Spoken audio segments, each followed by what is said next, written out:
Hi, and welcome back. Thank you for tuning in to another episode of the Bear and the Moon Tavern presents Thronescapes Season 1, Captives and Crowns.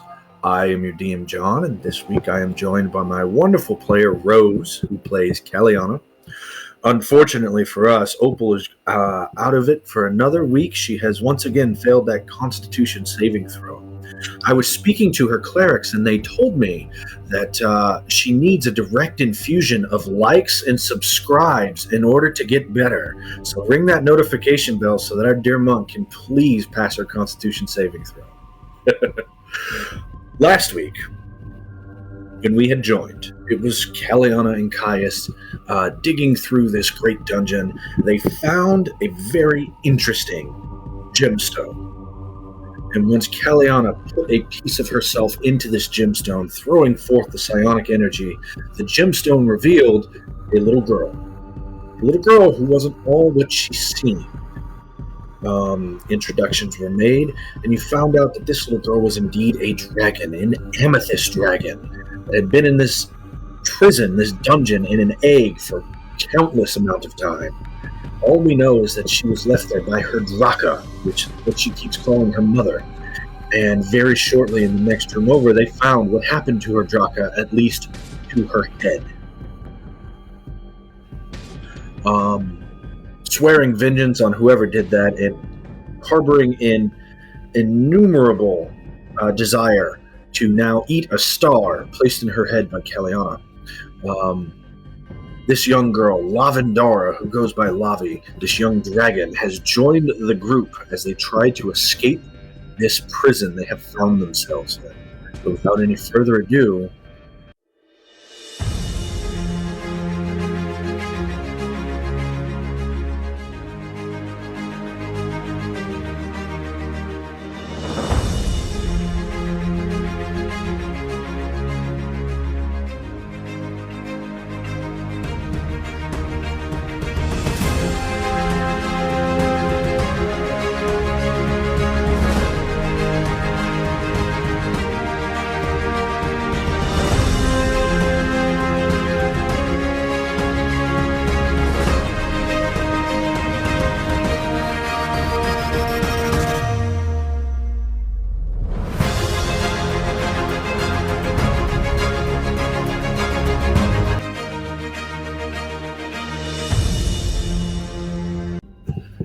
and welcome back. So go ahead, grab a seat, grab your mug, and join us as we tell this tale. Grab your dice, prepare to roll initiative, for the adventure of a lifetime awaits in this thrilling fusion of literature and tabletop gaming. Welcome, one and all, to Thronescapes Season 1, Captives and Crowns, brought to you by the Bear and the Moon Tavern. So, whenever we last left off, Kalianna, you and Caius were sucked and flushed down this great maelstrom that you saw, leading you down to a lower level that appears to be some sort of forge works or ironworks. A river of molten stone and metal flows underneath your feet as you have navigated and battled your way through the mining area and into the processing area.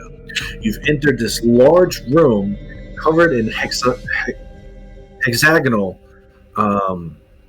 tiles that every time you step on one, it depresses 3 inches into the ground. And whenever you step on two, both of them depress. When you step on the third one, the first one goes up, and that big pit of lava in the middle starts glowing brighter, though you haven't investigated as to what that exactly means. Across the room from you, there is that strange statue of this female individual. She's wielding two short swords. She has blood-red feathered wings and some wicked-looking black armor adorning her.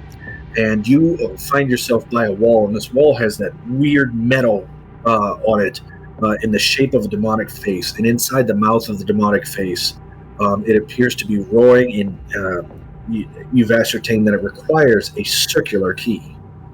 And that's where we left off last week.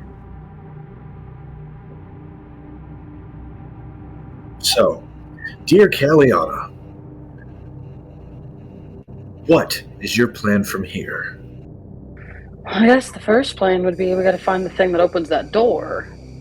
However, I don't remember if there's anywhere else to go, right? There's the door that had needed the key that we don't have, and then there was the grate in There's a the door floor. over here, and then the path continues forward along the mine track. We are still on the starting screen. I can see nothing of the map. On the roll 20.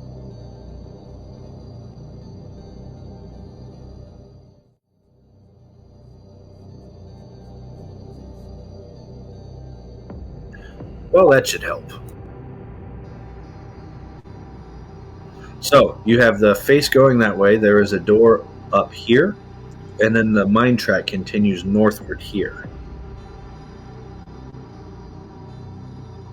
Okay, so I think we need to go forward more and then try to get the orb from wherever's forward. So there's a mine track. Is there any mine carts anywhere? Not that you have seen. Have I tried walking on the minecart track to see if that depresses the floor at all? You have not. I'm gonna ask Caius to step on the track since he's closer to it, I believe, than I am. He steps onto the tracks. The tracks do not depress. Okay. So you want me to balance on these tracks over the raging lava death pit. That's the plan. That's the plan we're all gonna have to take in order to get to wherever the key is for this door.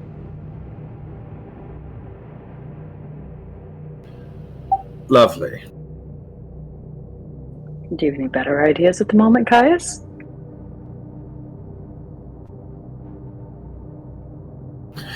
And he, without a word, crosses the track, balancing nimbly. Okay. I'm gonna try to get my way back to the track because I am not currently at the track.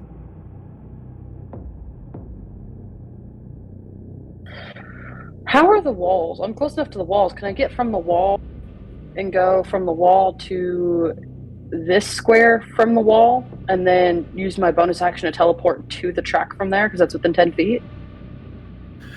You can. You're going to end up landing on one of the tiles, though. Even from 10 feet, it won't let me end on the track. What if I go a little bit farther on the wall and go to here instead, 10 feet to get me to the track right behind Caius? You don't have a spider climb. I have climb speed.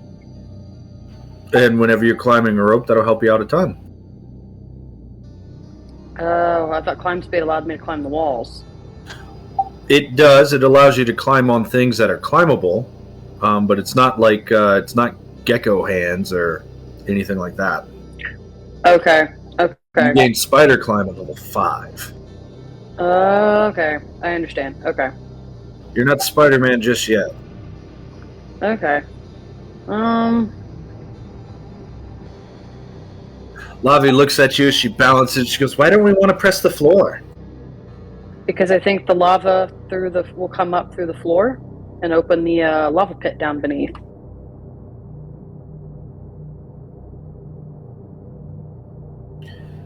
And that's bad.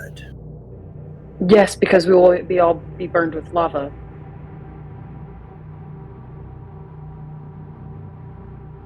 You'll get all burned with lava. That's okay, that's bad, I guess. Non-dragons can't survive that.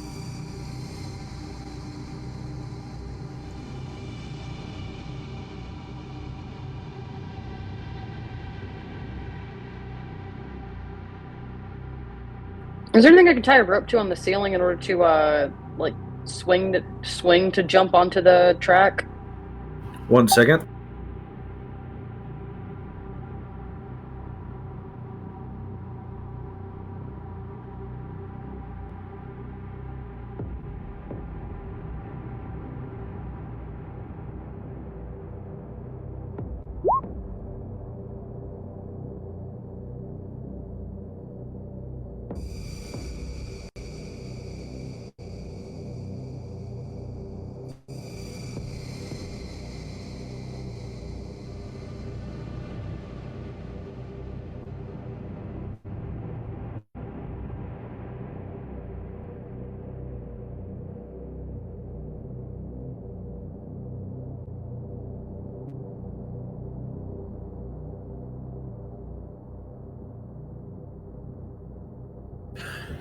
Caius comes back out and he says, "Jump, and I'll make sure that you don't fall terribly."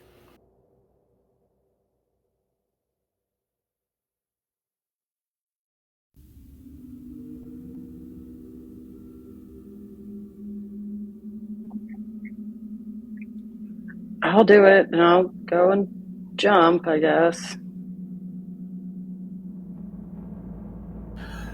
So you jump. You can jump at least 5 feet, and that's all he needs you to. Whenever you get 5 feet forward of you, you see those living waters form underneath your feet and launch you 30 feet across the room, straight to Caius.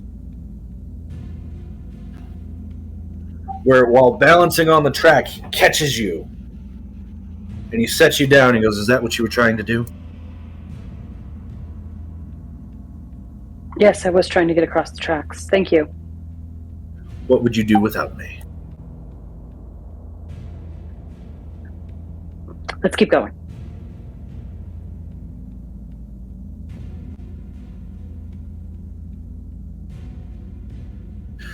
As you go forward into this next antechamber, you see that the track continues forward. There is a door to your left and a door to your right.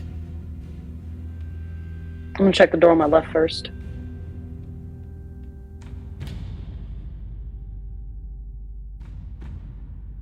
That door is locked.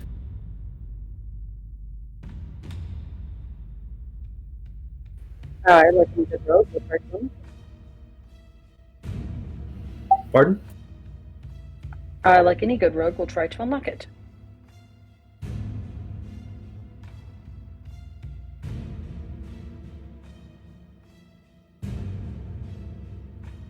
Agree. 23 will absolutely unlock it. With a loud clank, click, clank, you hear the door unlock.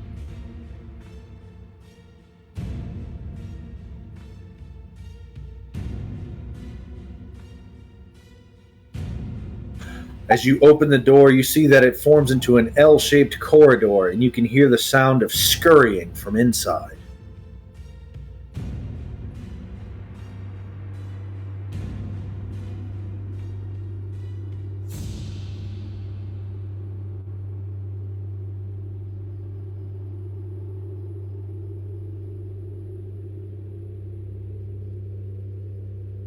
Do I see what's causing the scurrying sound?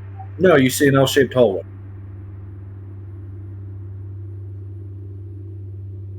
I am going to try and quietly walk in the room undetected. That's going to be pretty hard to do, considering the noise you just made opening and unlocking that door. You can make a stealth check. It'll be at disadvantage, which I believe is a straight roll for you. Yes.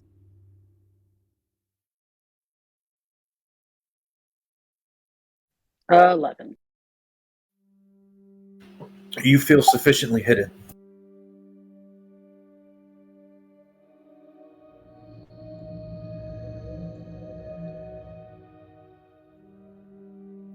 As you come around the corner, you can see these creatures. Oops, wrong button.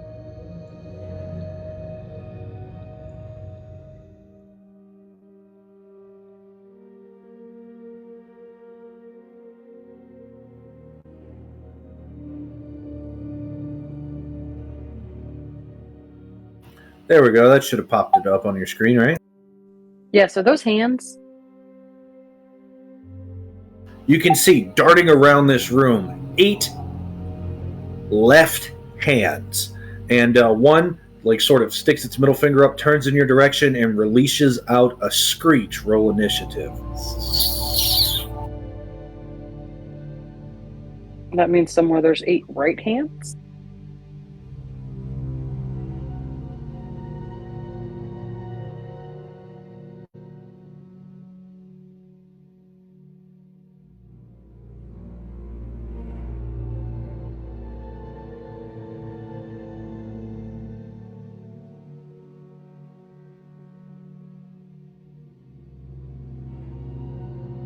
Holy smokes, with a 28. Oh no, I had 9.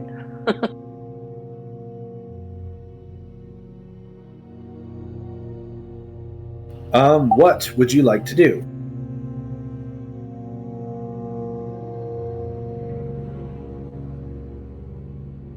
You hear Lavi say, "What was that?" I'm going to energy beam one of the hands that I can see. Pick your target. All right, he has half cover. Okay, I can see him clearly, but okay. His square is cut in half from where you're standing.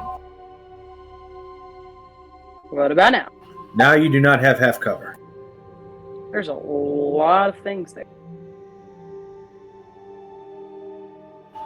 It looks like there are 8 left hands. 23 to hit? A 23 will absolutely hit. What type of damage are you doing? Lightning.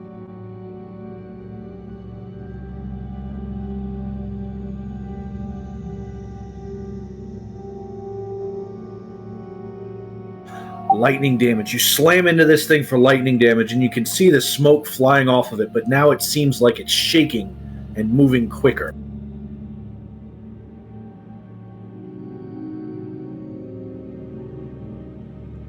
Alright. Okay, I'm gonna move back. It's my turn.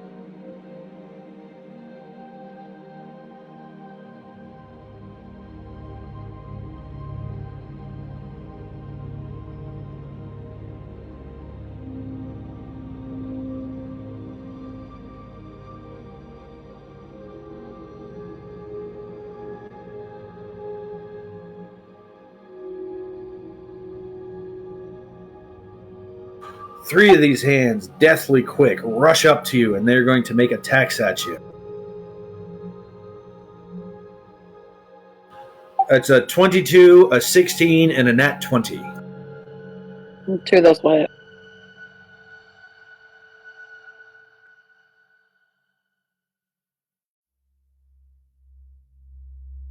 So the first one will do 2 slashing damage. The second one will do 4 slashing damage.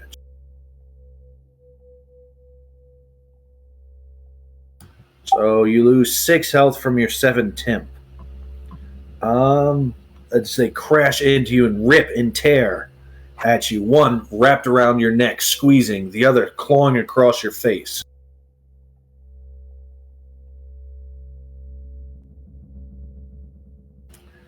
Caius yells out, "What in the good name of all that's holy have you found now?" He runs up and he's going to go for the one that's on your face as he swings his blade at your head.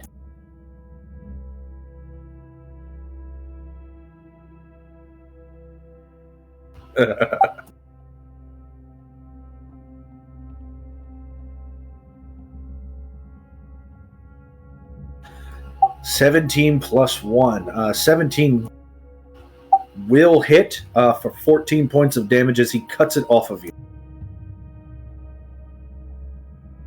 With his bonus action, he's going to spin around and attack the next one.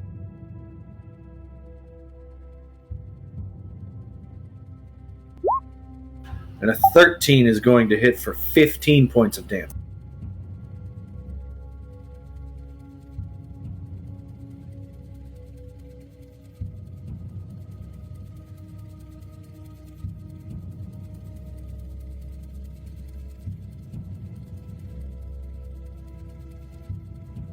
He will move to right there. 2 more claws are going to rush up to him, the closest target.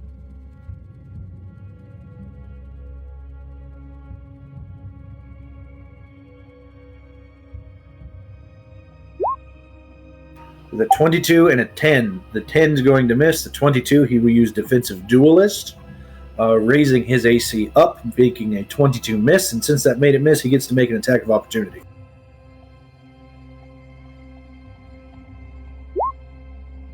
And a 23 will hit for another 14 points of slashing damage.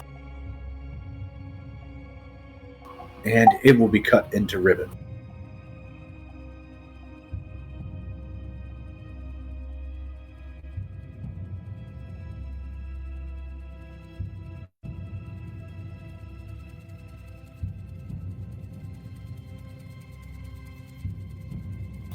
Lavi's going to move up to right here.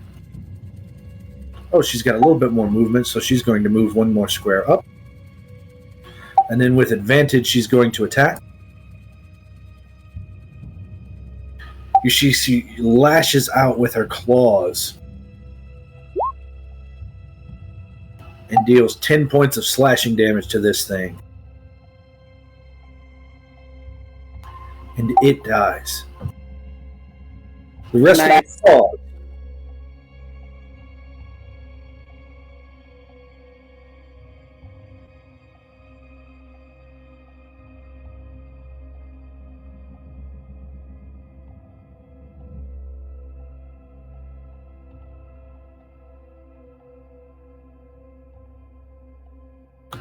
They are going to move up. That's going to be one attack at Lavendara and 2 attacks at Caius. And you see the lightning charged one makes 2 attacks on its turn. So 22 to hit Lavi for 3 points. Then a 17, an 11, and a 22 to hit Caius.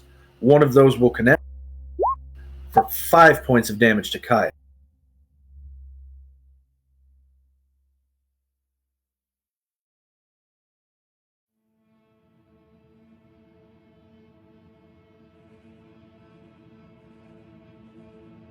That brings us back to Kalianna. I would like to move 5 feet diagonally to probably hit the one that is to Lavi's north.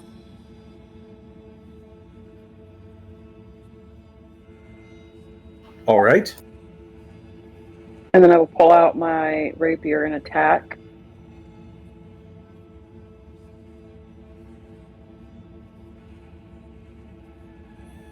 And 15 to hit.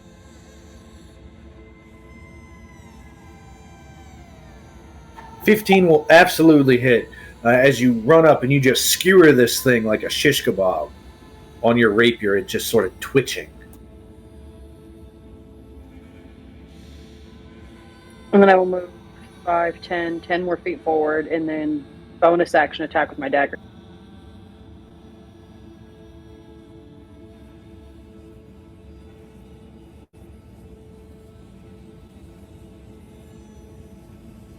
.24 is going to hit for, let's see, that's going to be 3 points of damage to it.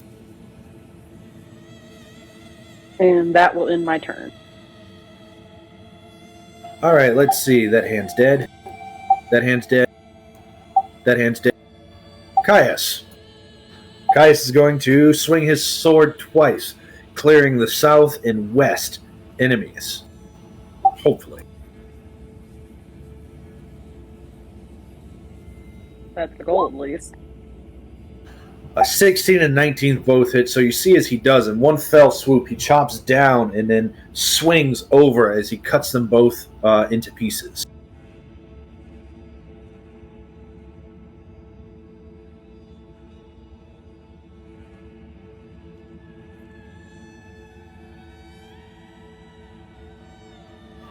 Those 2 are dead, and that brings us to Lavi's turn.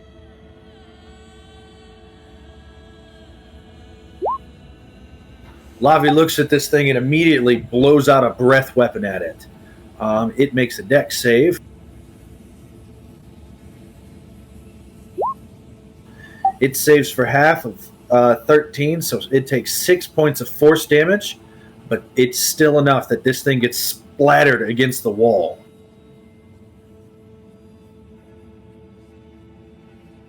Way to go, Lavi.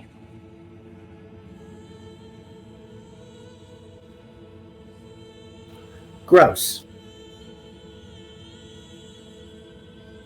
So, does that mean that some spider is missing all of his hands? I don't know if it was a spider. I think it might have been 8 people that each lost their. Never mind. You don't need to know this. Didn't that guy on a horse have hands? Yes. And I think there might be left hands somewhere too, because these, or right hands, because these were all left hands. It would be a pretty good guess that that guy had 8 right hands on him. Well, at least we already found the right hands. That's better.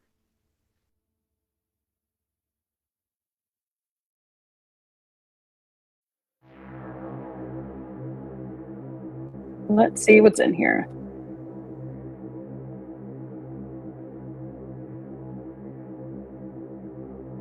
Make me an investigation roll.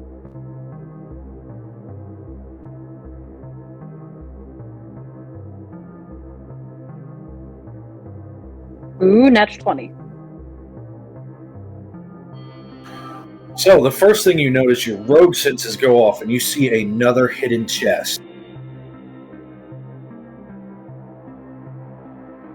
But you stop whenever you look around the rest of the room, and you see on the eastern wall, someone has scrawled the words, "The silver crown lies in blood." And in the northwest corner of the room, over here, thick iron chains dangle from the ceiling.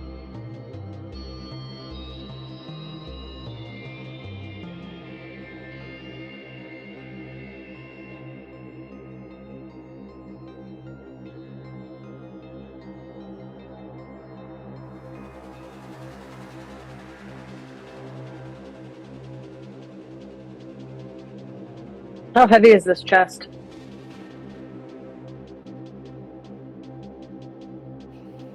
Let me do some math here. 4, 8.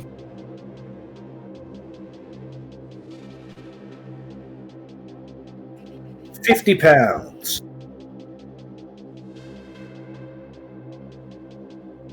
Does it look like I can fit it all in my backpack until we can get back to Opal? I don't want to make multiple trips across the tracks since the balance might throw me. But I do want to carry. But those items that you see inside the chest are in that chest.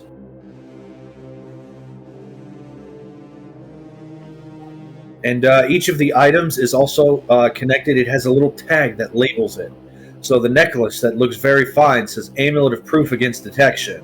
The bottle filled with black stuff says Ever Smoking Bottle. The other one has a necklace that says Periaptive Wound Closure.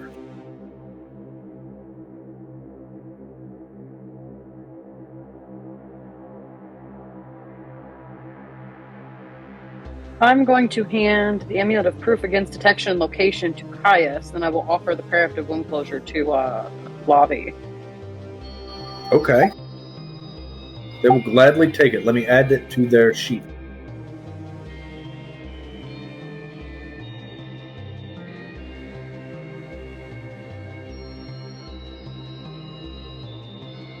She does use hit dice a whole lot. Yes, she does.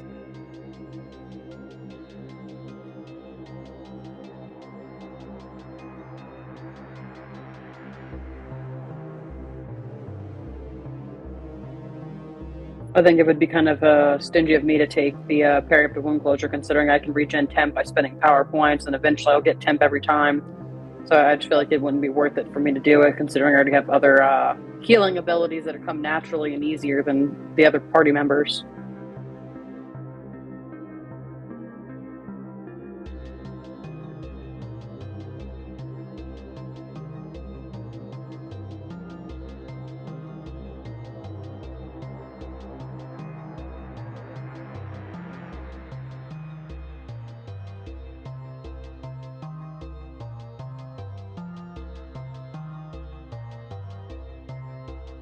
That also should make the box a little bit lighter. Not much, but just a little bit. 2 pounds lighter. Every pound counts when it comes to my carry capacity.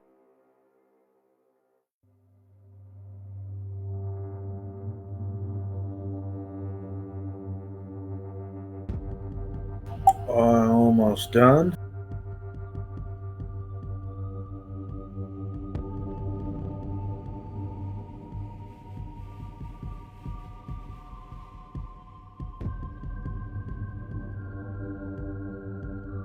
One second. I think I locked my cat in the bathroom.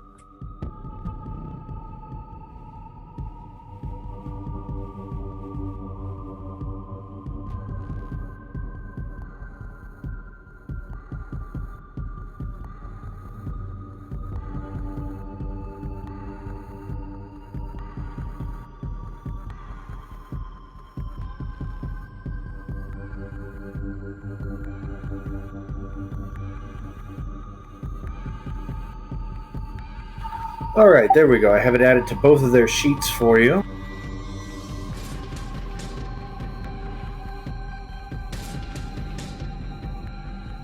And so you're keeping the ever-smoking bottle for yourself? It causes obscurement and stuff, right? 1 second. If it just causes obscurement, honestly, I think that might be good for someone else. Let's see. Smoke leaks from this lead-stoppered mouth of this brass bottle, which weighs a pound. Use an action, it makes a cloud of thick smoke in a 30-foot radius. Holy moly. The area is heavily obscured. Each minute the bottle remains open, the radius increases 10 feet. The cloud persists for as long as the bottle is open until the command word is spoken, and then the cloud disperses in 10 minutes or a moderate wind or strong wind.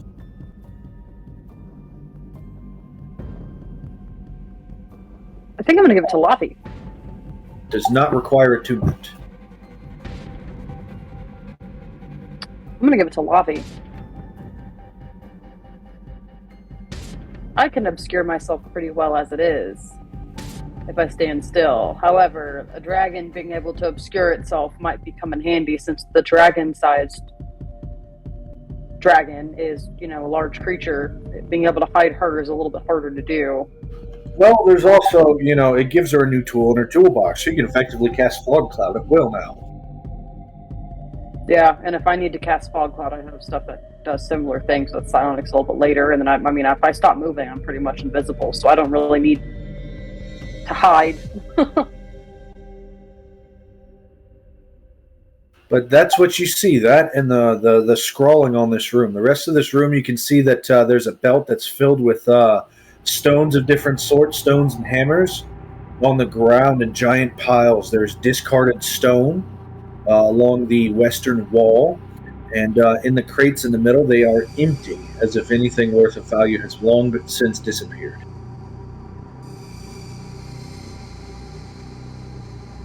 It's weird that these ones were labels and the other ones weren't. I'm going to check this door across the hall. You said it was on the right. Yep, there's a door right there. Is it locked? Absolutely is locked. Not anymore.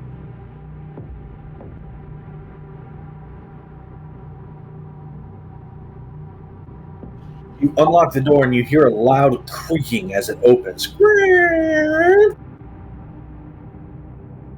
Yeah, that's ominous.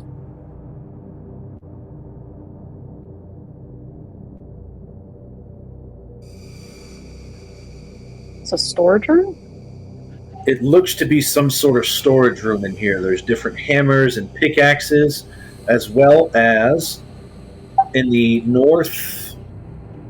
the southwest corner of the room, so that bottom corner below you, there is a toppled statue, and it is cracked in half, and the head is broken off as well. And on the eastern wall, across from that, someone has taken a piece of coal, it looks like, and drawn a basic map of this dungeon on the wall.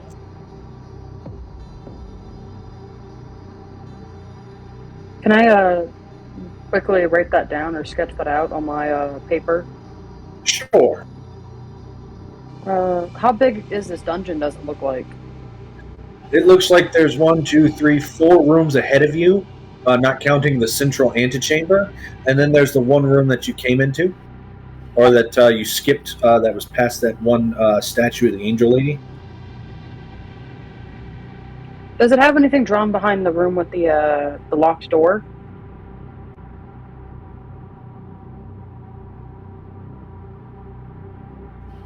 Yes, it has one word. What does it say there? What languages do you speak? Common, Elvish, Sylvan, Draconic, and Giant?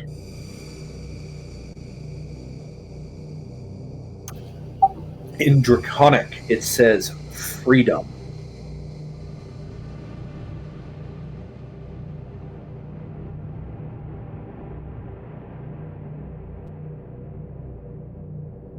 Definitely the way out. Okay.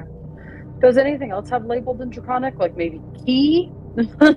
Or anything, circle? Any circle shapes on the map or anything?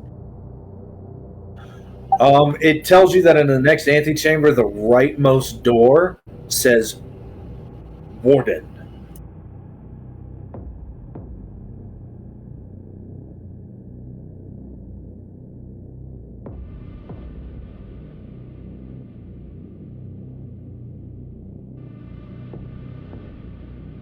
Okay. Anything else in the other rooms? Any pictures or anything? Nothing.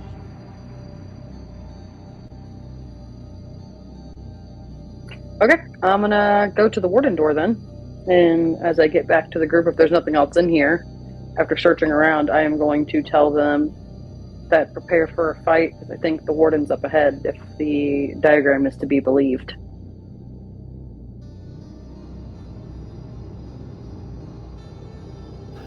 Are you hurt? Oh, that's a good idea. I'm going to cast a Sonic Restoration on myself.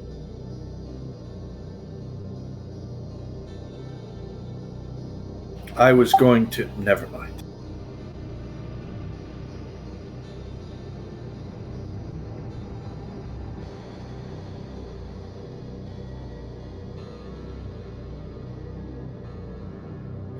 So you gain 9 health, plus, since Psionic Restoration is an immortal discipline, you gain 14 health.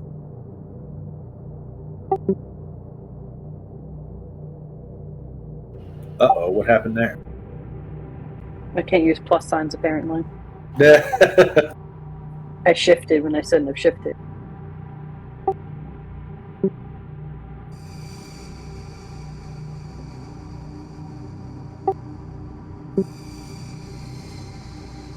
That's better. That healed me way over. Remember, you still have aid for the next 7 or so hours. Yeah, my max should be 37. What do you think? Yep, Alright, with that, 37. I am ready.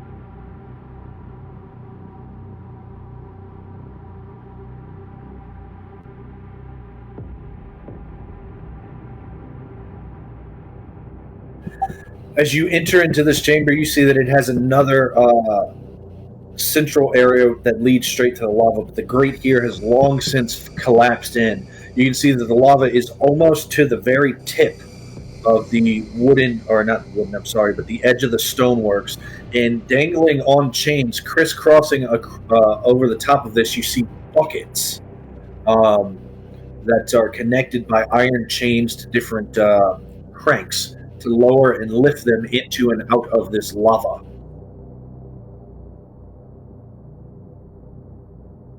I'm not going to look too closely to what's inside of them. I have a feeling it's bad. Well, I can promise you it's not Tekka. Stop That's that. good. I need you to make a dexterity saving throw. I wasn't trying to walk across the edge, but I'm using my keys and not my mouse, so I was trying to stay along the edge diagonally. I'm aware.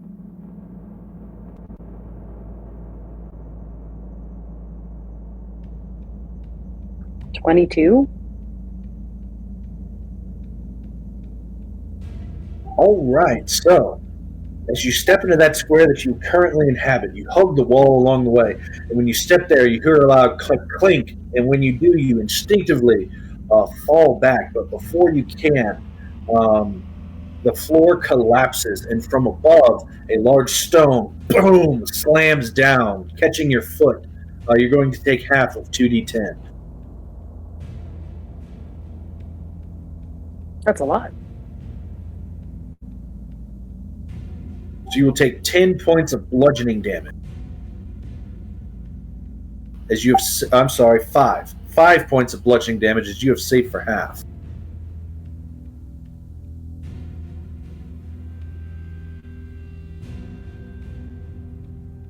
And as you approach, you see that on this wall, someone in that coal has scrawled, When the Jade Gate opens, the Tree of Shadow and Flame will fall.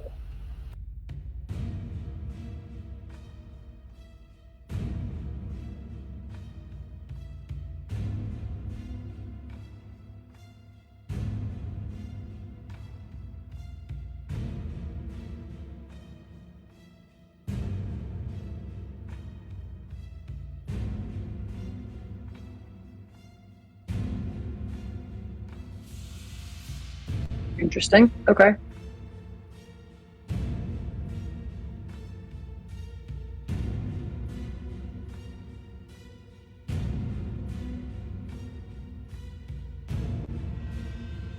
I'm going to try to see if I can cautiously move forward, trying to trigger any more traps. Go ahead and make me an investigation roll.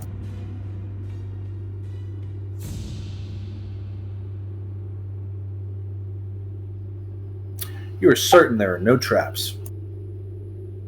Confidently, I walk forward.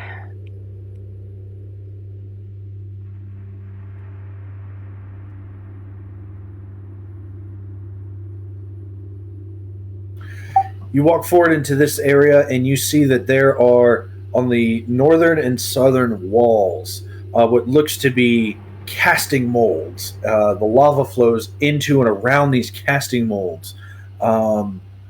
In the center, there is what looks like an immediate forge works. It's covered. It is filled with coal that is smoking, and as you approach, the smoke starts to stir and get bigger and get more and more, and starts filling the room. Um, you see Lavi, who's holding this black bottle. The bottle starts jumping in her hands, and she goes, "I don't know what's going on."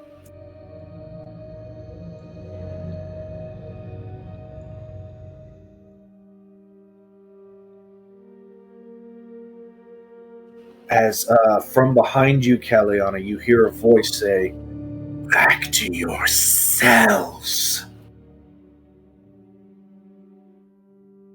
And this smoke coalesce into a humanoid form. Red veins run down and through it.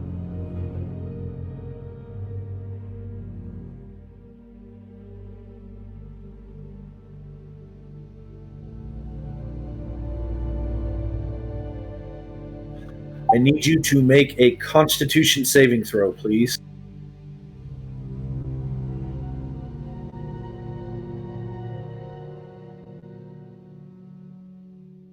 I'd like to use my Sonic Talent dice on this, and I believe it's still a D8, so I'm going to click D8. You can't use those on saving throws. Ah, never mind. 6. You don't have the Tower of Iron Will feat. Ah, okay. If this is a poison save, I have advantage. It is not. 7. As this mist reaches out a hand, and you feel as it draws out 12 points of blood from you as you take 12 necrotic damage. And your hit point maximum is reduced by 12. So 12 minus 5 is 7 from my normal because I had 5 from aid. Correct. Fun.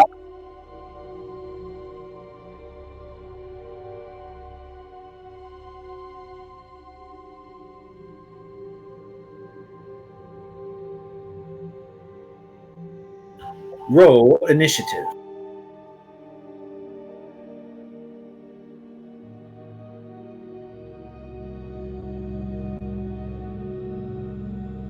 Well, this thing got it, reached out and grabbed you, and you felt it suck some of the immortal life force from you. What do you want to do?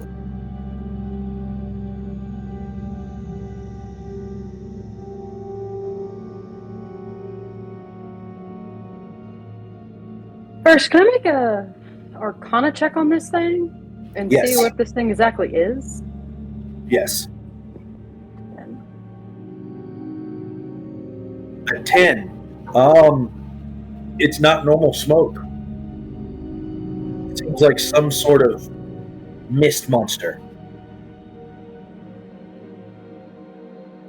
I was thinking vampiric method, but I mean, I don't think that's right.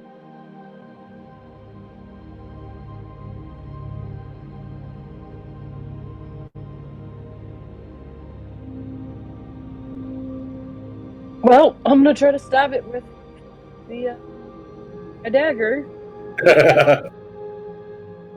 We'll see what happens. But it's missed, so I'm sure that's going to be a little hard to do. Let's see, that is a 21. 21 will absolutely hit. 5 magical piercing damage. 5 points of magical piercing damage. Yep, because it's a magical dagger.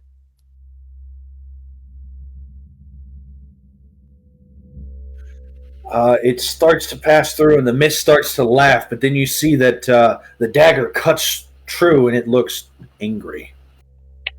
Okay, I thought right. I'm going to quickly switch my dagger to my other hand, my off hand, so I can go to stabbing again and see if that works. That trick's not going to work. Yeah, it was worth a shot. Then bonus action, I'm going to disengage. With a bonus action, disengage, and just lunge backwards. So you launch yourself backwards with psionic force, and when you do, this thing floats from the ground and flying, reaching towards you, launches itself straight to you. More, I must have more. And you can see the blood and life that it's taken from you fill those veins and red lines crisscrossing through it like a system of veins, as it's going to try to attack you again. Make a con save. Ooh. 8. You will take 9 points of necrotic damage, and your max goes down by 9. Yep, I don't have any way to boost my saves or to save against this. I can't even, like, nothing helps with this. That brings you, what, to 12 health, right? Yeah.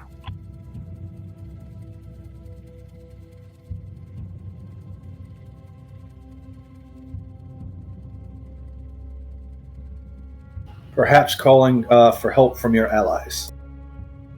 They're there. They can obviously see it. Kalianna, what are you doing? Lavi says, is this a new game? You don't see the mist attacking?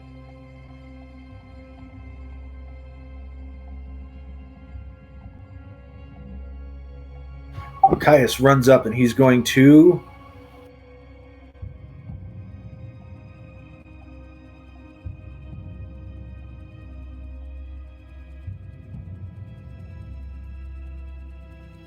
blast. So a 15-foot cone from where he is. It needs to make a dex save.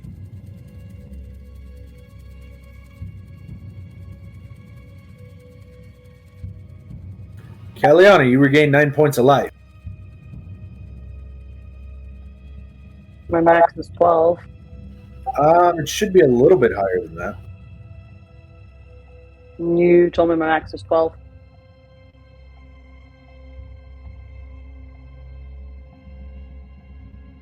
No, I had said your health is at 12. Let's see. 32 minus 12 is 20 minus plus 5. 32 minus 12 is 20. 20 plus 5 for 8 is 25. 25 minus 9 is 16.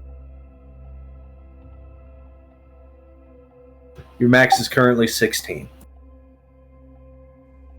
So not much higher than 12.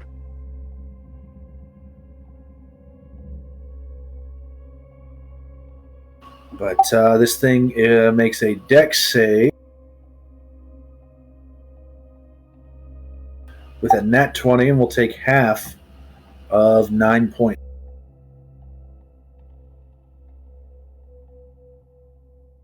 So 14 cut in half to 7. Cut in half for resistance, it takes 3.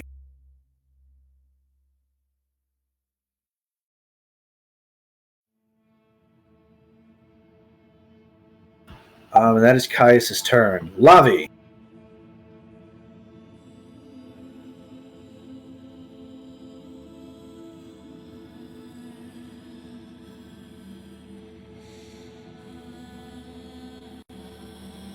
Lavi will do what Lavi does best, and she will use her breath weapon.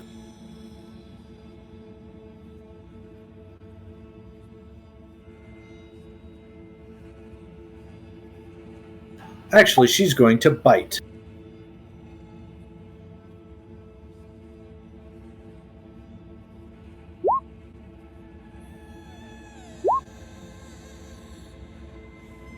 And she will use Arcane Jaws. So you see as the dragon form appears with a flash of bright purple light, and then she lunges out to this thing with a 21 to hit. She bites into it, and when she does, a flash of magic energy just swirls through her mouth as she does an additional 6 points of arcane damage. So that would be 12 points of piercing, cut in half to 6. And then 10 points of force damage.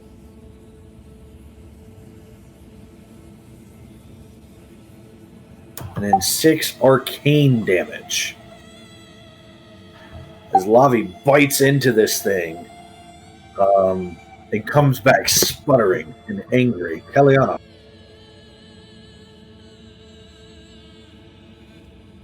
I'm gonna try to hit it with my magical dagger and see what happens.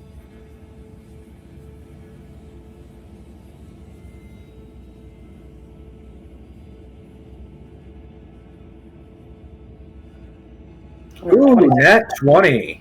You're going to crit.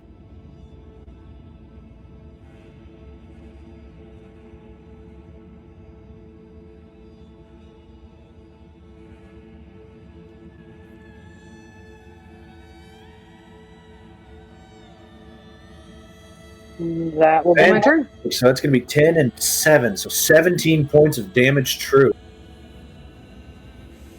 That will be my turn. No bonus action? I can't attack the dagger's bonus action, so that's my turn. You got cutting action. I didn't know if you wanted to use it. No, I can't. I can only move as far as it can, so disengaging would be it'd be worthless because it's just going to go after me on my turn, and then it can move its my speed, so I can't outrun it, so I'm just going to stay here. Well, it's not going after you this time. This time it's going after Lavi, who did the most damage.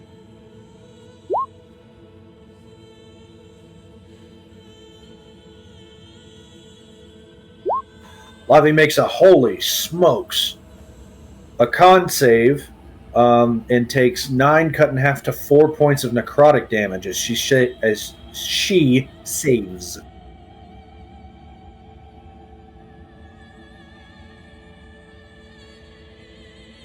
That's its turn. Back to Caius.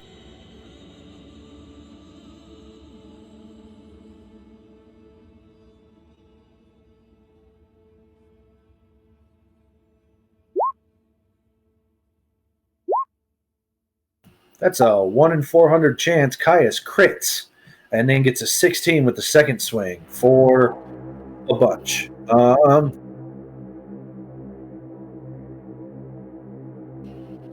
Let's see, 14 and 16 is 30, 30 and 20 is 50, 50 cut in half for resistance is 25 on the crit. And then with the second swing, it's 12 cut in half to 6.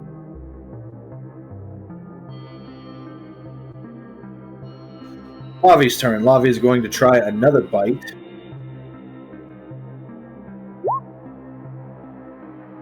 To do 7 piercing and 8 points of force.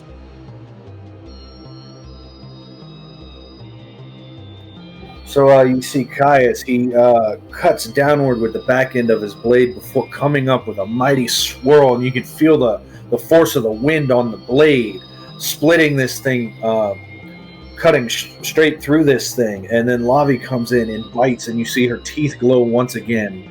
Kalianna, this thing is barely holding it together. What would you like to do? I am going to attack it with my dagger again.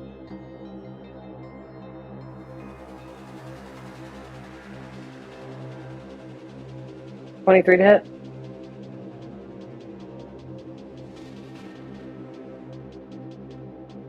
$23 will hit. Go ahead and tell me how you want to finish this thing off. You pick. Okay. So Caius has cut this thing in half, and Lavi has come, and she just bites the head off of it. And you can see in the center of its form a small glowing mote of the necrotic energy holding this thing together. And you take that dagger, that dagger of the murder god, and you force it forward and twist it through the air. And you can see that small bit of life just crack and fall to pieces as this thing dies.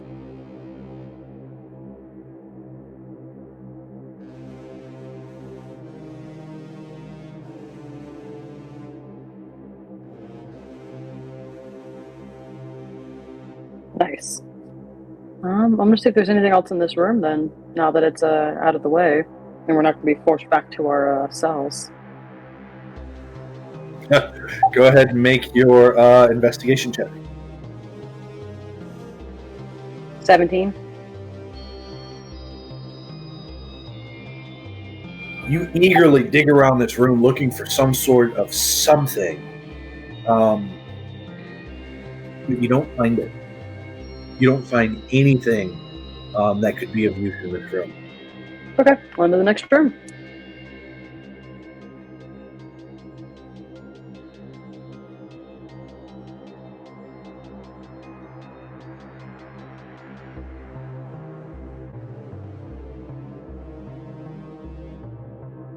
Work my way back and go back to the train tracks or the minecart tracks and go down to the southwest passage.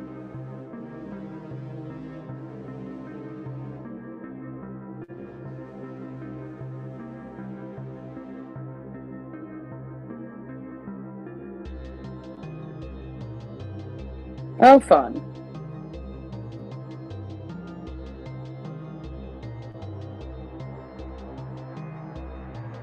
So you rush forward.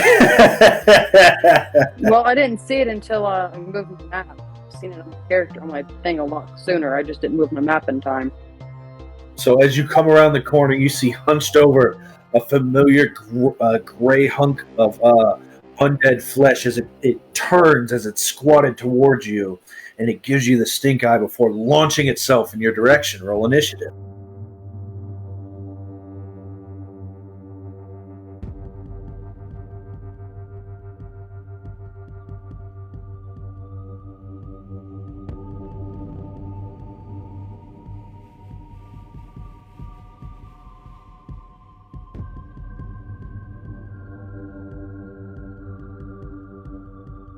You are once again up first.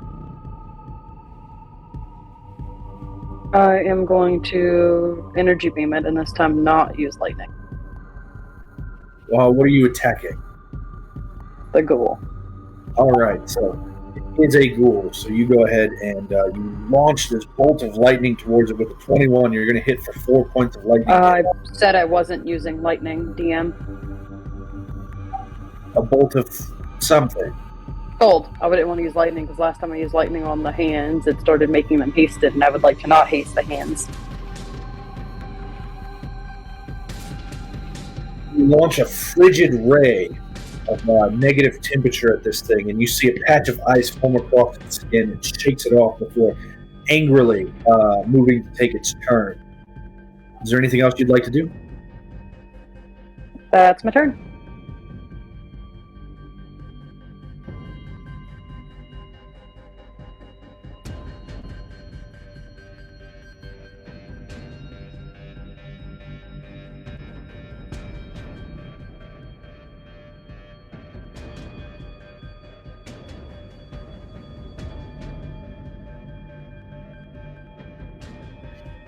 These two hands scurry forward, and you see them pounced and ready to attack as Caius will run up.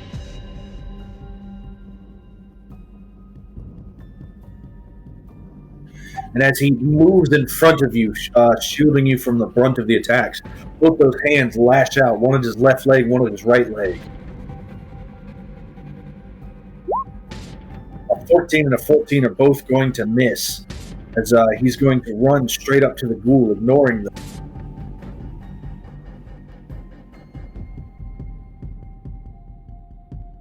They make one more desperate try to get a hold of him, but a 5 and a 19 are also going to miss. As he runs up to the ghoul, which is paying no attention to him as he blazes past it, its eyes locked on you.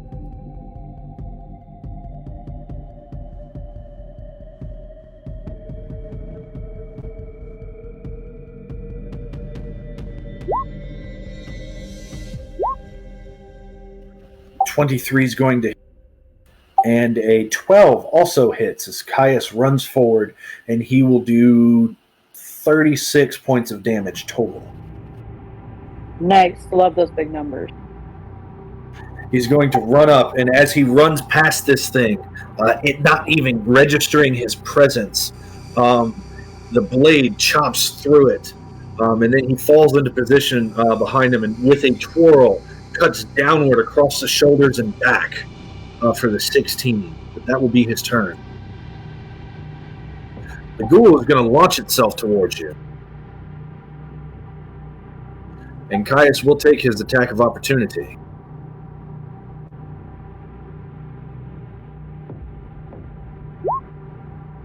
With a 25 to hit, this thing immediately launches towards you, and Caius, following the rotations from those two blows, spins around quickly with a slash and cuts this thing's legs off as it hits the ground dead. Nice.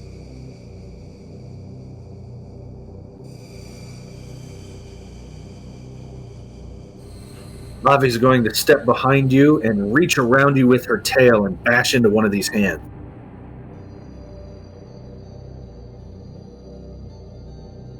.13's going to hit for 12 points of bludgeoning damage as she just smashes the hand into the ground.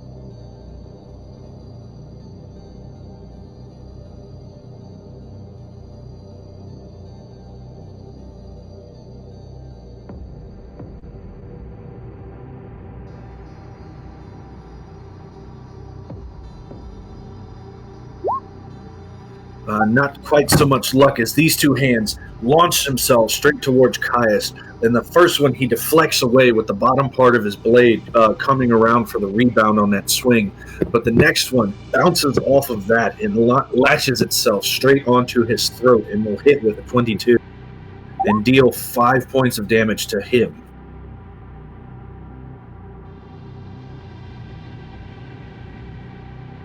Kalianna, it is now your turn.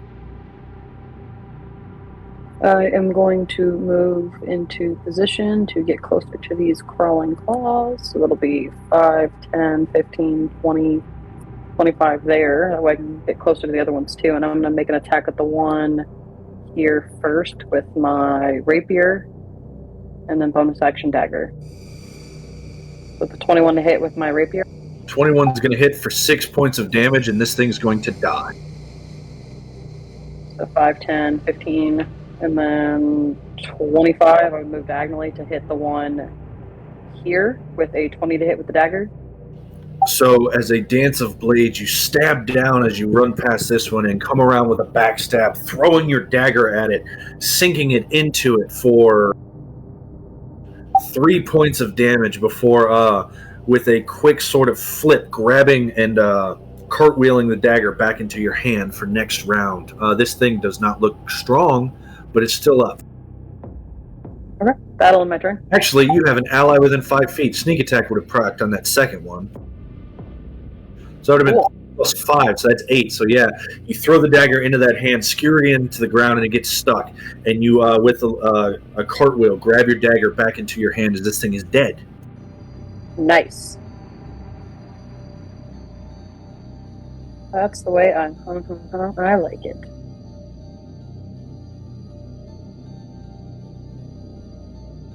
All right, that's your turn. Their turn.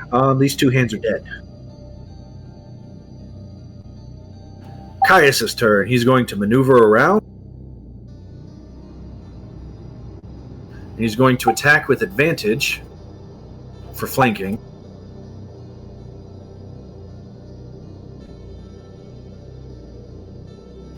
And he's going to crit for 43 points of damage. His crits are always so thematic. I love it. As he comes around, and when he does, he just starts spinning that double-bladed saber in front of him, and the hand just falls to Ginsu, and the battle ends. Woohoo! We did it! That's not Kalianna, that's Rose. I'm gonna search this room, see if there's anything in here. Nope, I imagine that's Kalianna, and you can't change my mind.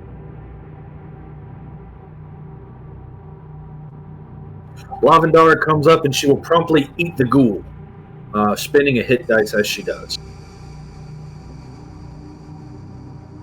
I look away and start searching the room. She regains 24 points of health.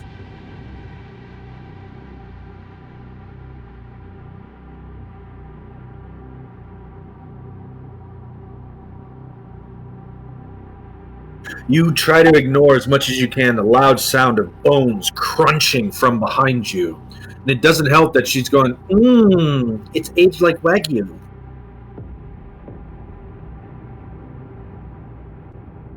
I don't mind the crunching bones as much as it's like the already dead, pre-dead, long dead body. She calls it dry-aged. Yeah, I'm not against carnivores. I just don't. The thought of the pre-dead, rotted meat is kind of just a little too much. A stone dais and a throne sits in the southwest corner of the room, and someone has scrawled, "Don't lose your head," in blood on the southern wall.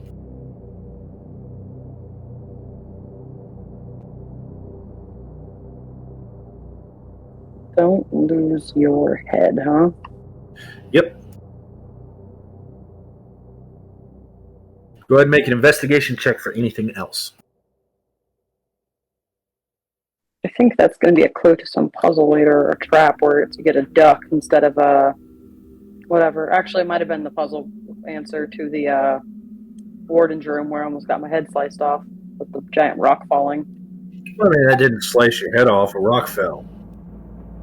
Sure. It's 7.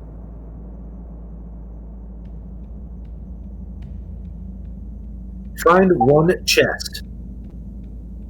One's better than none. Clean chest.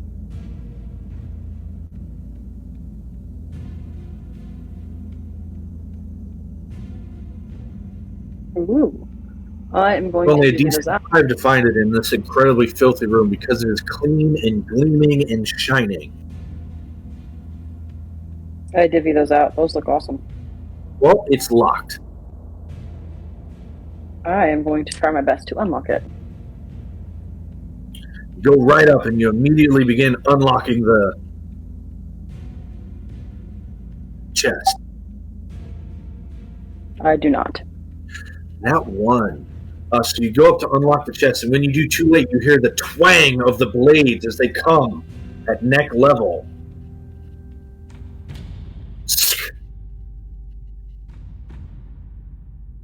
Ah, that was for this room. And you will take 14 points of slashing damage. I'm at 2 hit points.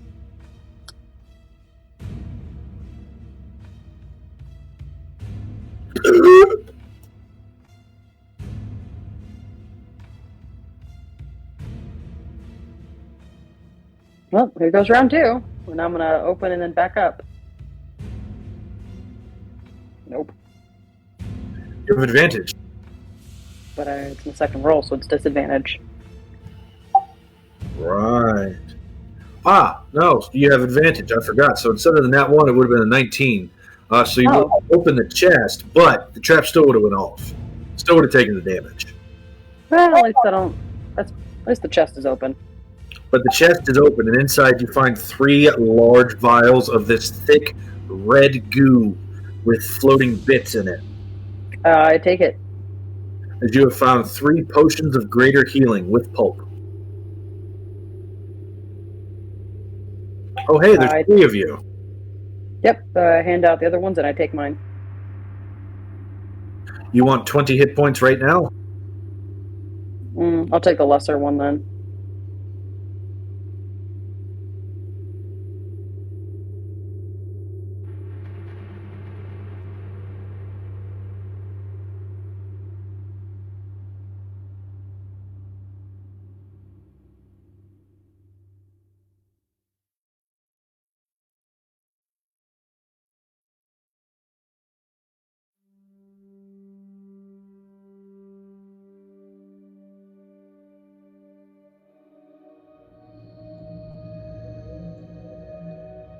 Okay, so you gain 10 hit points from a healing potion.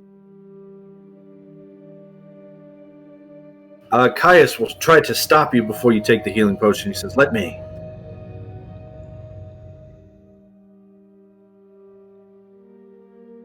Then you will gain 10 health from Caius instead.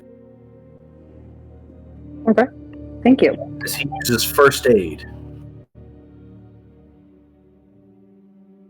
And as he's patching you up, he looks at you and goes, "And what did we learn when it says watch, don't lose your head?"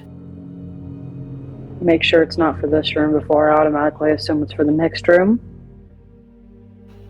He pats you on the shoulder. He goes, "That's a good girl."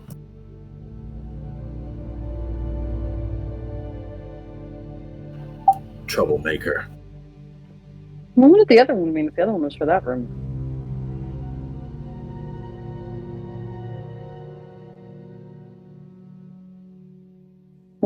Oh well.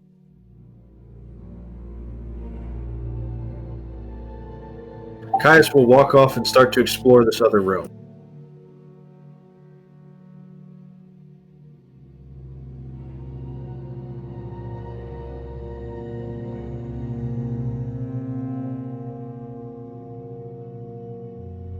As you come over, you see that it's forge works. If you look on the map, you can see the large forge and press. You can see the anvils with the hammers, and you can also see the what's the word for the air blowing things? The dwarven whoosh machines. Bellows, that's the word, the bellows. The dwarven whoosh machine. Might be onto something.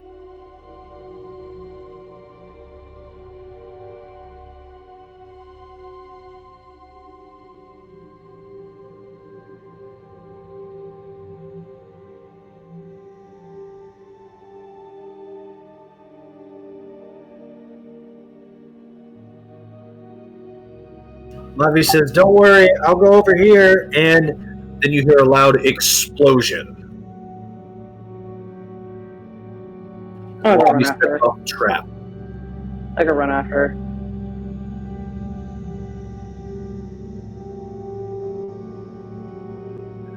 Lavi will take 2d10 of thunder damage.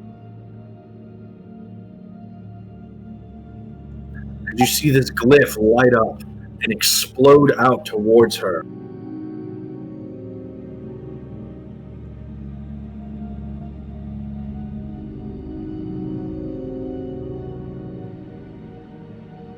And when she does, you can hear swarming, but Lavi is just sort of gripping the side of her head, looking back and forth, and she is deafened.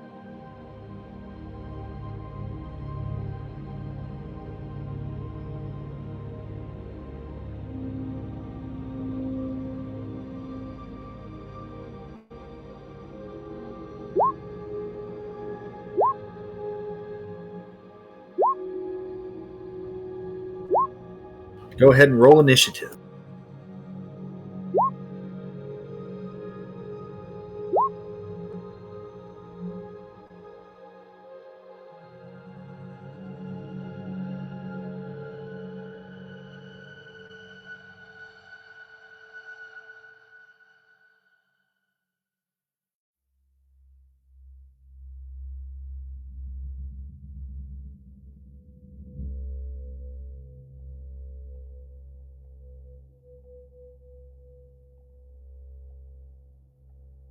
So I'll split the distance for you and call it you're right there. You are up first. You can see Lavi grabbing her head, and she's blinking her eyes really hard. What would you like to do? As you can hear that familiar screech of the hands. Bonus action or movement to move along the wall, but I have to use the mouse, so it's gonna be funky. Can't move along the wall.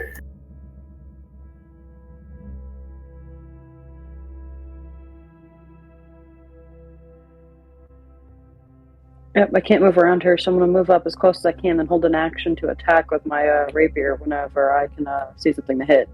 Well, if you have the movement, you can use half your movement to mount that Lavi. I do not. I use most of my movement to get there.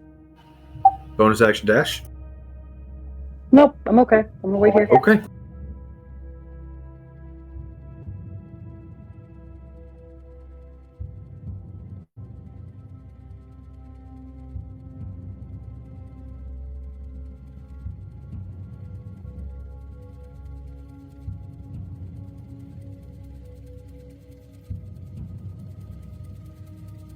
Caius swears under his breath and immediately takes off running. Wasn't me this time, I swear.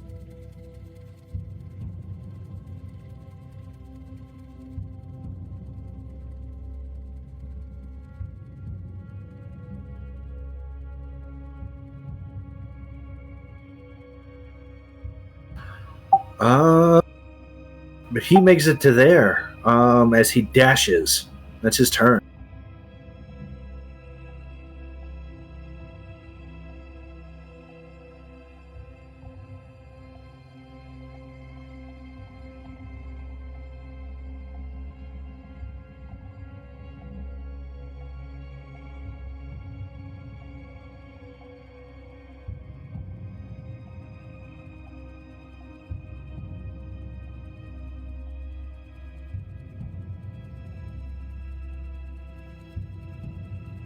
You see this ethereal ball of light float forward, and when it does, it gets up to Caius and it shoots a bolt of lightning straight at him. But he holds forward his weapon and deflects it to the side.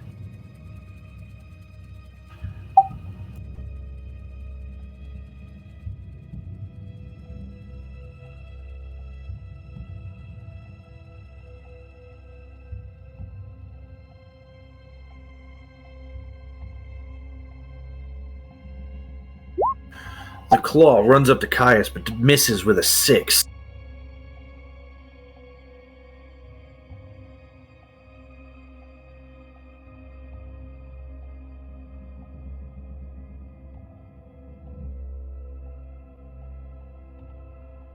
These two go and they start to surround Caius.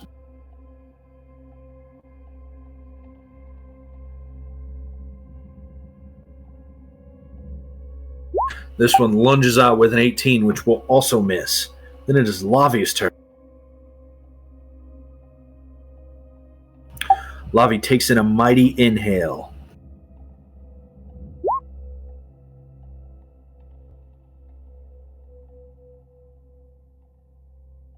And two of the hands need to make a save.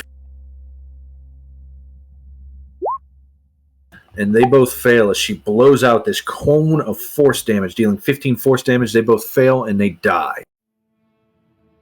As after this energy clears the area, you just see shriveled husks of hands on the ground.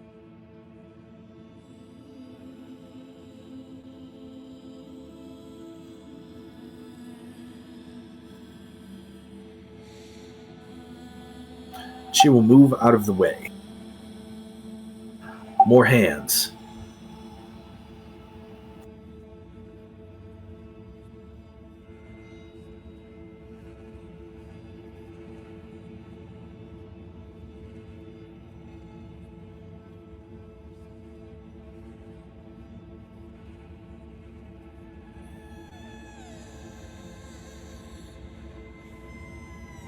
This one dashes to get up to you, blocking the way.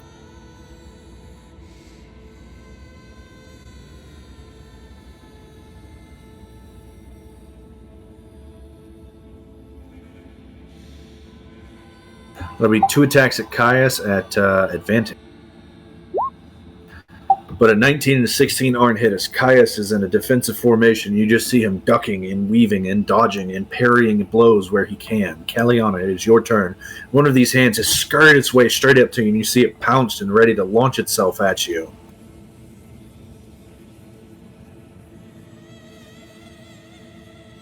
I believe I'm going to use one of my powers, but let me double check to make sure I have it right now.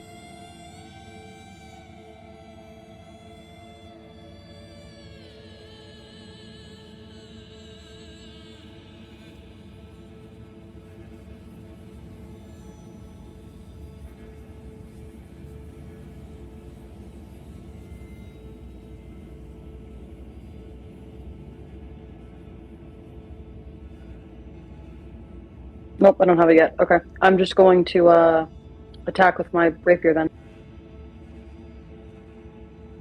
Go for it. You will not get sneak attack on that one. No, and I imagine I didn't get my held action either because it moved into position too late. Oh, that's right. You did have a held action. Go ahead and roll that first. Okay. Because of the walls, it's got a little bit of cover, but go ahead and make the attack roll. Oof. So with the held action, the 12's not going to hit. But then on your turn, when you attack with the rapier, holy moly, that's a lot of swings. When you attack with the rapier, you crit for 12 points of damage, and it will die. All right. So with the held action, it's going to be the 26, and then on my actual turn, I will move 5 and then 10 feet into position. Yep. So as you crit with the 26 and kill the one in front of you. You move up and attack with the dagger with a 21 to hit. You will get sneak attack. So that's going to be 5 plus what? 2? 5 and 2 is 7 points of damage to this one right in front of you as you stab through it as well. And then I will finish my movement moving forward.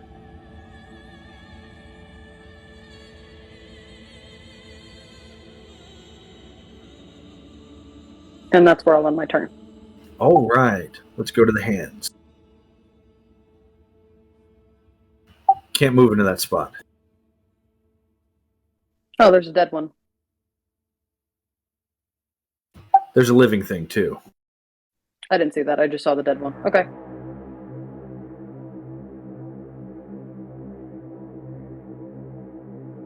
Moving corpses around for clarity. There we go. Thank you, thank you. This one moves forward, is going to attack you at advantage.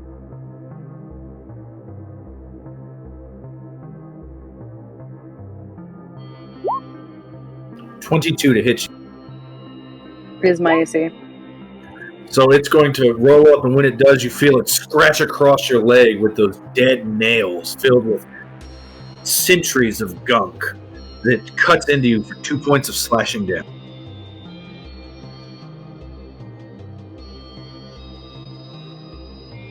And then it will finish its movement and move into this square to grant flank. There we go. This one next to Caius is going to reach out and try and grab him by the throat. With a 19 to hit, it will not connect. And that brings us to Caius' turn. I am so sick of these disgusting little hands! And he's just going to be swinging.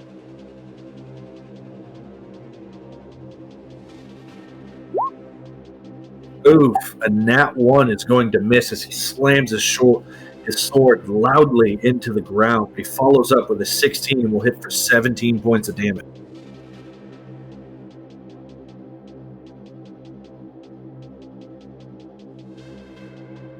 Oh, that's max damage, by the way. Nicely done, Caius. Nice. This thing, with flanking, is going to try and send a bolt of lightning out at Kalianna. That's a 20 to hit Kalianna. Miss. You do not take 6 points of lightning, and then it will fade from view as it turns invisible.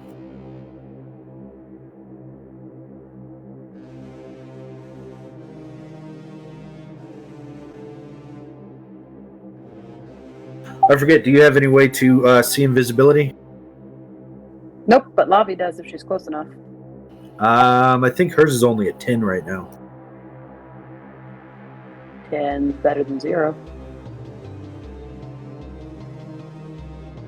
Let's see, senses. Blind sight, 10 feet. Yep. That brings us to the hand's turn. He's dead, he's dead. I'm sorry, that brings us to the hand's turn, singular. It's going to move into flanking and attack Caius at advantage.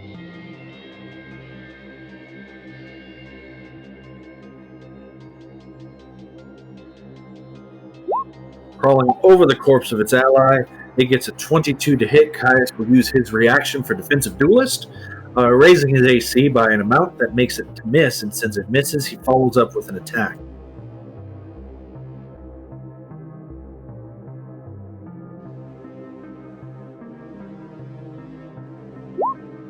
Really have to say, I liked the way that Laser Llama fixed that feat. It's not very fun. Most people usually don't take that feat. But the way he changed it around and fixed it makes it, I think, a whole lot better and a whole lot stronger choice. When a creature you see hits you with a melee attack while you're wielding a finesse weapon you're proficient with, use the reaction and add your dexterity modifier to your armor class against that attack. If this bonus to your armor class would cause the attack to miss, you can make an attack with that finesse weapon against the attacker as part of the same reaction. I think it's a phenomenal feat now. Definitely.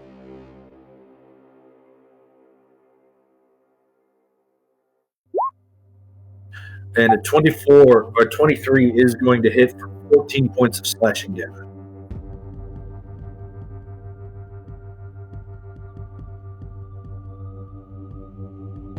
And that will be its turn. Lavendara rolls a d6. She gets a 5. Her breath weapon will recharge at the end of her turn. Nice. But until then, she's going to reach out and she's going to try to bite one of these little hands.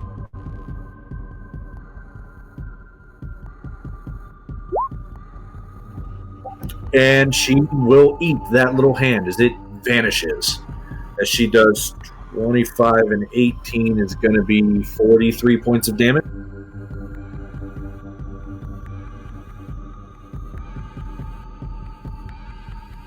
It's her turn. That hand just got eaten. Kalianna, you can see one hand.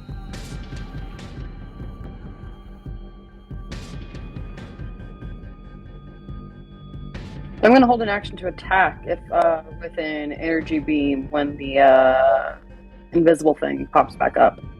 Okay. Smart choice.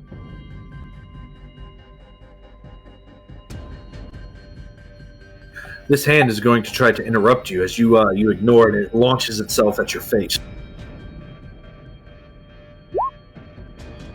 With a 15 to hit you, it's not going to connect.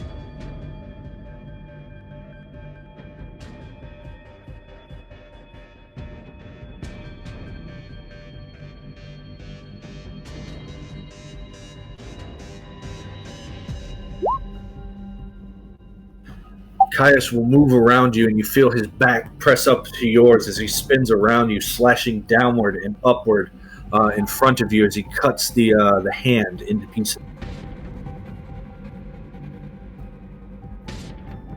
Nice. Just the glowy, orby, invisible thing he's left. Yep.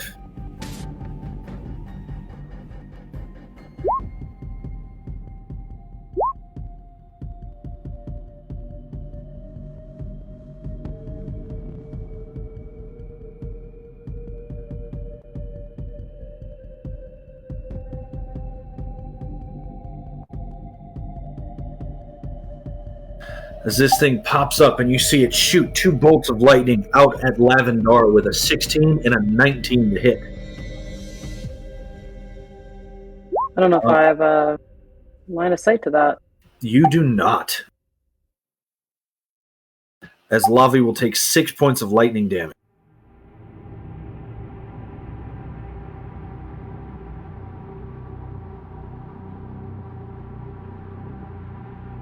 It is now her turn, and that made her angry.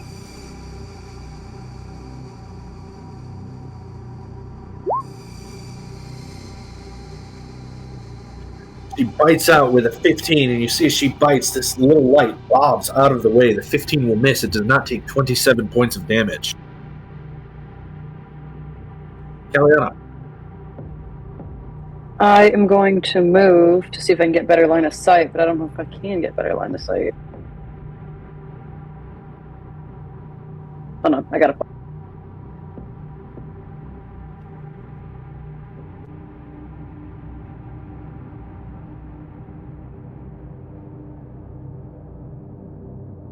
$30, and that it's there now. So then I will action, attack, action and bonus action, or action, bonus action attack. All right, go ahead and make your roll.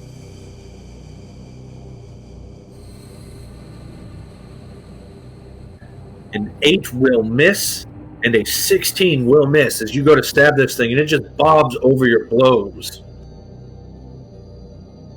That's my turn. And you can hear a very high-pitched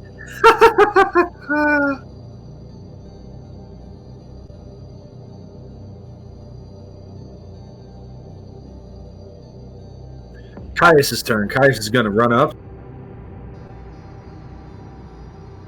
He's going to bonus action with the Guiding Winds, and then he's going to attack with his action.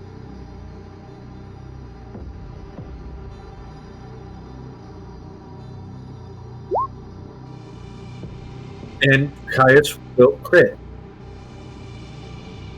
Told you, it's always very thematic when he crits. So he runs up, and when he does, he swings down, and he swings down hard. As you swing across, this thing bobs up and to the right, and Caius' blade is right there and slices down. The Guiding Winds, so he's going to start running up, and he's going to throw his blade with the Guiding Winds, and like a flying saw blade, it just cuts through this thing, and he catches it with expert efficiency before coming around, and he will do 33 and 9 is 42, 42 and 6 is 48 points of damage. Nice.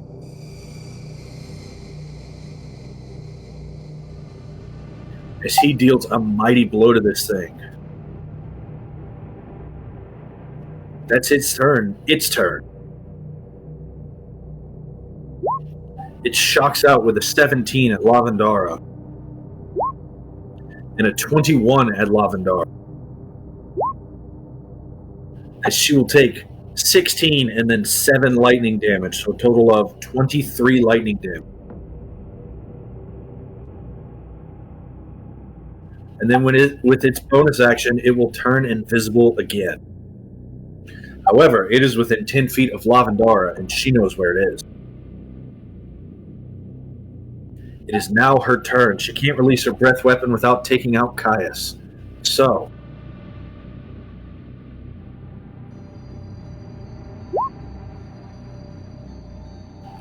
she will instead lash out with a bite with a 24 to hit, advantage because of flanking, and deal 21 cut in half to 10 points of piercing and 6 force.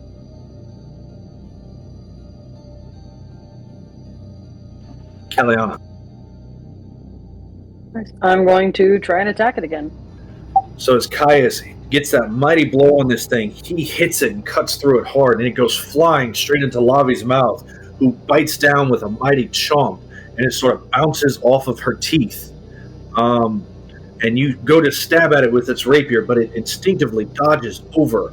But then you lash out with the dagger, and when you do, you deal 4 points of damage, and that's going to be enough.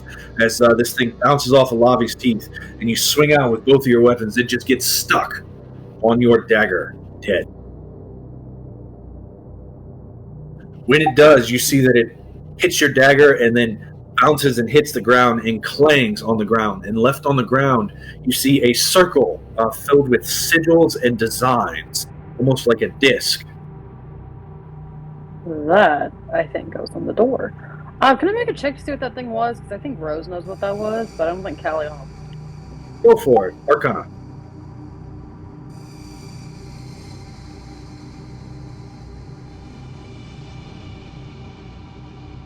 Oh, well, at least I can roll good on knowledge checks. That was a will-o'-the-wisp. They're usually formed from the spirits of people who die either lost somewhere or die unhappy about something. And they subsist by draining the life force out of others. I'm surprised there's not more here, honestly, with how many prison cells there are.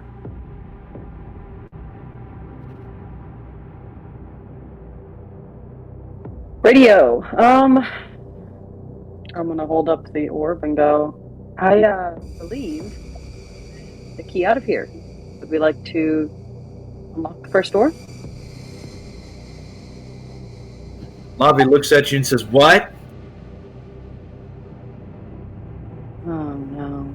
Is she still... I'm making a medicine check on her.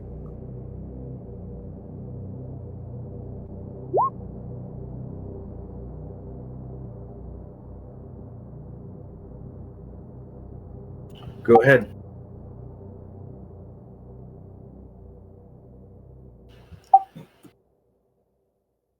Dragons are weird. Dragons are weird. I'm Funny, the dice are hot today. not on me.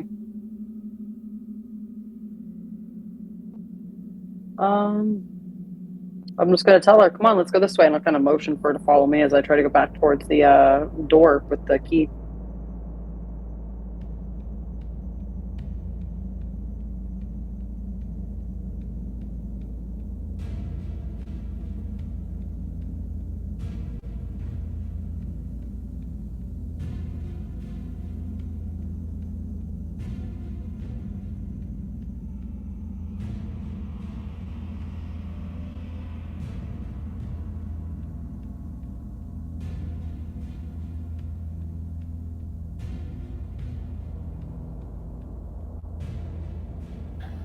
Once you get there, Caius says, hold on tight, and he will launch you. You don't really have a chance to prepare. Yep.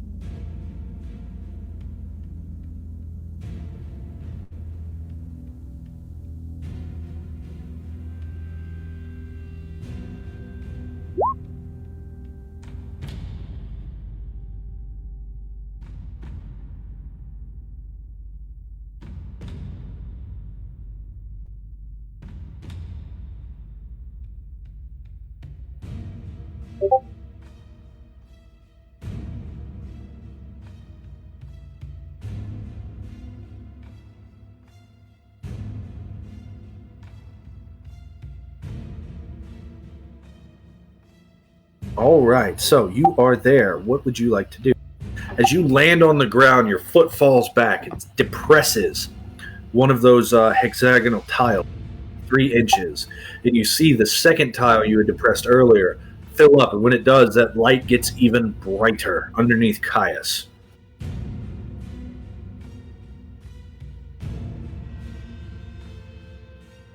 I am going to try and put the key in the door and tell Caius to get off where the grate is, just in case. And either further north or south on the track still, though.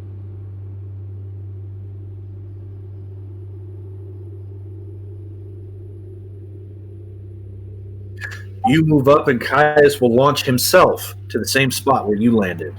When he steps on that area, the tile does not depress any further than it already is.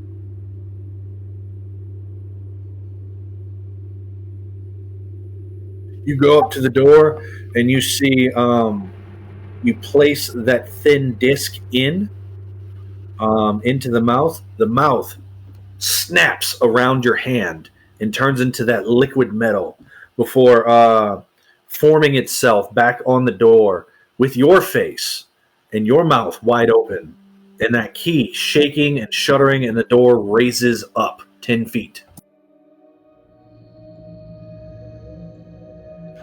Good likeness. Now there's 2 doors with my faces on it. You see that the hallway extends about 20 feet before another door is there, and on that it has a demonic face. And in the demonic face, you see a square indent.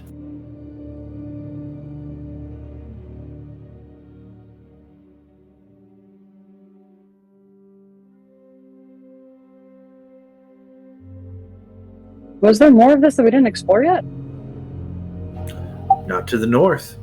There is one room across the hallway from you, or across this room from you, that you have not explored.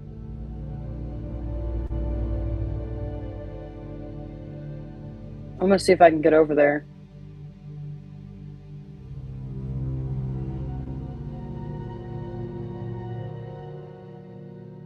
I think if we take the same path as each other, it shouldn't indent the floors anymore. So I'm gonna step back on the square that's already indented. Mm-hmm. And then I can jump. I can teleport 10 feet. So I'm gonna pick another square 10 feet in front of me. Or that square at least.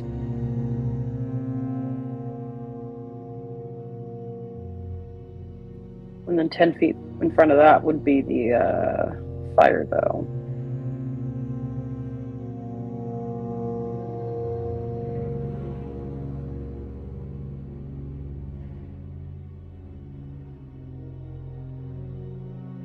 10 more feet from that, would that be tracks?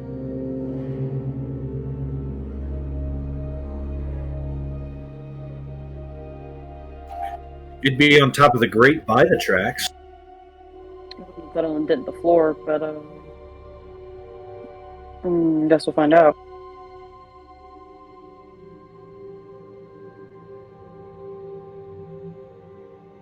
The door is right there. I know. I was just reminding you and anyone watching the show.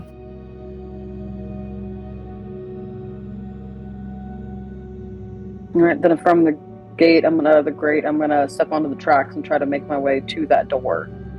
Make me a dexterity saving throw.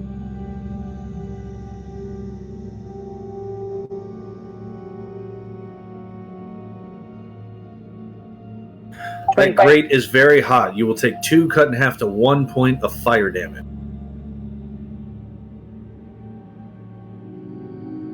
Not a long-term solution, but it'll do. Tracks and then walk forward.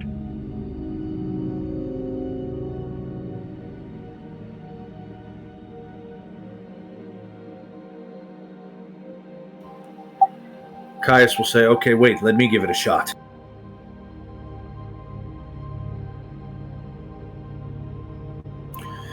He jumps, lands on that square, and then jumps straight to the track using long jump.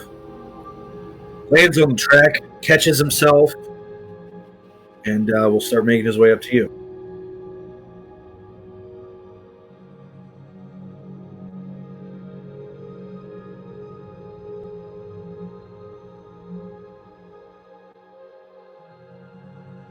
That statue, it's toppled over. Is it indenting a square at all? This statue is not toppled over. It is standing straight, and it is of some sort of heavily armored woman wielding 2 short swords with blood-red feathered wings. Right. Is it indenting a square, though, at all? Where it's sitting? No, it's on a raised sort of platform. Just enough that it's not normal floor.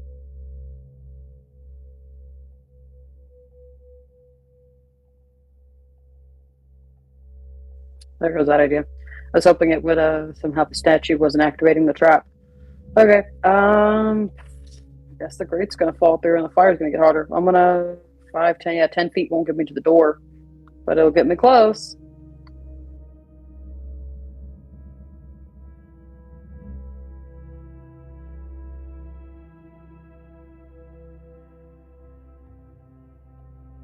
I can't even get a running start.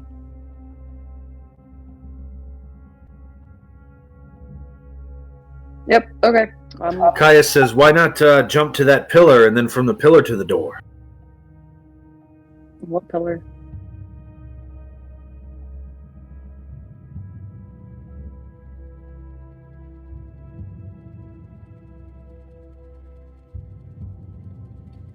I'll try it, but the door's not within 10 feet of that pillar.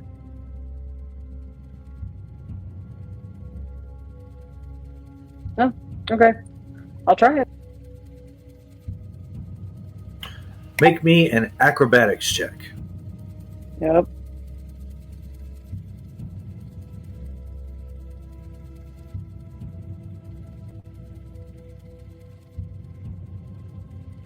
You nail it.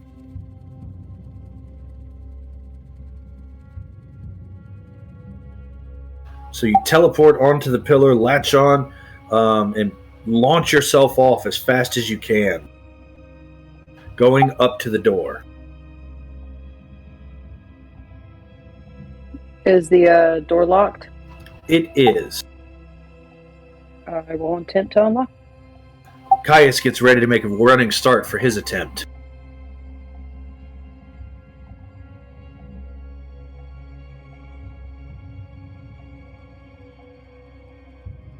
The door unlocks. Inside, you see a single cot with... No. Rose says, no more red moss.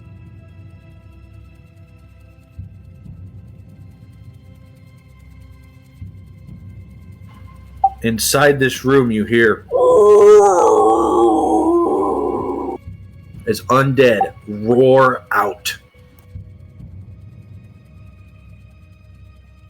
Weird, I don't see anything.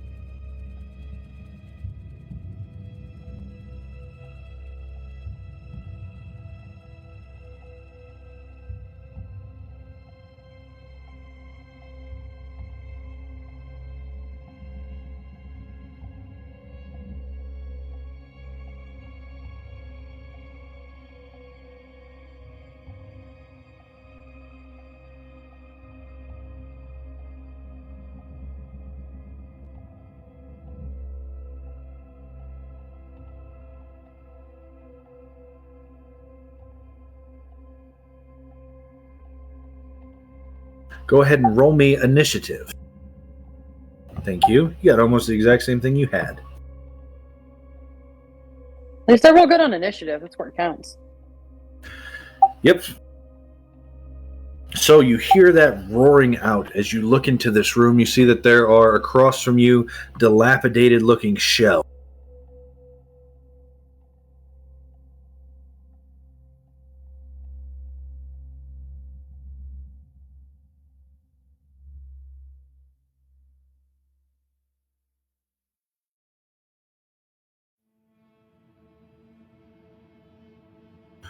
And when you hit that square, this one way over here would undepress, and you would see the light get even brighter. The lava looks like it's close to the grate at this point.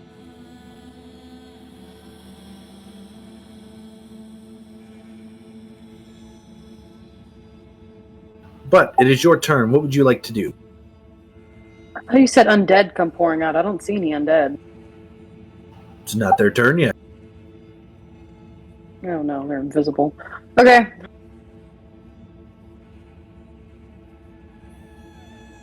Okay. Not invisible. Yeah, all the ghouls are invisible. That's gonna suck.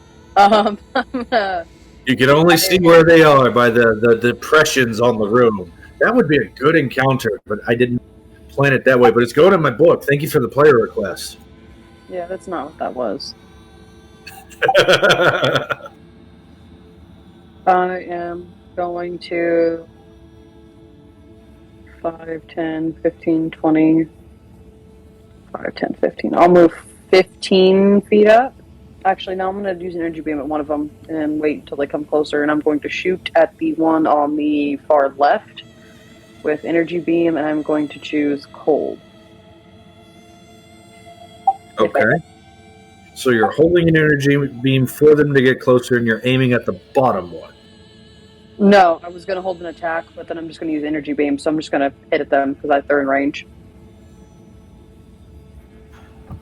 All right, a 21 is definitely going to hit for 3 points of cold damage. On the top one.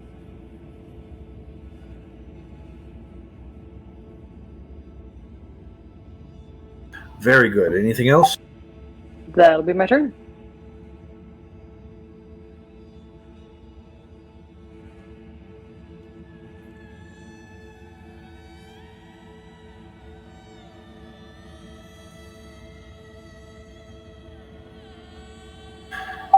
These two come electric boogaloo up, actually. Yeah, they're going to go like that. And they're going to attack you both with their claw. There's a 21 and a 7 to hit you. Both miss. The claws, the 7, you dodge out of the way. The 21 rakes against your skin, but you're able to turn it into iron as he touches, as your iron durability blocks the blow. That's your focus right now, right? No.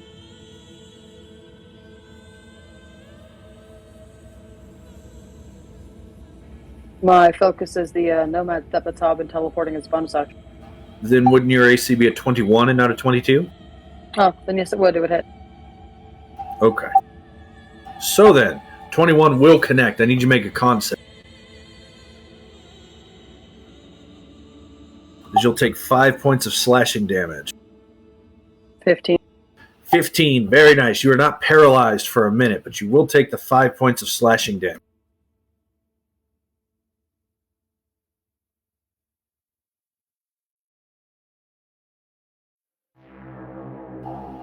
Caius hears that, and he's going to get his 10-foot head start and make his acrobatics check.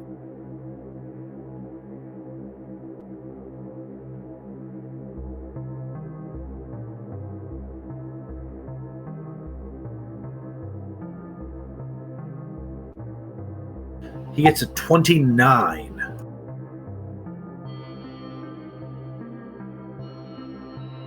He lands perfectly with elven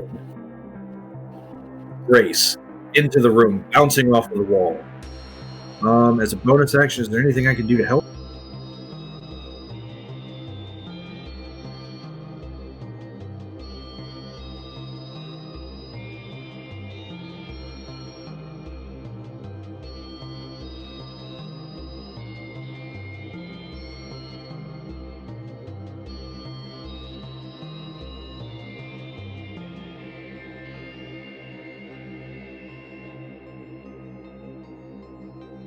As a bonus action, he's going to reach out, and when he reaches out in your direction, you feel yourself surrounded by these by these protective winds as he casts Sanctuary on you.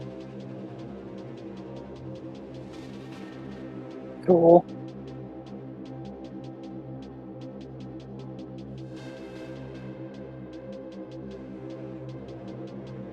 This one's going to run up to attack you. Thinks really hard about attacking you. And will attack you. But it gets an 11 to hit you. So still will not be able to connect.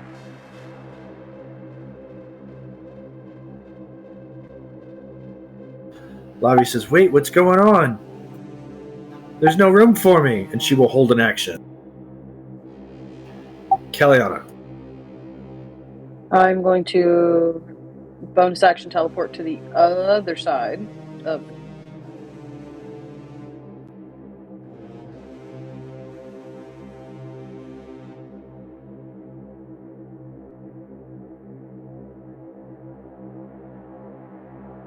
Very nice.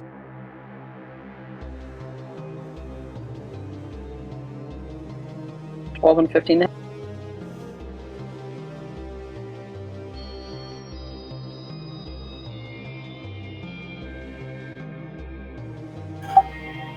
You can't attack twice because you bonus action teleport, so you can't two-weapon fight.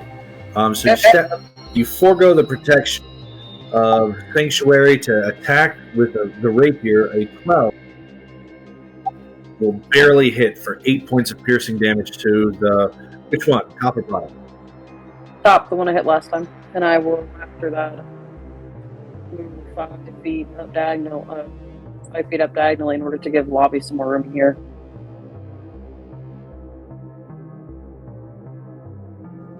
Okay. Ghoul's turns. This one is going to move away from Caius and up to you, provoking an attack of opportunity, which Caius will absolutely take.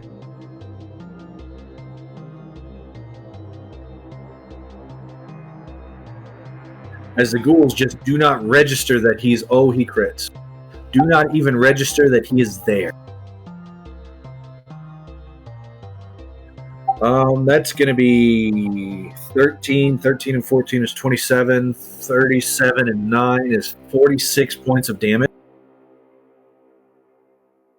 Nice. As he slices into that one with his double-bladed scimitar, and it dies. Its body continues to crawl towards you, and it gets up to you before it stops moving. Fantastic.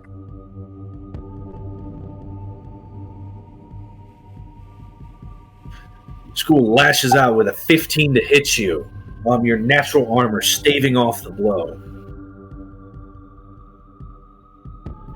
Caius' turn.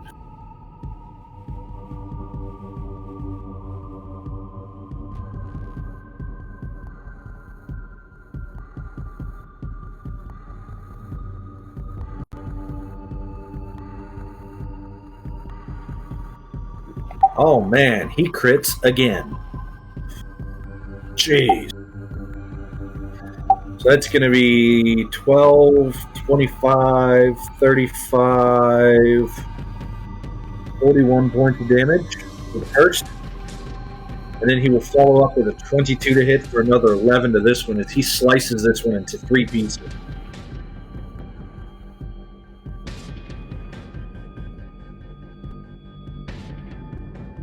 That is his action and bonus action. That one just got dead. Lavi says, okay, my turn, and she's going to make a acrobatics check. She can fly. Not when she's a little girl. Ah, okay. But she does make the acrobatics check. The DC was 15. As she lands perfect, bounces off the wall and lands in the spot. That's the downside to her changing back and forth between human form. She can't use her natural weapons in human form, other than the claws. So she can't do that powerful bite or the big tail because she doesn't have one. She got little baby girl teeth. That makes sense. But she will step in, and that will be her turn. Kalianna, 1 ghoul will remain. I'm going to try to hit it with my rapier at advantage for flanking.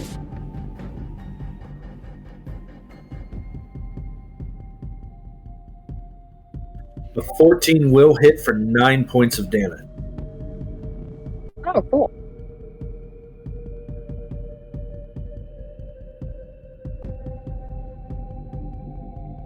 Anything further? Yep. A 19 will hit for an additional 7. Not a 7 because I don't have. Right, 3. Thank you for your honesty. That'll be my turn.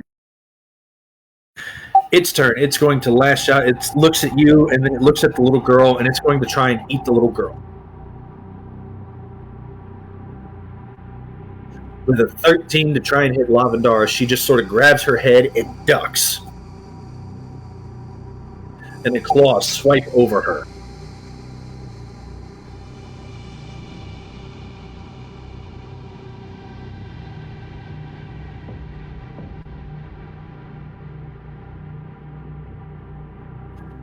Caius, as this thing swipes towards her, Caius is waiting with his blade, and he cuts down, and he cuts an X in this thing's chest. And then he kicks with his foot, and you see this thing just hit the ground, twitching. He does 31 points of damage. Nice.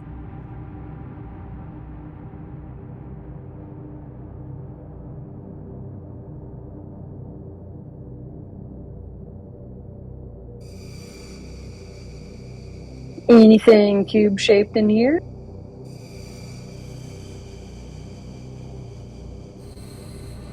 Caius says, Kalianna, you're hurt, and he'll use first aid on you for another 10 points of health. What were you thinking? I protected you. And then you got all stab happy again. I was thinking we need to get the whatever cube-shaped thing unlocks another door to get out of here. All you had to do was wait to be rescued.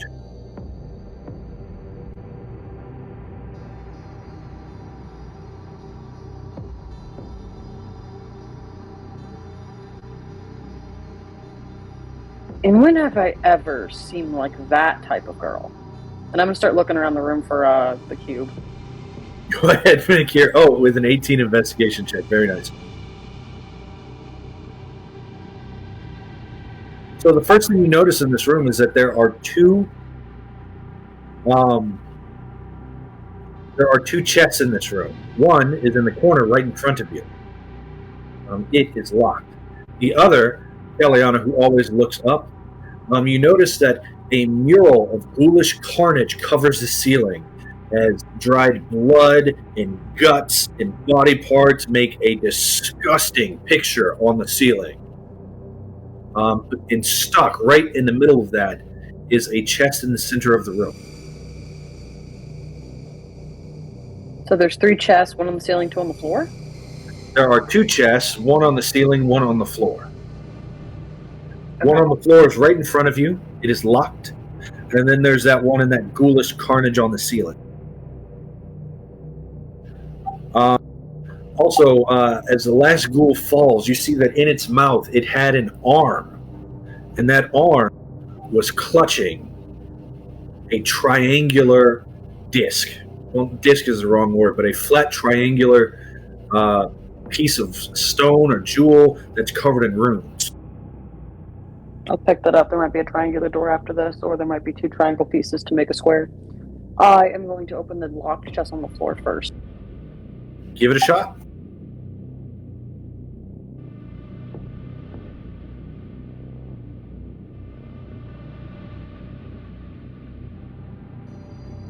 The chest opens up, and inside you see there's a leather vest, a marble bowl, and a silver cup.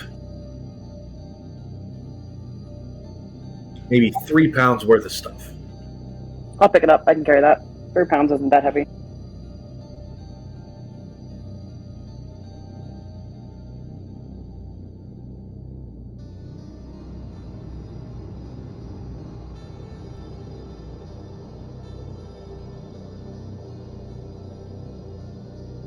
And then there's one on the ceiling.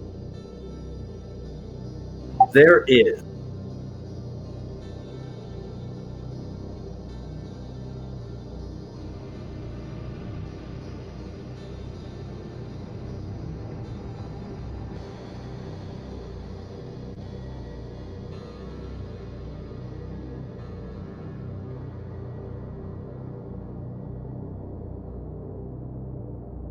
What is your plan for that?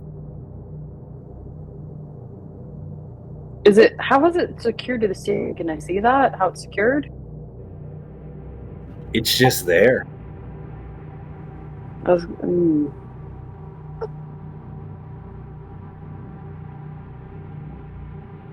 Lavi says, I have an idea. Okay. What's your idea? And she looks at you and she goes, puppies. I'll pick her up. And then there is a flash of purple light. And she's now a large-sized dragon. She just says, go on, get up. Oh, she's going to pick me up. Okay, I thought she meant me pick her up. Okay, I'm going to climb on her and see if I can reach the chest that way.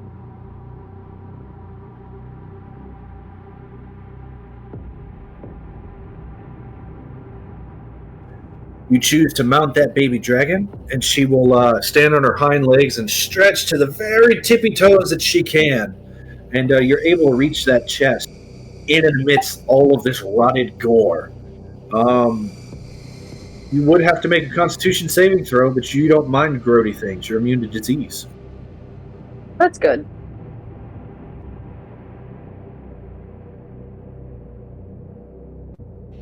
You are at the chest. Is it locked? It is locked. Can I try to pull it down before I unlock it, or do I have to unlock it up? Make an athletics check.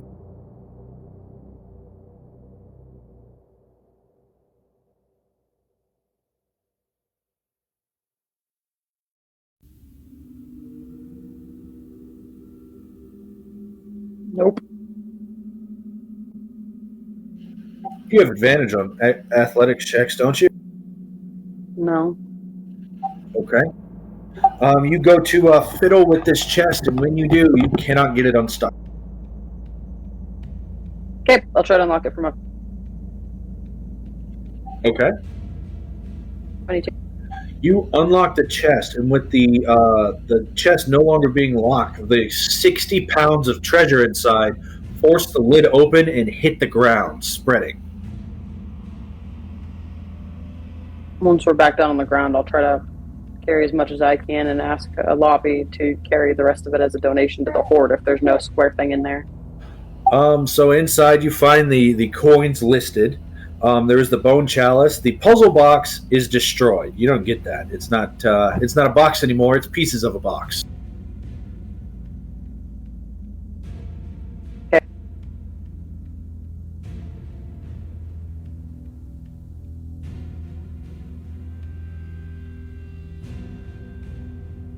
So the square thing's not in here? I was changing it to say that there was a broken bone puzzle box. And then inside you do find a square token. Inside the puzzle box? Inside the puzzle box, yes. Oh, well, it's got to drop from the ceiling. It broke the puzzle box. I don't even have to solve it now. Now it's just not worth 200 gold pieces. It said 25 on the thing before you changed. Oh, well. If that, I am going to ask Lavi, who is in dragon form, to fly me back over to the door if she can.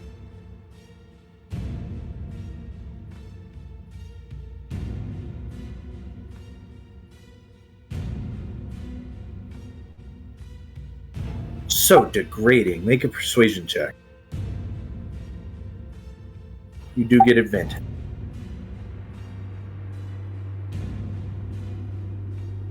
Funny.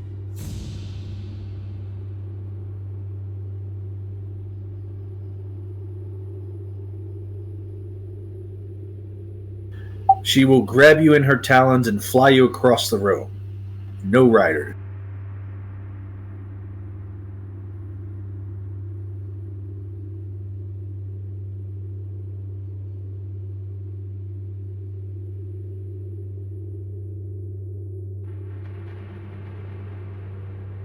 And I will try and go across to the door and put the puzzle green square thing in. 1 second. I actually don't remember if it's green or not. I just remember we watched Moana earlier and I think they're little green puzzle pieces. It's not green. They're made out of bone, actually. They're white. But I didn't describe that. They are white.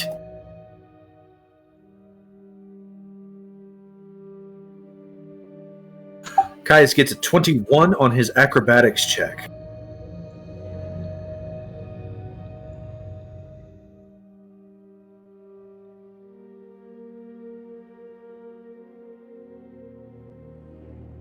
As he launches himself back onto the tracks and he looks at Lavi and he goes, Lavi, it would be such a shame if all of your hoard got left along with your tiefling handmaiden.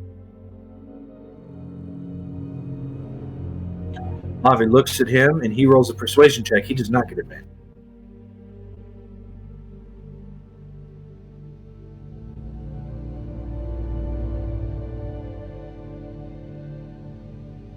A 14, and Lavi says, I'm not leaving my hoard. And Lavi will promptly fly off.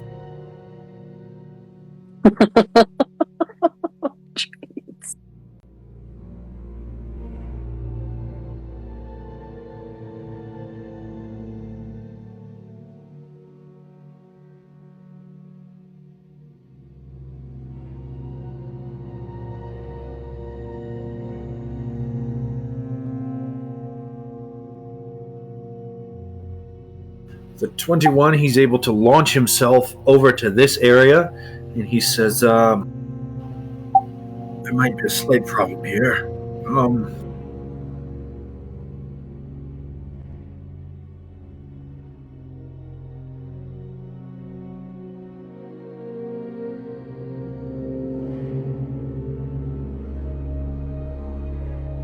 I know just what to do. He's going to launch himself again. And while he's in the air, he's going to activate his gust cantrip to push him 5 feet further. So you normally jump 15 feet. 5 feet further puts him there, and he does not hit the floor. Lavi will come back with that opal and all of your mini chests. I am going to sit and actually calculate how much this weighs. Because that's important.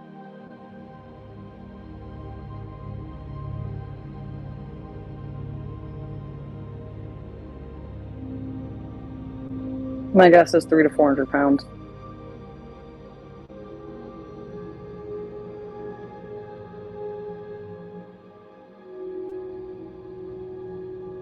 Well, do we want to go ahead and take our short break? Yes. It will be 10 or 15 minutes for us, and it'll be about 20 seconds for you all while we go ahead and set things up for our next scene. Uh, thank you for tuning in, and we hope to see you in a few minutes.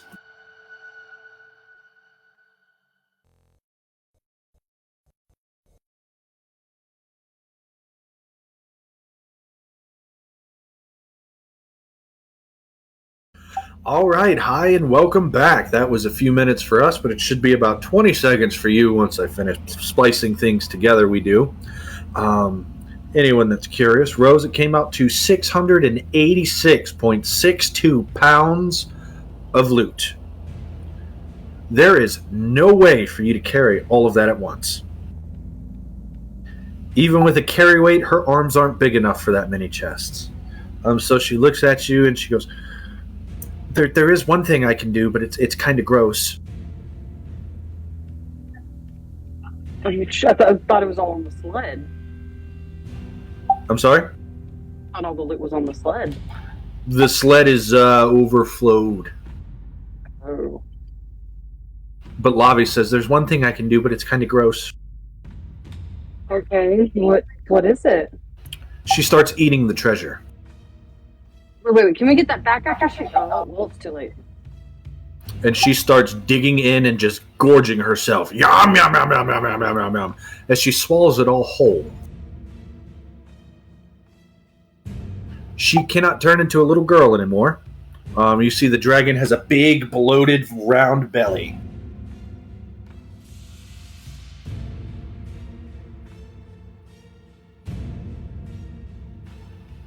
When she finishes, she belches and goes, excuse me.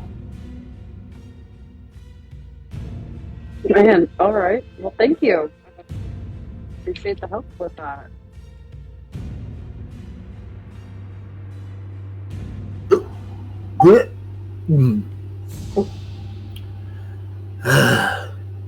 I feel so fat. As soon as we get out of here, I can figure out a different way to carry it, but we have to get out of here first. Well, no, how do you think dragons carry all their treasure? I didn't think they carried it, honestly. Why didn't you think? I thought it was brought to them.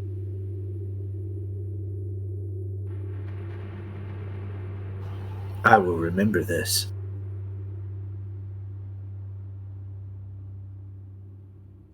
I haven't met any dragons, though. So, I mean, you're the first, so I wouldn't know. Not really. It's in my treasure pocket. All right, well, let's see. Dragons have a special stomach for treasure pockets. Oh. Is it next to the organ that makes you breathe fire? Or breathe your breath weapon organ? Their Draconis fundamentum, no. It's next to our real stomach. But it holds treasure and it polishes it while it's inside. You now have a bunch of empty chests. Ah. I'm gonna leave these here. Actually, I can even carry them if I wanted to. Hopefully we find something. Hold on, we can stack the chests in the sled. Okay, let's stack the chest, because we're still gonna need the chest and the sled for when we get out of here. Yeah, I feel very slow.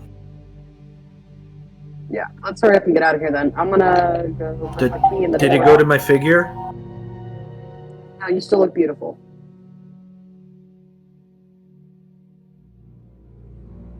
And I'm gonna go to the door and put the square thing in.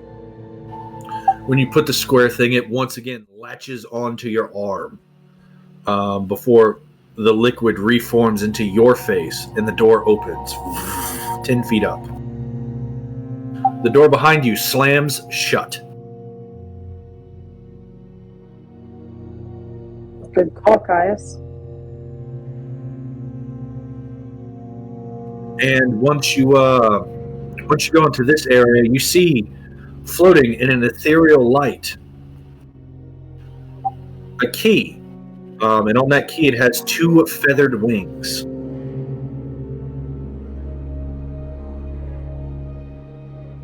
Take that key.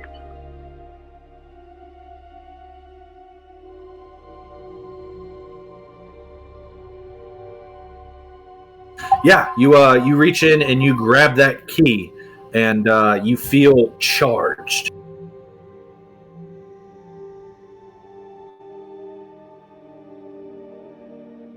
I still have the triangular piece. Does that fit in here in this door? You see the door behind that key has a triangle piece. I'm gonna, once everyone's in this last room, I'm gonna put that key in. You put that key in, and it also forms to your face. The demonic mouth clamping down. You're expecting pain as that liquid forms around your arm and then flows back up onto the door, bearing your face with an open mouth. And inside the triangular key piece, and the door rumbles and raises 10 feet.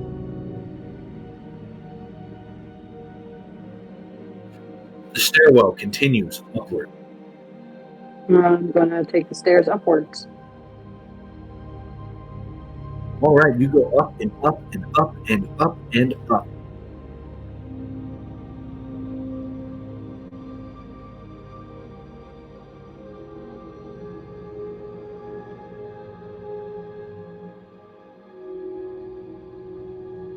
One second while I change map.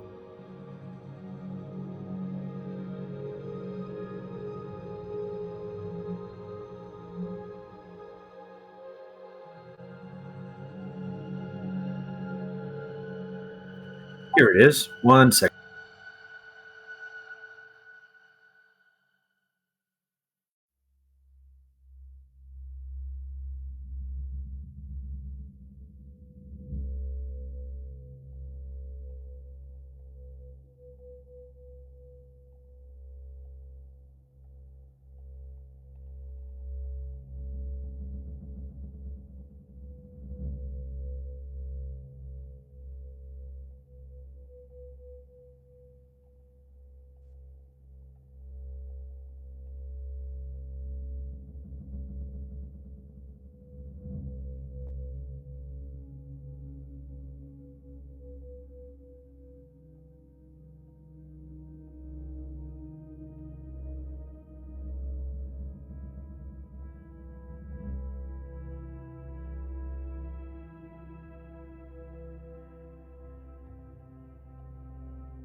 Write down the time so we can cut that bit out. Yes, dear.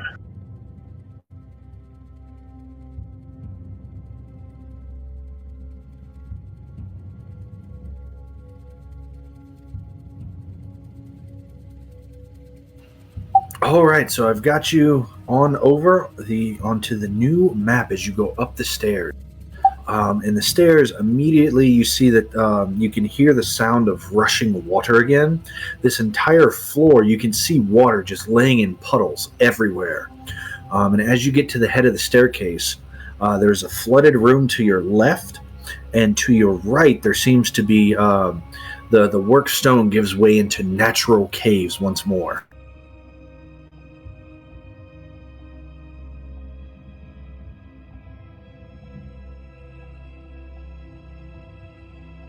I would like to check the hallway to my left first.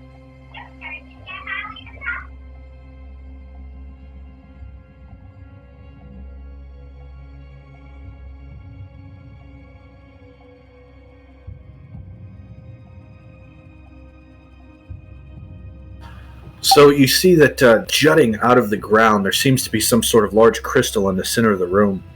And in the far corner, there is an altar. The altar has a skull set down upon it. It is burning a red candle, and there is a very small arcane sigil that looks remarkably like an arcane sigil you had found in an earlier part of this dungeon. What does the arcane sigil do?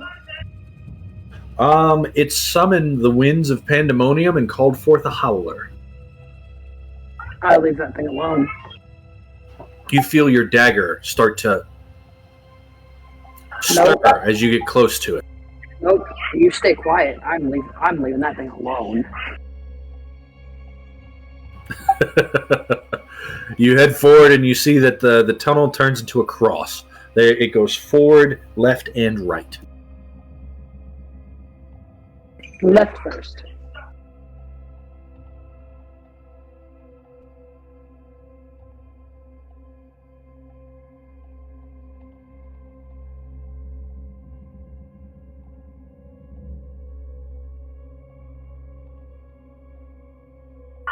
Oh, I'm out. That looks like a blood circle. I'm out. As you approach to the left, you can see two humanoids chained to a table. They are long dead, and their guts are trailing behind them, and it leaves a blood trail on the floor to the prison cells towards the left. It goes to the left and the right. In the center of the room,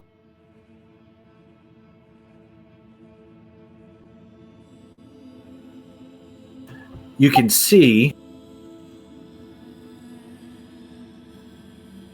on the right side there's a large table, and the large table is ornated with two bowls filled with blood. And in the center there is an open tapestry or an open scroll that is covered in arcane sigils. In the very center, next to a dais that has a book wide open, you can see a circle made out of blood and candles with a bell and a book and a candle in it. And inside the circle, you see a golden elephant. It's about the size of a halfling, maybe 3 foot tall. And this withered, diminished thing looks towards you. And it says, "Oh, thank the heavens. Please let me out. I've been stuck here for so long." I'm gonna go up to it and see if I can find a way to break it out.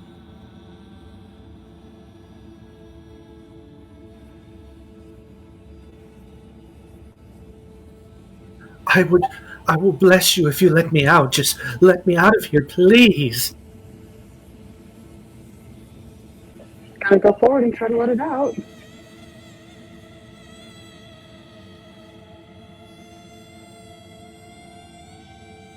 Oh, you move me back. What? I move forward and then you move me back. No, I moved you forward.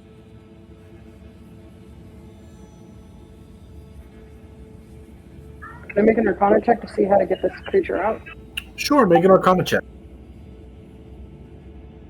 At advantage. 26. It looks to you and it starts speaking a language you don't speak. That sounds like trumpets. But you shake it out of your head. This is a binding circle. This is a plane. This is a magic circle. All you would have to do is take your little dagger and put a single scratch in that circle, and whatever this creature is would be free.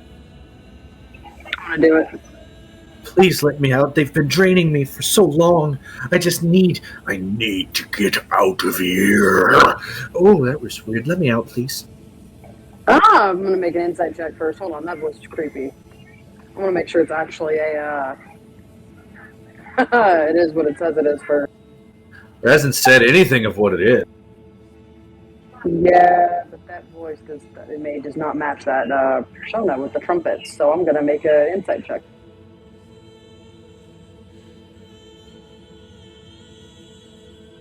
Yep, I believe it. I'm gonna let it out. Yes, free me from this prison. You reach out with the dagger and you stab with the ceremonial dagger of Baal this magical circle of binding, cutting it forth, and you can feel the threads of weave and magic being destroyed, being rent asunder as you free this creature. And when it does, it immediately transforms. Yeah, I figured.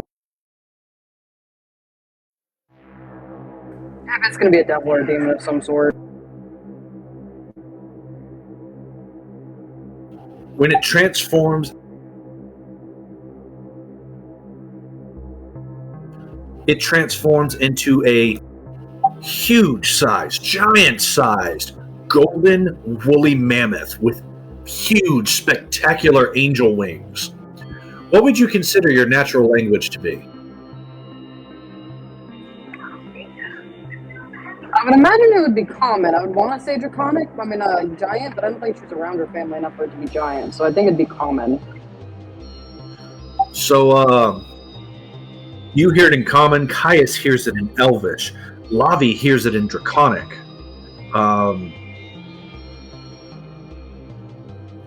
As it activates its aura of invulnerability. And it calls out to you and it says, "Blessings upon you as I have promised. I will remember this, Kalianna of the moonless night."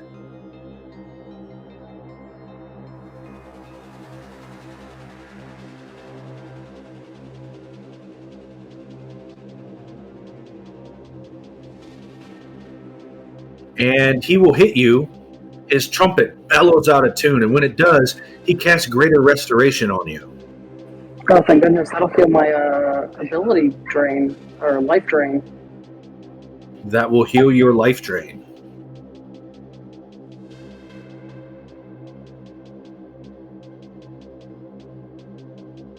I must return to my home. I don't have much strength left, but before I go...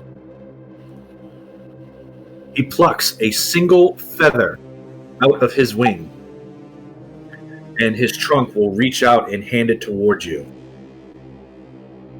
I'll take it. Thank you. I hope you get safely home. I go to a darker denizen. When you require rest, when you require life, but take my feather and will it, and know that you have the gratitude of Zulu.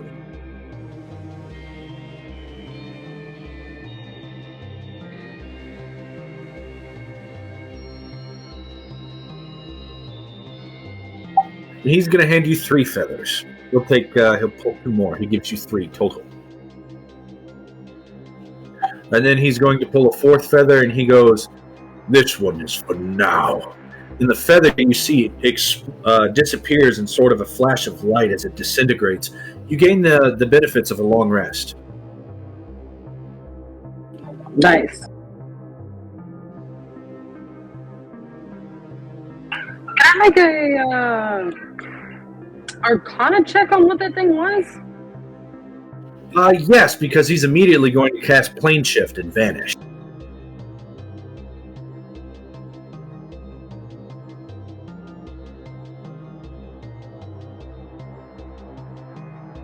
Natural 20 for 27. That is a creature known as a Hollyphant. The Hollyphant is a celestial elephant. They're known to be noble steeds and allies to the angelic armies of heaven. They're well known for their faithfulness, their purity, and their might in combat. Deities and angels use them as messengers and helpers, and the things they treasure most are friendship and honesty. So it's probably going to the field of battle next, then. If it's going somewhere darker.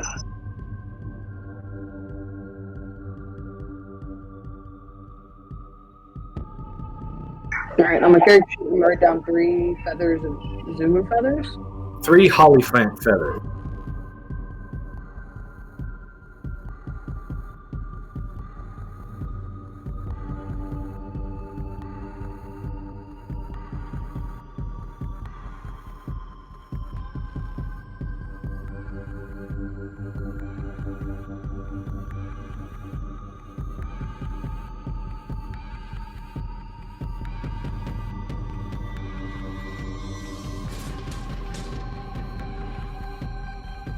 Nice. But you and Lavendara, also, you, Lavendara, and Caius all get that long rest. So I'm adjusting your health. Reset your character sheet for me. I think I was only down one side point.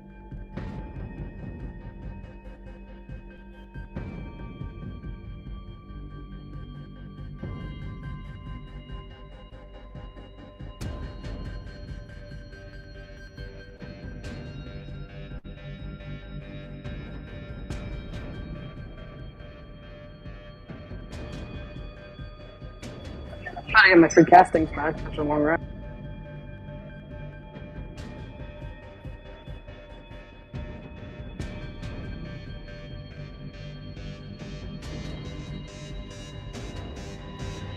And since it's within 8 hours, you still have 8.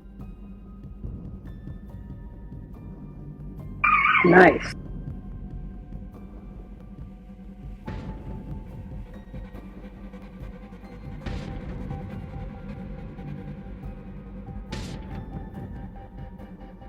Nice.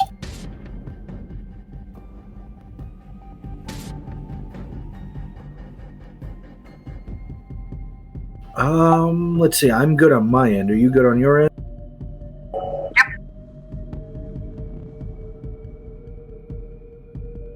Fantastic. So you have freed a celestial. Since I get my long rest abilities back that I can get one per day, I'm going to mark my ward, since Opal's not here, and mark my ward probably as Caius. You flatter me.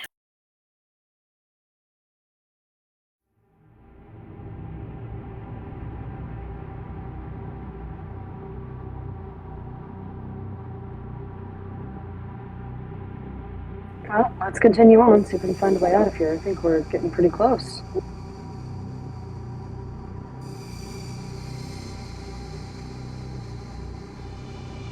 Lead the way, O mighty leader. Why am I always automatically the leader?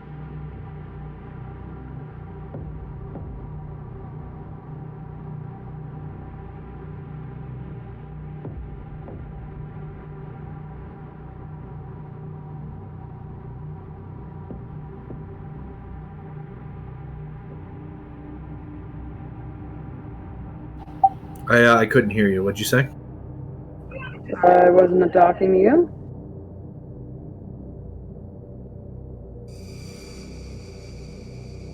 All right, so you go and you want to go straight down? Yeah, I was hoping it'd be like the other across the hall where it's just short, but I mean, I guess we'll have to figure out and go back once it's done. You see that this leads into the natural cave. And I will make my way back up, then I don't want to go down here yet. I want to clear out the hallways first. So I'll go back up and go to the right when I get to that split.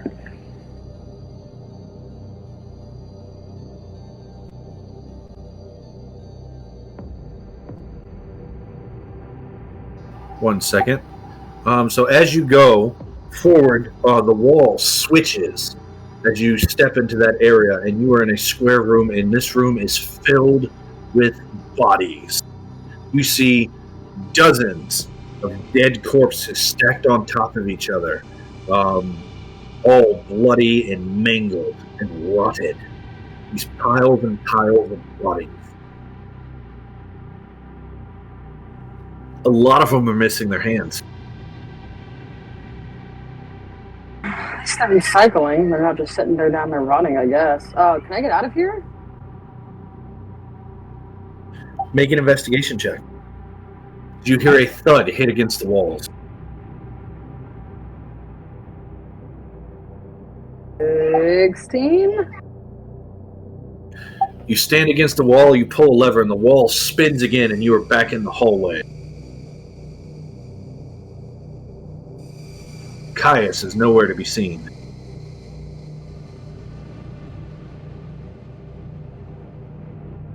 You hear a thud on the walls. I'm going to try to shout to pull the lever, and I'm going to step away from the spot to see if someone else will switch. You see as the entire wall section just spins in a circle, and Caius and Lavi are standing there.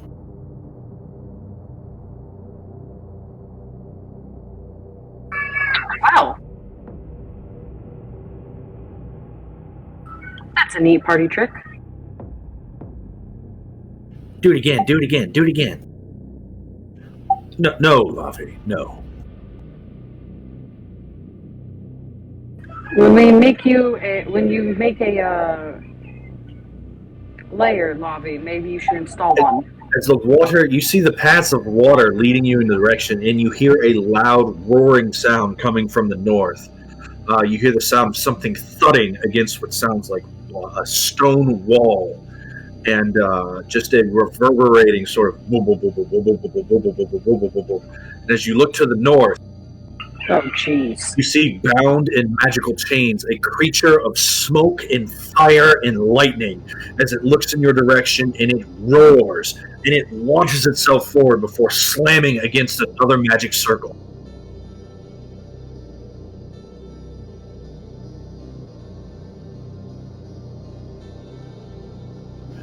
I see you, little fleshling.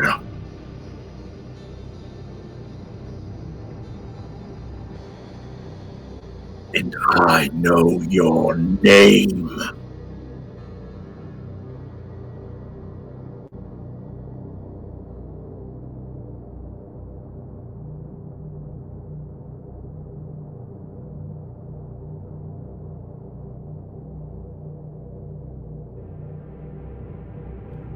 And it will sniff in your direction and go, yes.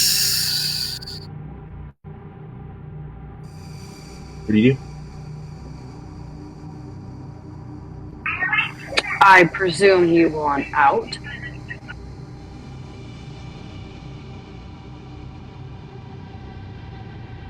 Yes, you will release me.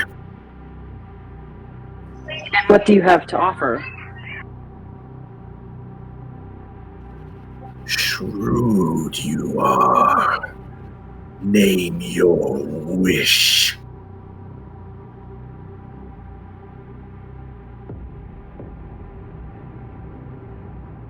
I know what you desire. I can feel it. Lavi says, what she desires? I know what she desires most. He's right.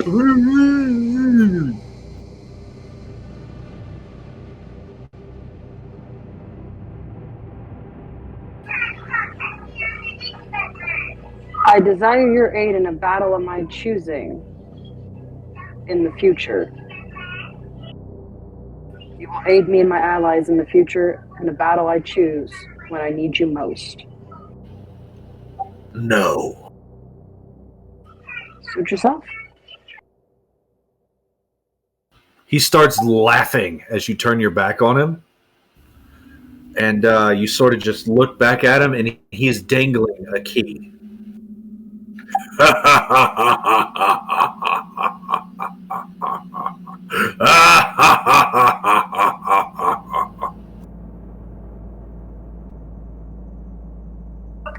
Why do you have the key?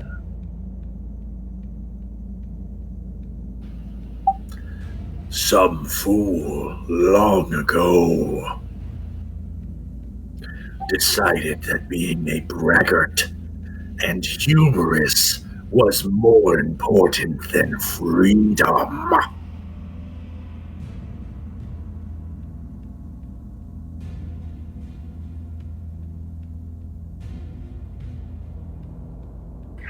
All right. How about a new deal then?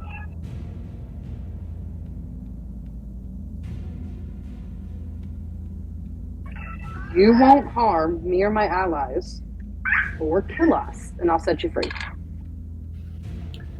Today,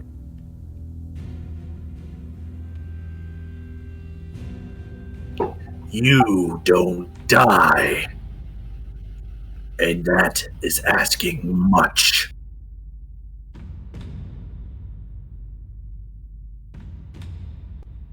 Fine, deal.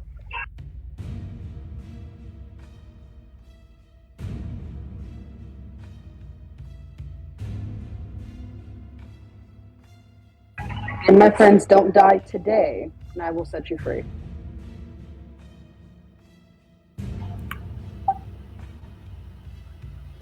Baylor agrees.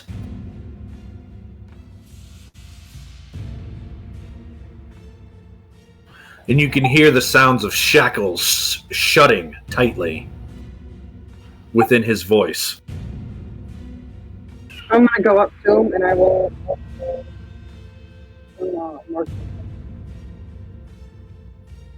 Well, this one's a little different. He is not... There's a circle, but he's also bound by these great and large chains. And they look similar to the chains that you and your friends were bound by, though incredibly heavier duty. This is a creature of might, an ancient being whose strength is near deific.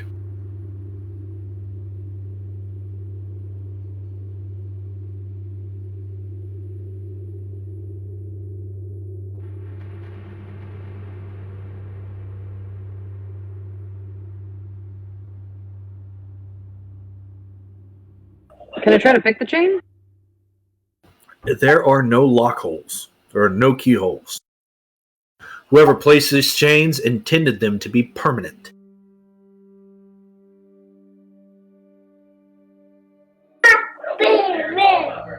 I have an idea, but I don't think he's going to like it.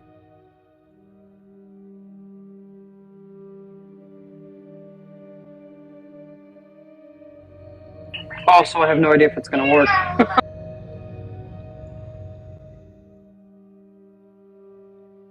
My plan is I'm thinking I can mark him as my ward, switch spots with him, and then I can teleport back out. But I don't know if I can teleport out of those chains if they're meant to hold him. Yeah, you wouldn't be able to teleport into them either.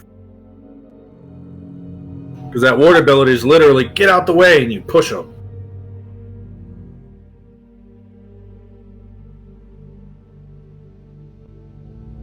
Can I make a check as how I might get these chains off? You make a check and I'll tell you what you find out. Caius will give you guidance. I'm going to do Arcana first. That's going to be a 16 plus guidance is that, and I would like to use my thing of 1, so it goes upstairs to a D10, so that's a 1. D10. A 20. A 20 is what you needed. These chains are arcane inscribed, but no matter what you do to the chains, unless you break that magic circle below him, he's not going anywhere. So break the circle first, then try to nullify the chains? You would have to do both. The order is less important. Okay. Keeping the circle will keep him from trying to kill you on the other side of it.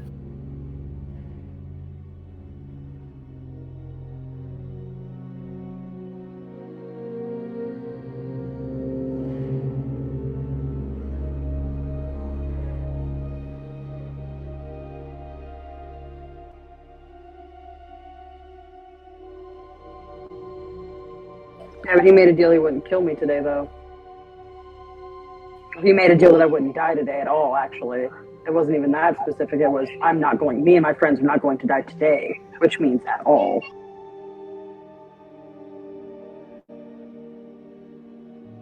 We're immortal for 24 hours.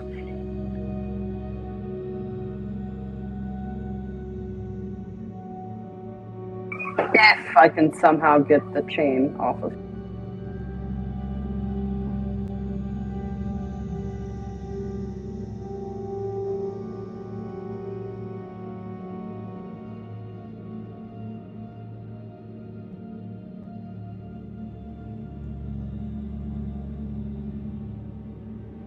Can I use the wand of secrets on this to help me out, or would that help at all? Let's throw up the text of that and let's see what it says.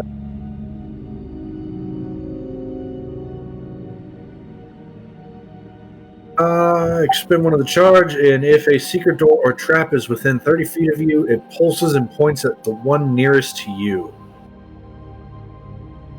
So not helpful. Do you use it? Yeah, I'll do it. You use the Wand of Secrets, and you see that on the ground Near where the chain is connected, there is a secret door. It starts glowing.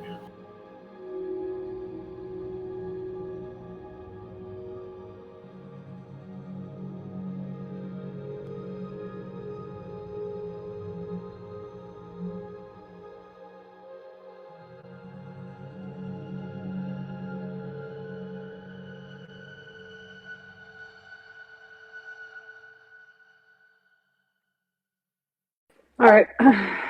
I'm going to try to open the secret door, and I'm going to tell the Valor that I think the answer to getting you out of here might be in here. I'll be right back. I am not a Baelor. I am Baelor. First of my kind. My apologies for that oversight. And I will go into the door and see if I can... And then he yells something in Abyssal that does not sound kind. Well, I can either get him out or I cannot. So, I mean, that's completely up to him. I'm going to go in that door. You go up to the door and you're looking for a way to open it. Make me an investigation check.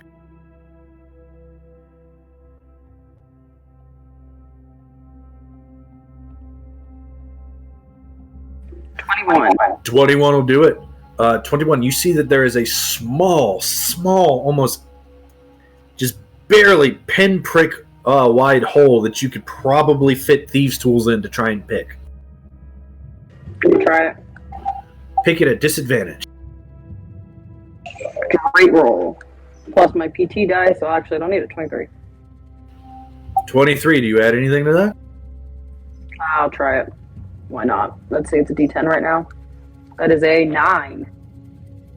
32, you manage to pick the door open, and inside you see that the chain is anchored. And where the chain is anchored, there is a wand. It cannot be moved, but it is there. Make me an Arcana check. Is that an immovable rod? I'm not giving you that at level 2. 12 plus... Is this a D10? I think this is a D10. 12 plus 7 is 19. That guidance. Because I was going to say that before you rolled it, because Caius is right there with you. 4 is 4. So that's a 23. This seems like a spell sink. It needs spell slots.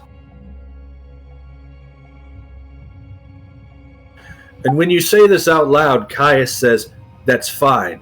And he turns his ring, and you see as arcane energy comes out of his ring and into that chain, and the chain snaps.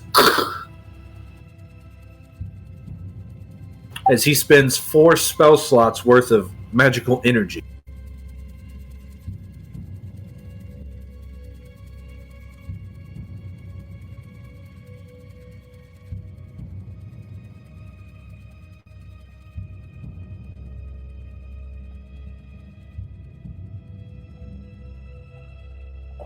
All right. One of the 2 chains has broken, and Baelor yells out something in Abyssal. But this one doesn't sound quite as mean. Doesn't sound pointed at you, at least. All right. Is there another door somewhere then, I think? And you see as his right hand is freed, he sort of flings it out, and when it does, this whip of fire forms in his hand. And in common, he yells, "My arm is complete."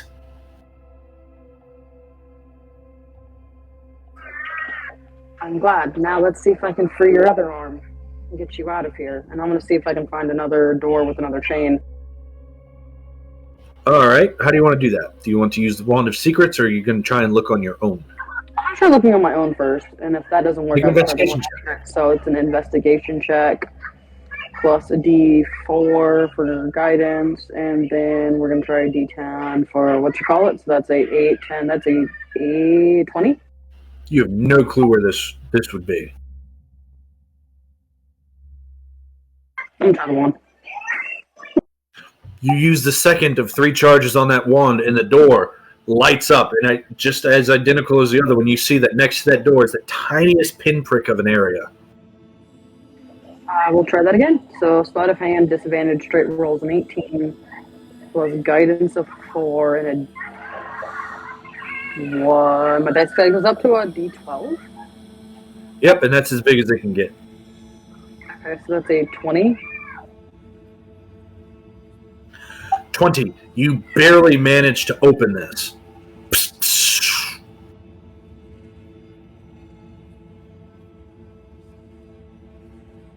All right, what is this one? Inside, you see another spell sink. Do you think I can use my psionic points to do this, or does it have to be spells? It does not appear to be psionic in nature. But Caius will sink another 4 levels of spells into it. That's a lot.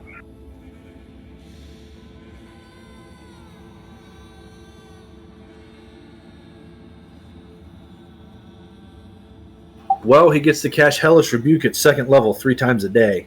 So that's where those came from, at least half of it. And then he will use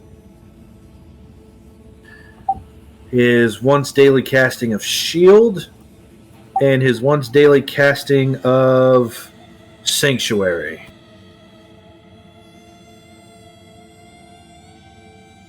And that will be 4. As that chain breaks, and when it does, this sword of lightning gets pulled out of Baelor's hand, and as the chains go down, the heat radiating off of this monster is insipid. It is intense.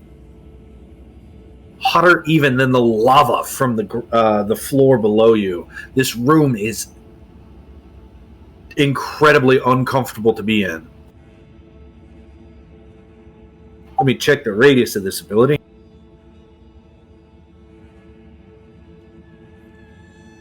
So you're not within 5 feet of Baelor, but you can see as that fiery aura starts to escape, and it's penetrating this magic circle that binds him.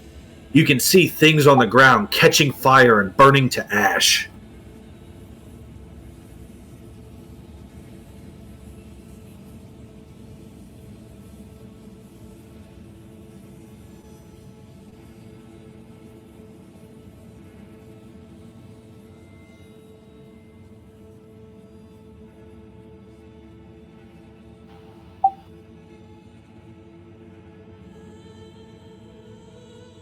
What would you like to do? He still has the key, doesn't he? Yeah.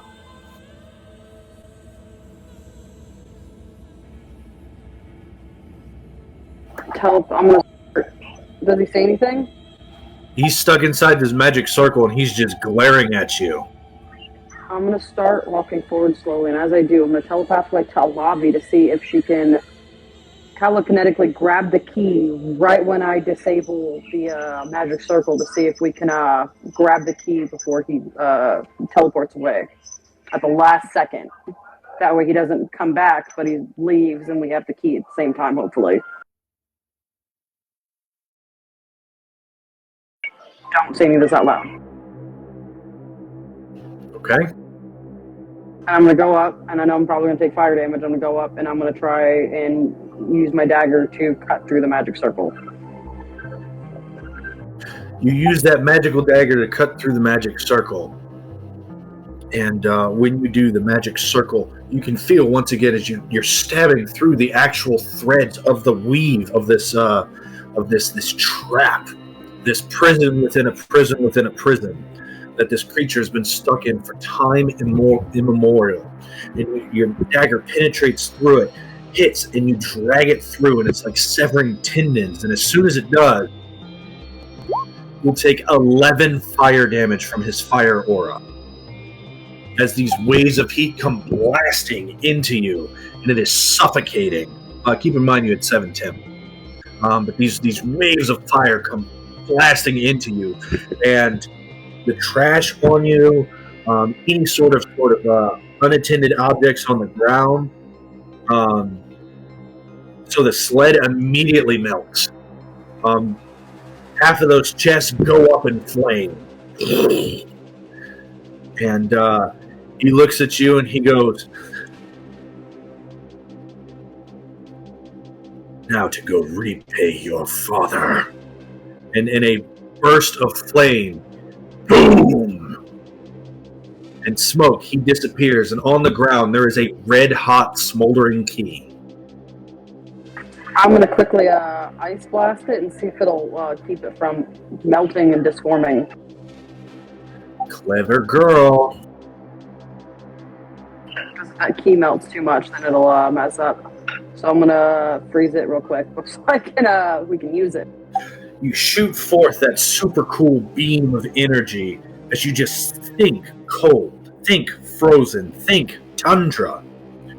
And this key quickly cools, and it turns black as iron. And the key itself has 2 bat wings and a pair of devil horns on top of it.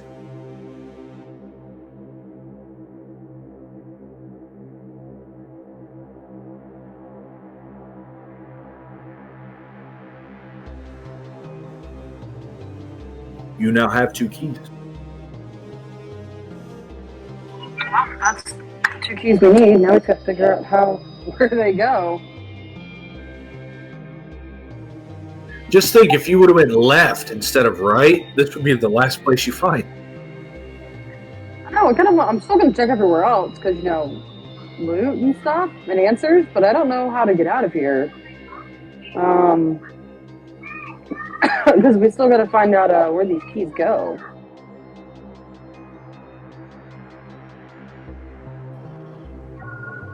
So let's see, which way did we come from? We came from the left? Yeah, so let's go straight this way and see what's this way. So as you go there, you see that these paths of water on the ground coalesce and turn into a circle into the corner of this cross-shaped pathway. As you approach and step into the middle, 3 candles light up in those 3 corners.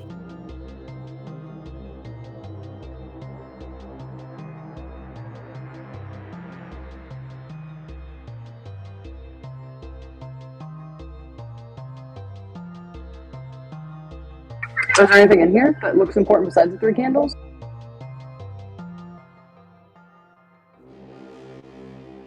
Other than that, you see nothing over there. Are these candles lit or unlit, you said? They are lit now. They were unlit. Sort of, it's kind of a raised dais, and it's an inset sort of torch, and it just springs to life as you approach and step into that circle of water. If I back out of the circle of water, do the torches go out? They do not. Okay. Well, I'm going to leave this hallway alone then, I guess. Go this way.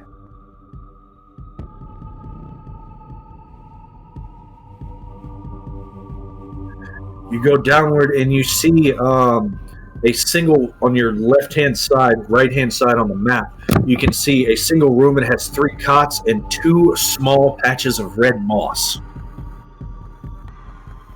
Interesting. The bottom level didn't have any prison rooms.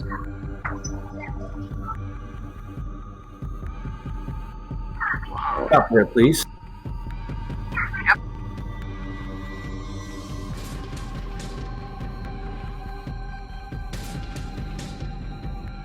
As you step there, you can see there is a dais. It is surrounded by water that is constantly swirling. And in the center of the room, there's an arcane puzzle box. Copper goblets that smell like blood. 8 of them. 1, 2, 3, 4, 5, 6, 7, 8. And in the center, a puzzle box. On the right-hand side of the map, Kalianna's left, you see a stairway that goes down. And at the end of that stairway, there is a door.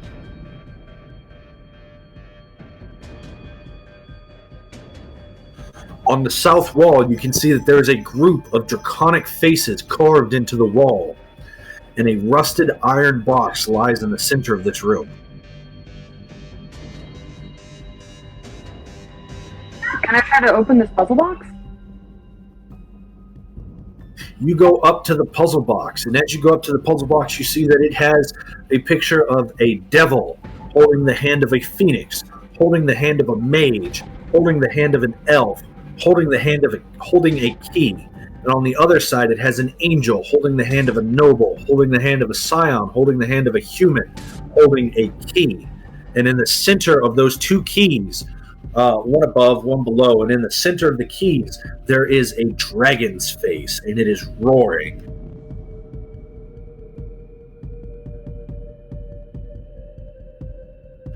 This puzzle box is significantly harder if you don't find the tapestry.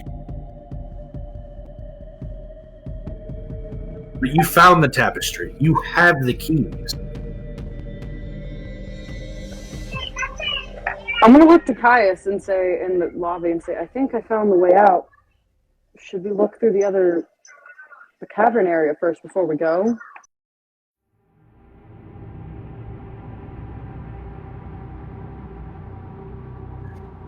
Lobby says, there might be more treasure. I want more treasure. And Caius says, do you really want to delay our freedom for more money?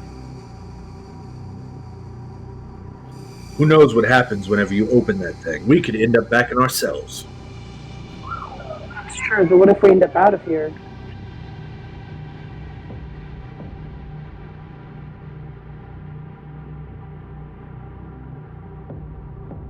I think this will open the door, and that door leads to out.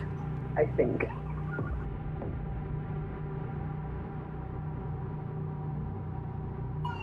No, you're right. There's no point of being greedy. We have enough. We should get out of here with our lives while we can. I see what you mean about the treasure thing, though. It is a trap to get people to stay because it's tempting, but we have enough. We have enough. Let's just get out of here. Hold on 1 second.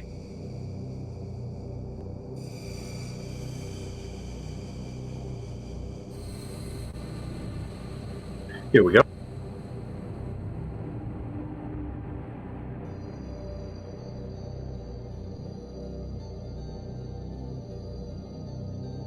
That handout should have popped up. Yep, sure did. I meant to give you that earlier.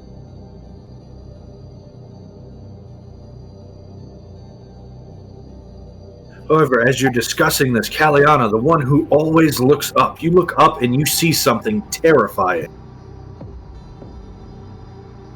In the distance, to the south, you see a figure on the ceiling, and it is effectively standing on the ceiling as if gravity were reversed, or it sticks to the wall, but it is standing upside down on the ceiling. This creature is in full plate, and the full plate is made out of this black iron covered in spikes. The joints of the metal are glowing red hot, and atop its head is curved horns that seem to be flowing with molten metal.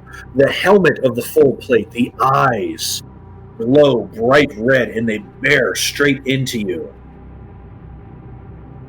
This creature on the ceiling looks at you, and you can see the wicked sword cleave to its back, and it points at you.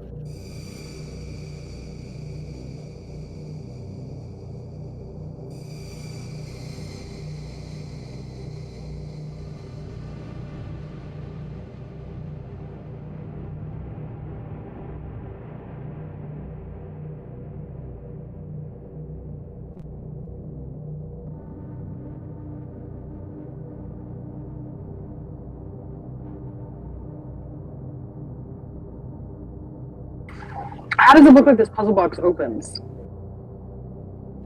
You ignore the creature? I mean, he's not moving, right? He pointed at me, but he's not moving. Like he was standing there, and when you looked up at him, it pointed at you.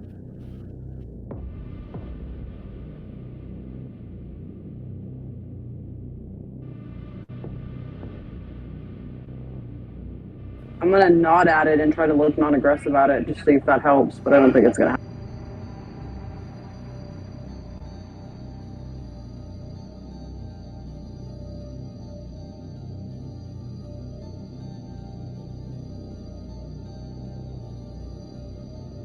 Does it do anything else? What was that? Does it do anything else? It does that. It draws its thumb across its neck in a I'm gonna slit your throat method. Terrific. Yep. Terrific. I'm gonna see if I can open this puzzle box and get out of here, because let's not be caged up with this guy any longer. You look down at the puzzle box, and when you look back up, the figure is gone. Great.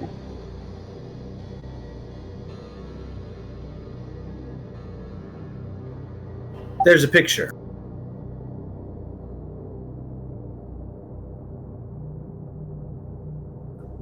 Man. Dungeons not new, expensive adventures in odd situations, but what was that thing? Did it point at me? Yep, it sure did point at me. Well.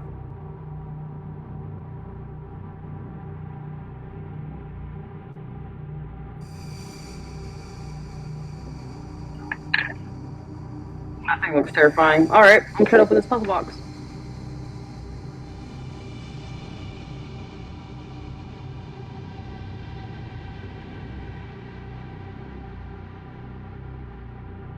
All right, so you start looking at the puzzle box, and it seems like vertically there are 3 layers that spin independently, and horizontally there are 3 layers that spin independently.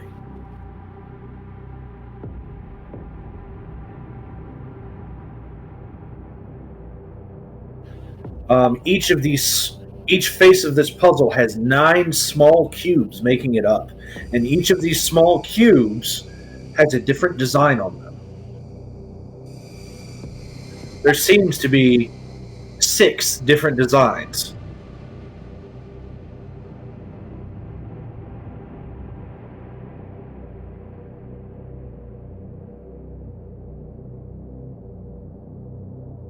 Is it the 6 designs that represent the 6 people? No, they seem like unrelated. Can I make a check to see what these designs are?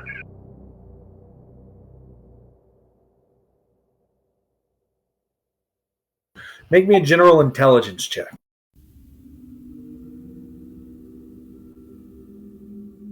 23. 23. There seems to be one for each school of magic. Abjuration, conjuration, evocation, necromancy, divination. 1, 2, 3, 4, 5. I'm missing 1. Transmutation. What is it? Transmutation. Transmutation. Okay. I'm gonna say we seem to need to imbue the cube with 6 different forms from the 6 different schools of magic. I have a few, but I don't have a lot. Lavi, are you able to help with this? And I have shield. I know, so that'll be abjuration. So I'll say I know I have abjuration. Caius will say, it appears like you have to solve the puzzle before you even do that. And I'm gonna try to solve the puzzle. All right, is Kalianna proficient in puzzles? No. All right, so to solve the cube of the Great Mage Rubik,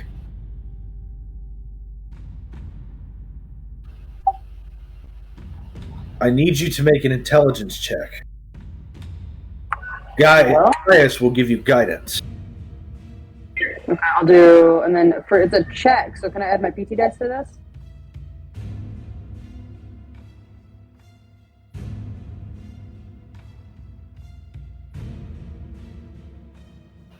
Hello?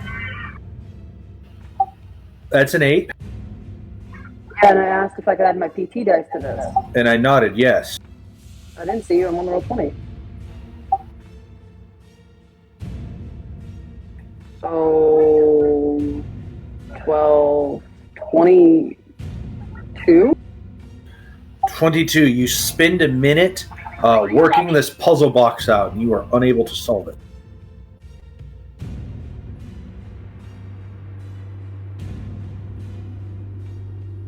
Can I attempt again or no? As you try to attempt again, the box has locked. You get the feeling that after a certain amount of time, you will get another try. Oh, wait. Just going to post up and wait right here in this room? Yep. Roll a d12.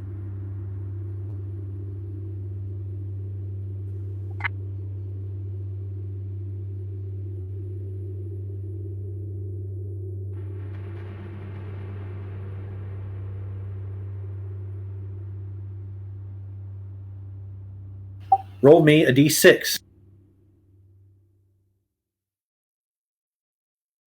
4.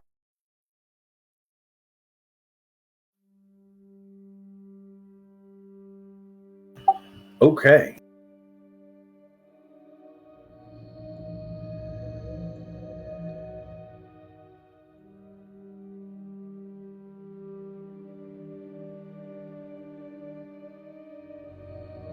As you're sitting here waiting, you hear a moaning start to grumble from the hallways near you.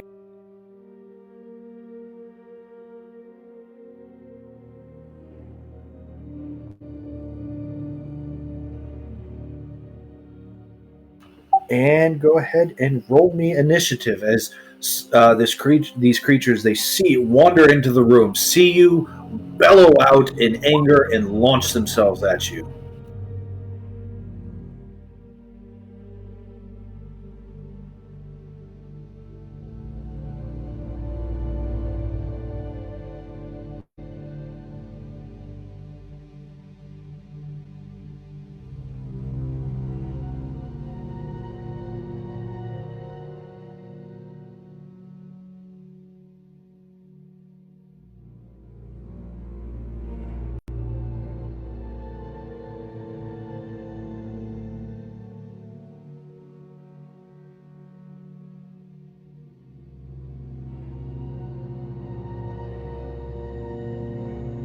Ooh, at 28, you always get good on initiative at least. At least there's that.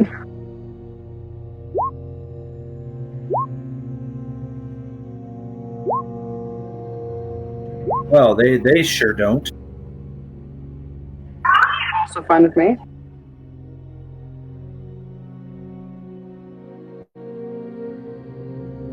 But first up is Kalianna. You see this large creature with weapons sticking out of him, carrying a bone club. He looks at you and he bellows out a roar that echoes throughout the hallways. Oh, there he is. I was like, I don't even see him on the map. Okay, he was below me. And next to him is a humanoid zombie. Yep, I'm like the present. I'm gonna move up. I'm gonna rush him and hit him.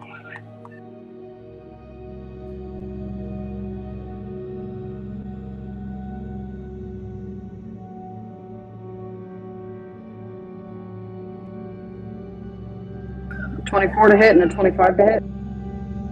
Both will hit as you hit for 11 and 2.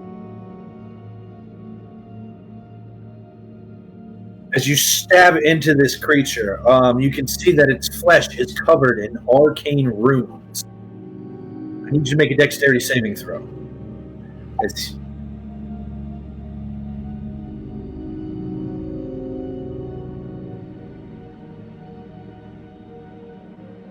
You will save for half as you crash into and stab this creature.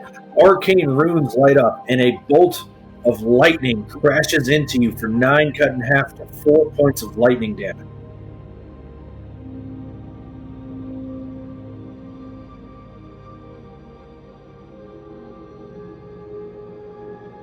Anything further?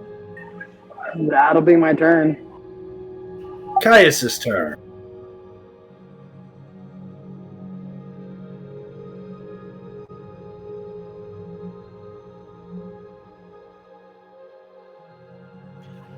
Caius is going to run up, and he's going to do the same thing. He's going to cut twice.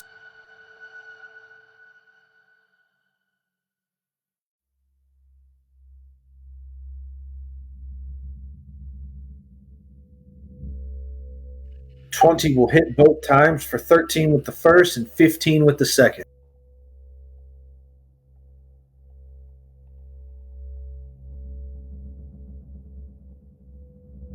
That brings us to Lavendara's turn. Lavi is slow because her belly is filled with stuff. So she's going to waddle forward.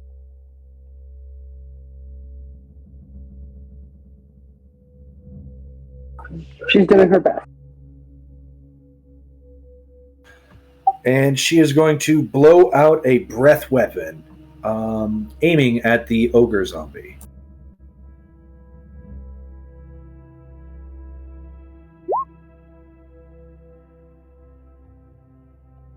That was the wrong save, but even with the right save, he's not going to save.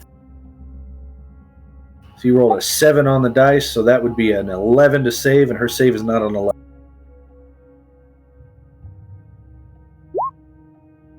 So he will take 14 points of force damage.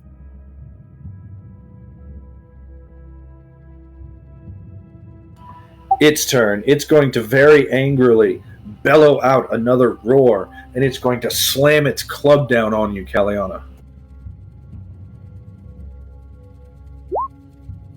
With a nat 20. That'll hit. Nothing I can do about that.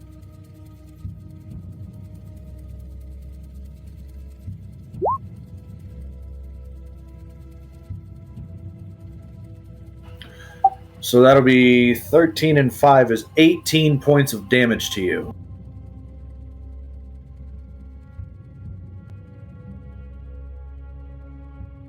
As he just crashes this bone club into you.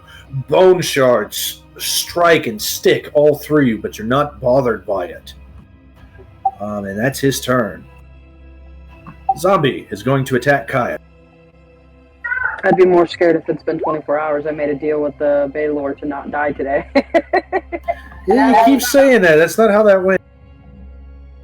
I didn't say by him. I said, me and my allies will not die today, is what I said whenever we made the deal, and Baylor agreed right after that. Demons aren't bound to deals. Oh, I thought he was a devil. So this guy, he gets a 20 to hit Caius, which will miss as Caius deflects the blow. Kalianna, it's your turn.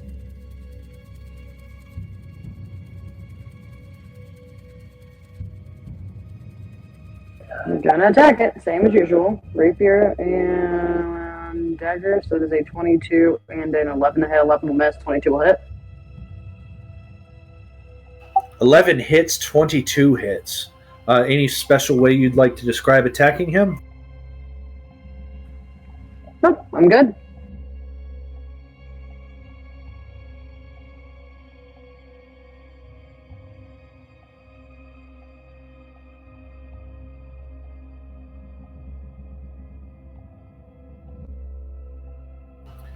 Okay. In that case, as this thing crashes down and hits you with a mighty blow, you lean into it, and as you do, you reach over its club as it raises its club above its head, and you take that opportunity to just stab into its chest as you fall, and you drag your rapier down across it for 17 points of damage, and your dagger across it for 3 points of damage. When you do, I need you to make another dexterity saving throw.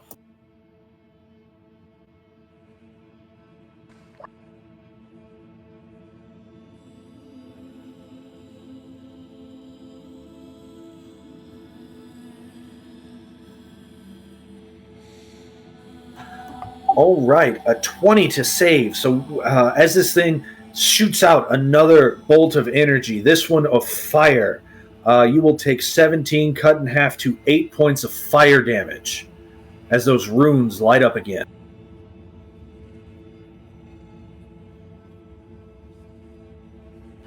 Caius, seeing you having a rough time, he's going to reach out and he's going to use his action to siphon.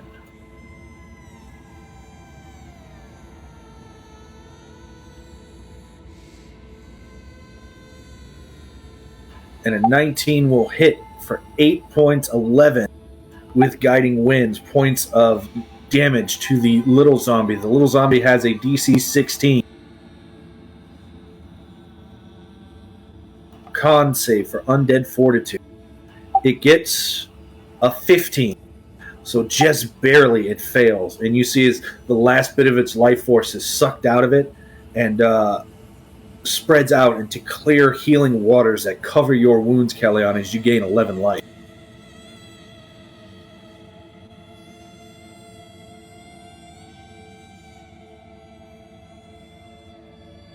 And that will be Caius's turn. So he moves around for flanking. Lavi is going to slowly waddle up and bite.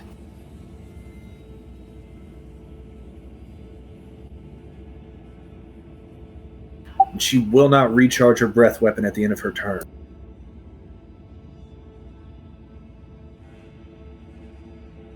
A 12 will hit as she does 15 points of piercing and 10 points of force damage. The bite does not dig down as deep as she hopes it would, but it does take some damage.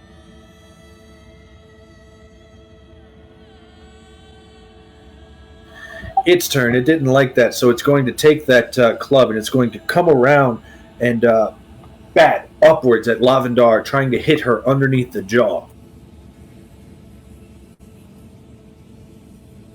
And a 17 will connect with her for 16 points of bludgeoning damage. Zombie is dead, and it brings us back to you, Kalianna. I'm going to attack again. So action and bonus action. Attack with the rapier is an 11 to hit, and then the dagger is a 8 to hit. You do get advantage on your rolls because of flanking. So 13 and So a 13 will hit for 12 points of damage. And then coming around with the rapier will be 3 points of damage.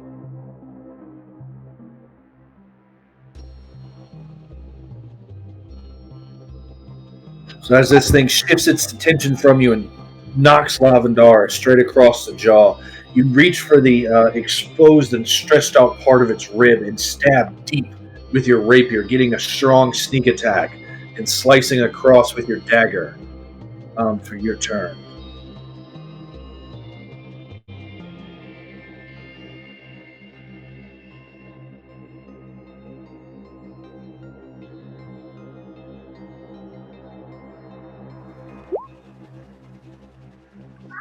that concludes my turn. That's my action bonus action.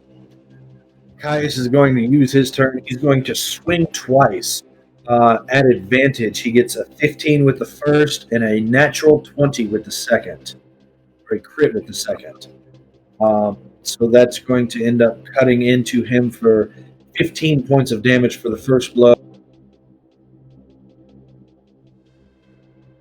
And 50 points of damage with the second blow. Okay. As he chops and swings into this thing, you stab into it while its ribs are exposed, and it leans into the it leans away from the blow, and you see it ripping and tearing. And he takes that opportunity and he cuts a tendon along its side with the first blow before spinning around and coming down and slicing straight and into its spine. You hear the sound of metal hit bone. Ting! As he gets that critical hit. Nice.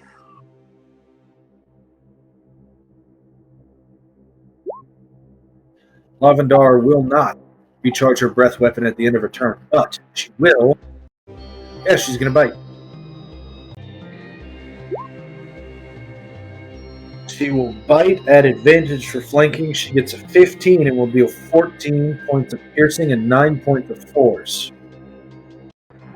So as she gets hit across the face with this bone, she's going to turn around very quickly, faster than her wide belly will belay, and she will swing with her tail, this thing knocking her tail out of the way. And when it opens itself up by knocking the tail out of the way, she reaches forward and just bites it across its belly.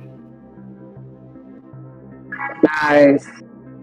It's going to take that opportunity. It's going to slam its Morning Star down on you hard. I'm trying. 16 to hit for 16 bludgeoning damage as he slams down the Morning Star, and you parry the blow out of the way, and it hits the ground next to you and Lavendara. It is now your turn. All right. Action is swing with my rapier. Let's see. Rapier is a nope. Actually, advantage. 20 to hit, and then a bonus action dagger. 22 to hit. All right, so this thing, its club hits the ground, this bone club, and you take that opportunity and you run up the bone club, and when you do, Caius sort of slashes at the back of its legs, and you take that opportunity and you jam both your dagger and your rapier into the solar plexus again, and you dangle for a second before it shakes you off and you land back on your feet. You're going to deal 13 and 2. I can too, yeah.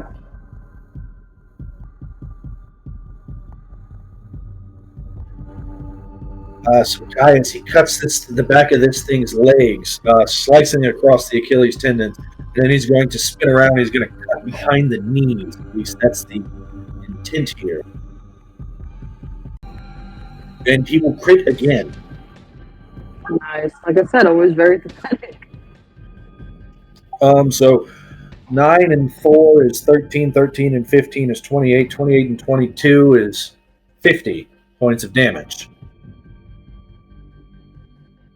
Having Caius around so much critting makes me wish I was that fate bender that recharged all my abilities. Right? Well, yeah, I mean, it's elven accuracy, right? I was gonna say, especially with elven accuracy, there's extra chances to roll crits. So I really wish I had that fate bending ability.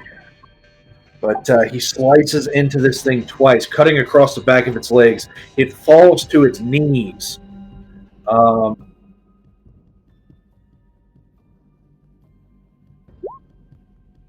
But does not go down. Lavi's turn. This thing is on its knees. Lavi, she's going to see if she recharges her breath weapon.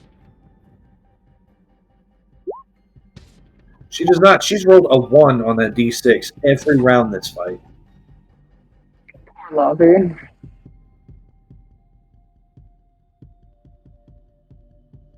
What, the chances of that happening are 6 to the 4th, whatever that is.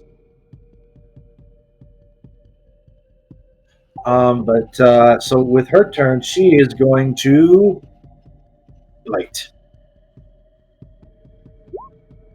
23 to hit for 19 piercing and 5 forward. For DC 19 con save. As she bites across this thing's neck and she rips a chunk of it out, but you just see the necrotic energy quickly form and that neck sticks back into place. Its turn. Jeez. Wait, I'm at 42. It turns around and it's going to turn its back on you, Kalianna, as it swings crossways across towards Caius, but he jumps over the club and spins in the air before landing. It is now your turn. Caius crit on his last attack. Wouldn't that have, if it went down, wouldn't that have negated the undead fortitude? He critted on his first attack. His second attack was at 21. Dang. That brings us to your turn, though.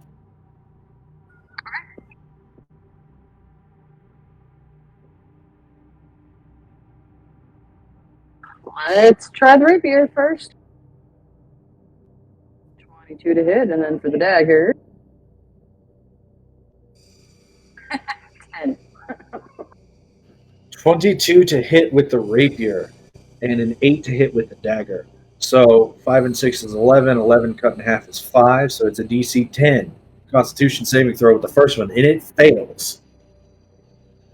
And then you hit with the dagger for 2 points of damage. So as you stab into this thing twice, you once again, this thing's turned its back on you. So you use your dagger to sort of give you an edge up, using it to launch yourself upwards. And as you launch yourself upwards, you take your rapier and you just jam it into the top of this thing's head. And it falls forward towards Caius. And you use that momentum to sort of flip yourself. When you flip yourself, you withdraw the rapier and you land in front of Caius with the rapier in a rear-handed grip. Nice. Also, I use my dagger in my offhand, for the record. I'm aware. Okay.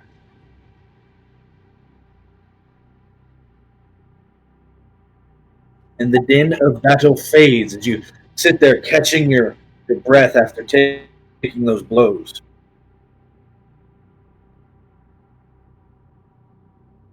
Alright, stupid little puzzle box, and we'll go back to the Rubik's. It's probably not Rubik's Cube. It's still locked.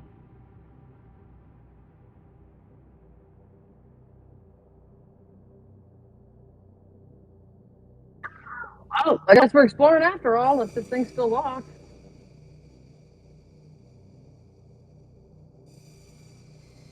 Well, do you want to wait or explore? Might as well explore. I'm gonna explore while I keep checking to see if this box is open or not.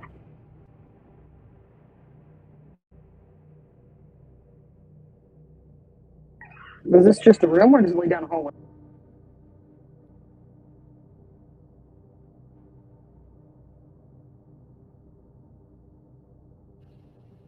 So, in this room, you see that these torches light up as you enter. And it has four pillars on the right hand side, two pillars on the left hand side. Each of these pillars has a carving of an armored head, and each of the armored heads looks distinct and different. Like what? Well, they're each like full plate helmets, but each of the full plate helmets is a different full plate helmet. Does it look like anything we recognize? Like, is a certain assemblage of certain like people or anything? Nothing you recognize off the top of your head, and nothing you've studied. Onward.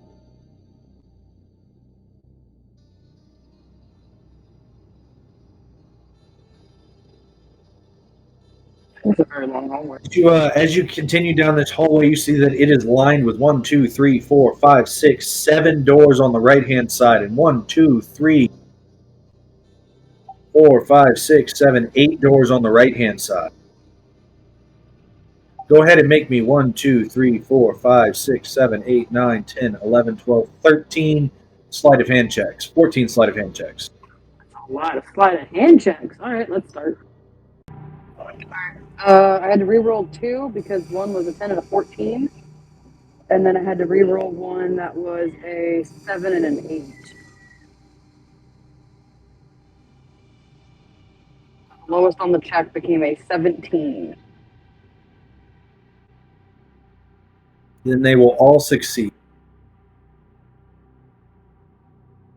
Awesome. Is it cots with red moss?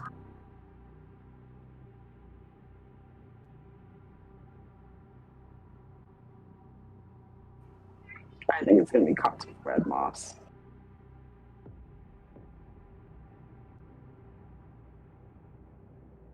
Oh, cots, no red moss, it looks like.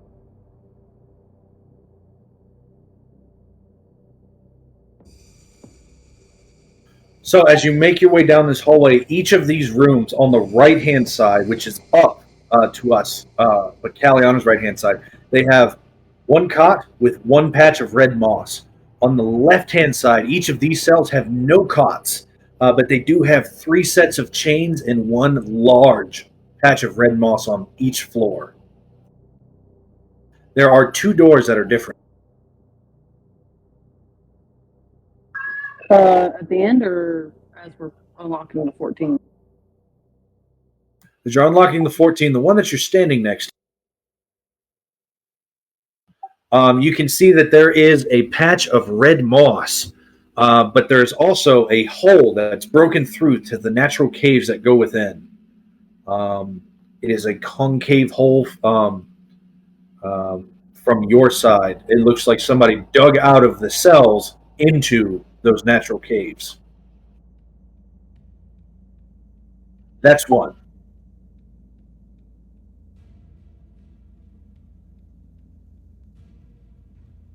Number 2 is this door up here, which leads to a dining area. You can see a bar behind it with long, broken, and dried out bottles.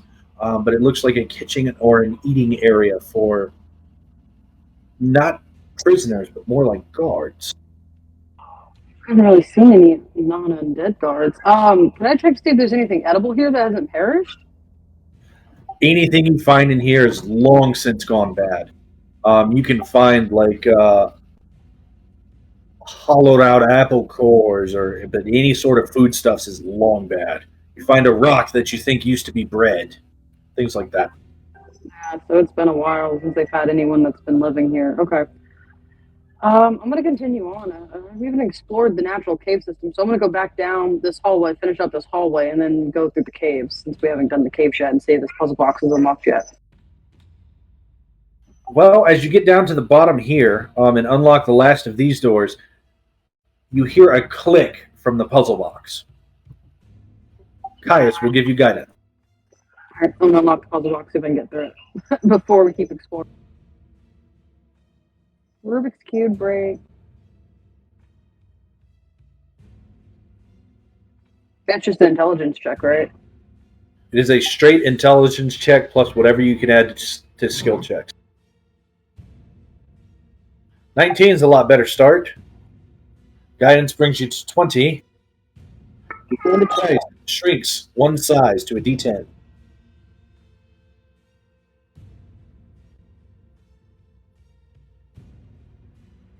That brings us to a total of 32. Yeah. The box is a DC 30.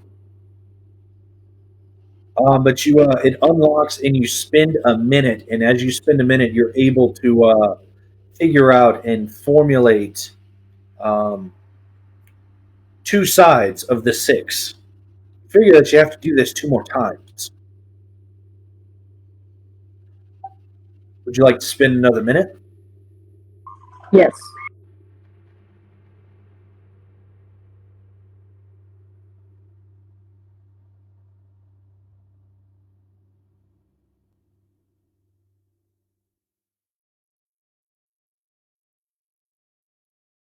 All right, let's try it again. So another intelligence check. It is another intelligence check, and you have guidance again.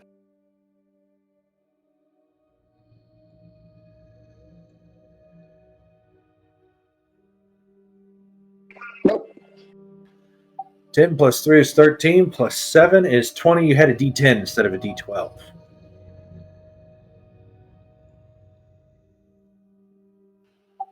But 7's the same either way, so that's going to be a 20. The cube locks. Does it look like it undid the progress of the last one? Nope. Cool. I keep exploring until this timer goes off again. 1, 2, 3, 4, 5, 6, 7 checks. 8 checks for sleight of hand. 8 more? Oh, no, I'm sorry. These are all open.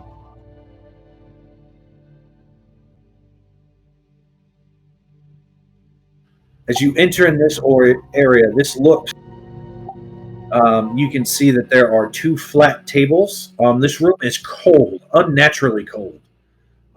You can see a table filled with tools, and you can see a number of prison cells. These cells, as you can see, have cots. They have decaying bodies. And each cell has a large patch of red moss.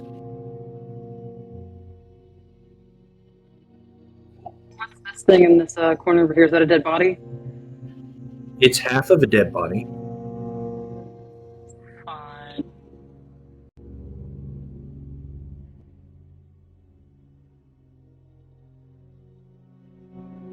In this corner right here, you see a dead body tied to the wall, and it snarls at you and rises and launches itself at you as it is a zombie, chained up by a pair of those magical chains. I'm gonna leave it there.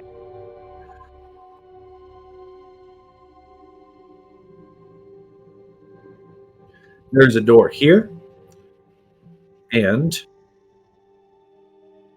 a hallway here.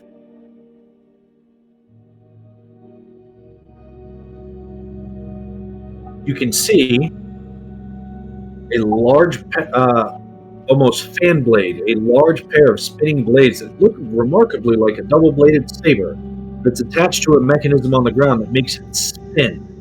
However, it's not spinning, and it is between 2 draconic heads facing inward. But you can see the blades are shaking, like it's trying to spin, but it's jammed. That's supposed to be a door. Go ahead and make me a sleight of hand check before you go in that room.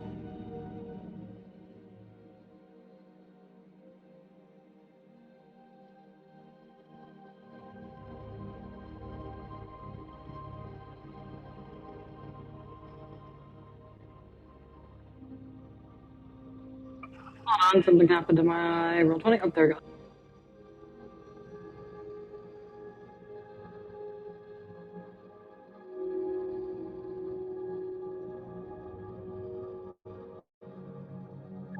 You're able to open the door, and when you go to open the door, you see another one of those broken down elevator platforms. You figure that this is the top to one of the ones that you saw broken earlier, as well as carts. And the carts are empty and barren. The wheels have rotted and fallen off.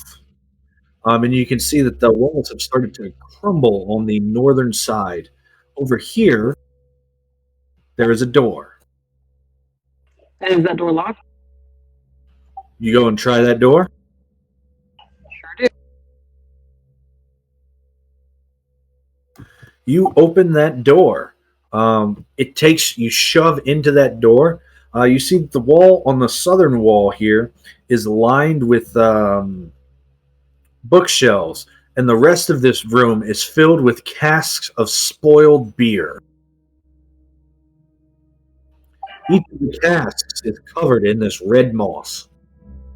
Are any of the books readable, or are they going to crumble if I touch them? You pull one of the books out and it crumbles. Does this room have an exit, or does that come out the way I came in? That is an exit there, and you can see that stuck spinning blade just twitching. What is it stuck? You can't tell. Make an investigation check.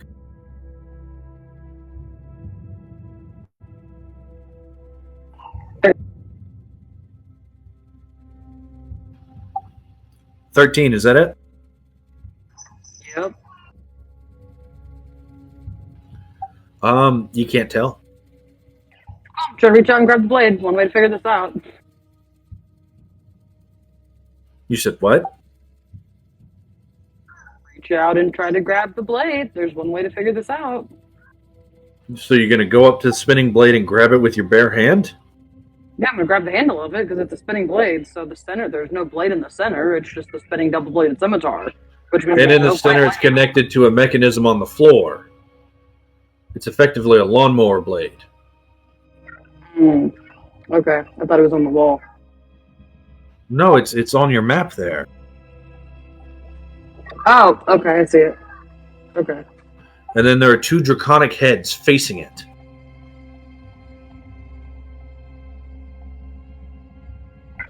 Okay.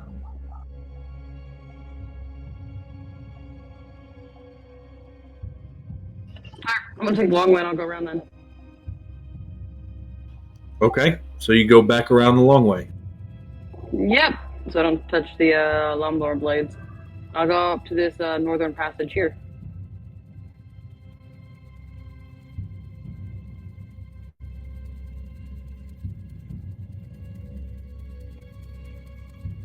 You are met by darkness and silence as it curves around and goes into the natural caves. Cool, I wanted to come in here.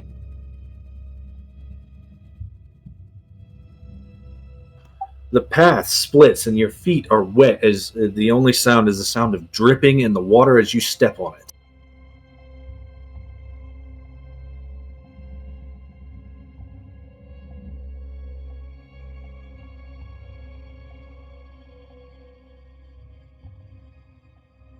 Inside this cave, you can see where it looks like someone has been living here. And is a pile of leather bags on this little northern wall here. There's a small makeshift desk made out of a sideways barrel in the corner. And there is a cot built right here. And the cot is covered in red moss. Okay. Can I fit in this hallway? In this room here? Yeah. I'm gonna see what's in the leather bag. So you go in there. 1 second. Let me double check something. Okay, cool. So you go in there and you start digging through these leather bags. They are all empty leather sacks. Most of them old and rotted. Some of them are still serviceable or flammable.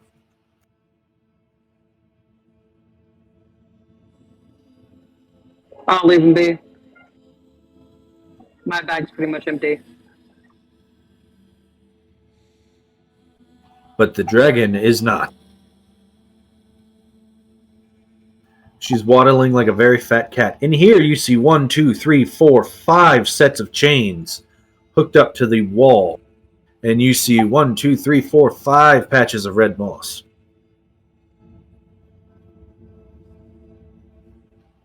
1, 2, 3, 4 iron chains and 4 patches of red moss.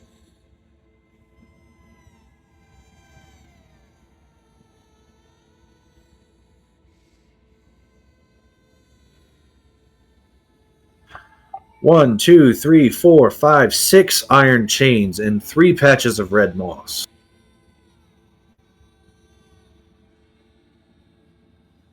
And you hear a click come from the box. Rubik's Cube break.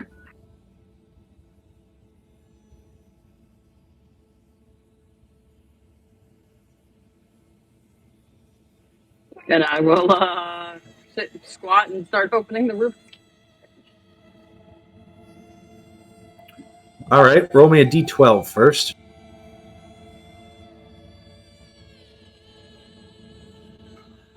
Understood. Go ahead and make me an intelligence check. You have got it.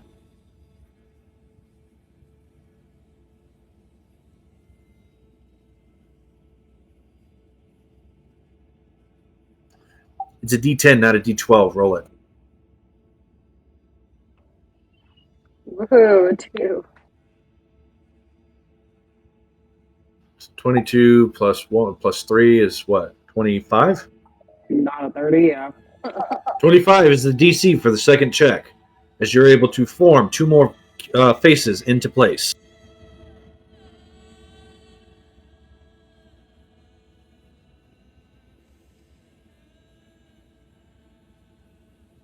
Takes you a minute to do this. Would you like to try for the last one? Yes.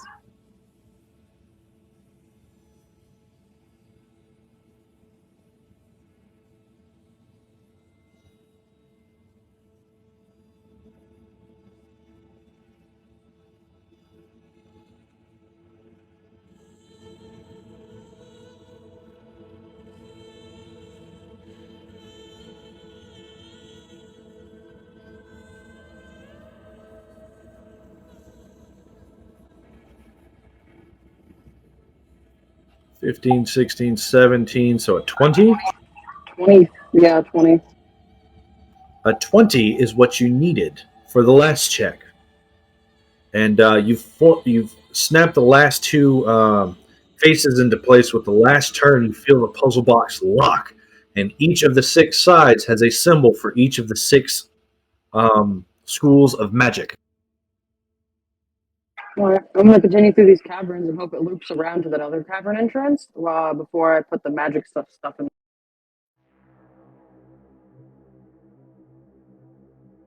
Since I'm already in the middle of the caverns now. But I'm hoping it loops back around because there was a cavern entrance on the other side at the beginning.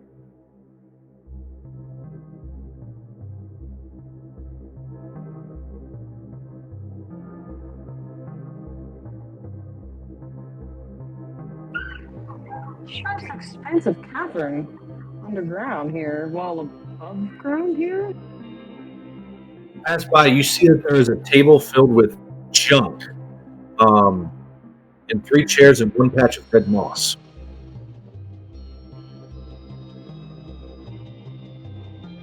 This room looks important. This room, you see that in the center there is a large hole, and water is flowing into the hole, though not as powerful as the maelstrom you saw before. Okay, so this is a sinkhole versus the other floor had a maelstrom to go down or up? Down. Yeah, down. A sinkhole. You had a maelstrom that went down, and then you went up 2 flights of stairs to this floor, and then there's a hole that goes down. So this would lead back to that floor, probably. Okay.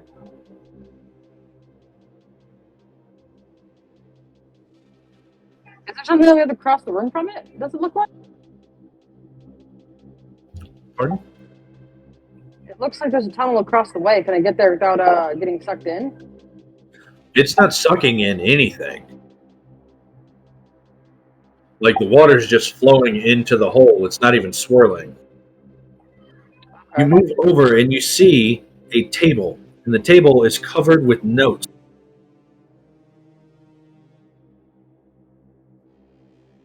And the table closest to the right-hand side, you find a glowing crystal.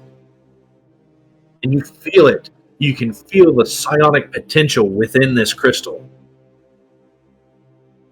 Yeah, I'm grabbing that.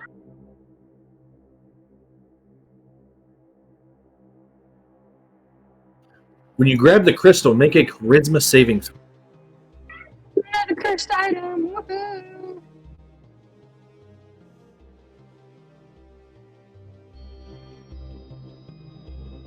And it's 6. Go ahead and just write it down as a psionic crystal. Yeah, it's cursed. That's code word for curse. But there is a door right here. Let's go check that door. The door is locked. I'm gonna try to unlock it.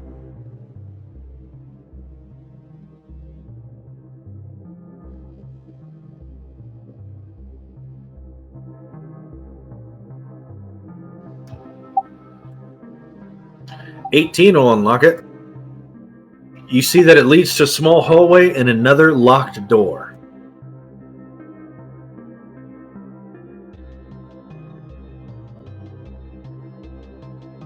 I will attempt to unlock that door.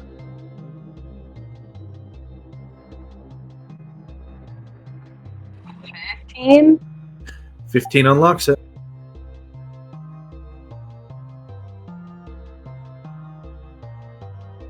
Does all that look familiar? It does. Go ahead and take 5 steps forward and you'll see exactly where you are.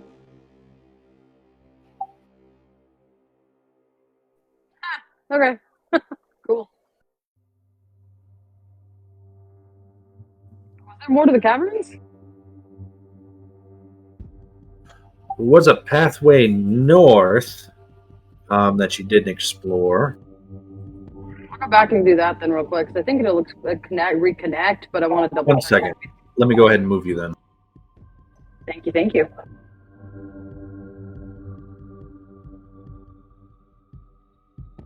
This is the table I was talking about. It leads to this area. Can you ping and recenter us? Or me? Thank you, much obliged. Ooh, okay. It leads to this open area over here to the north, and you can see the stairwell you entered right there. Okay. There's nothing else in here it looked like. Well, up here you see a large frozen block of ice.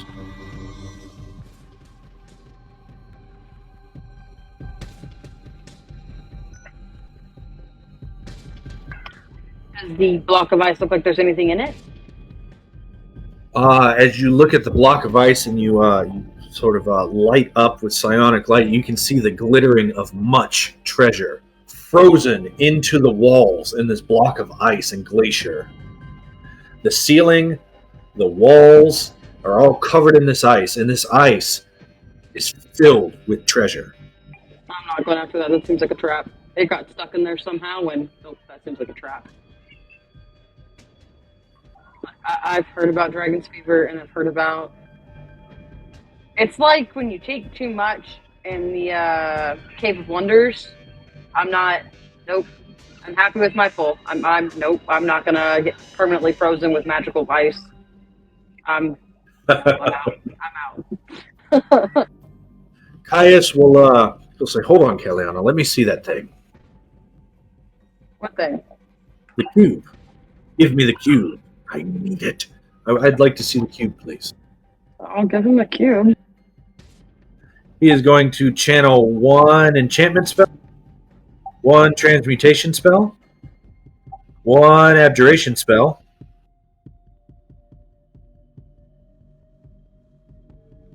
1 illusion spell,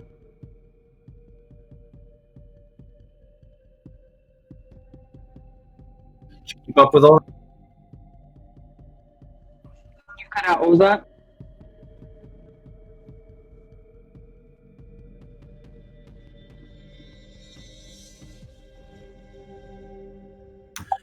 He channels in a spell of each of those 4 schools of magic: evocation, illusion, transmutation, and enchantment. Okay. So we need abjuration, conjuration, necromancy, and divination. Yes.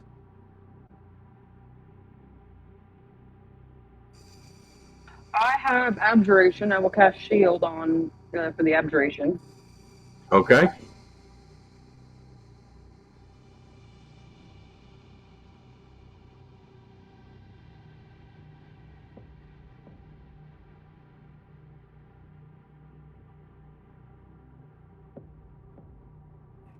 I had a disguise self as transmutation, but I think disguise self is transmutation, right? It's illusion, and both of those are already spent. What? Yeah. I don't have any other spells. I'm not a spellcaster. Let's see. Actually, let's see. Nope. Staring smite would be application. Yeah, I'm gonna go back to asking Lobby like I did earlier if she's got anything that can help because I don't have any of these.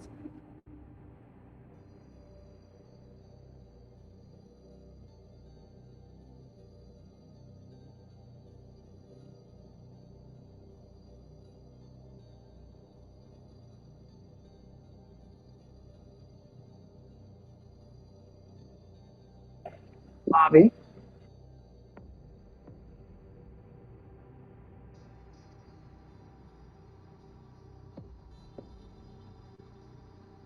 She will channel 1 divination into it.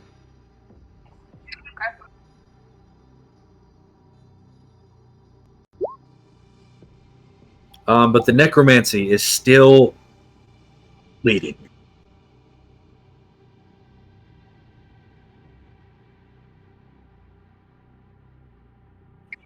Dang, Staring smite does necrotic damage. That wouldn't count, would it? Because it would still technically be evocation. It would still be evocation.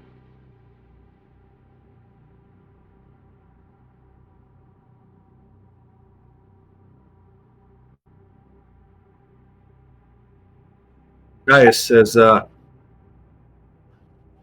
wonder if it has to be a spell, or if it just has to be conjuration and necromancy magic. Because, these undead here are all supercharged with necromancy. So what? We get their blood or their body part and touch it with it? I mean, once they're dead, it's already gone. But maybe if you stick it in its chest, Ah, okay. make an Arcana check. Why not? It couldn't hurt.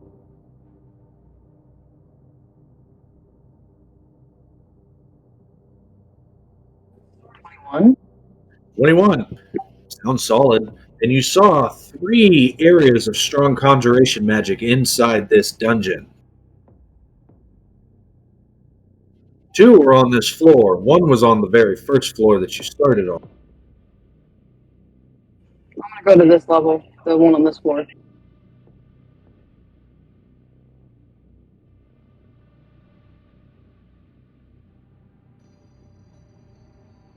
Go to that little dais that has the rune of conjuration on it. Yeah, it does. Can I stick the box on the rune of conjuration?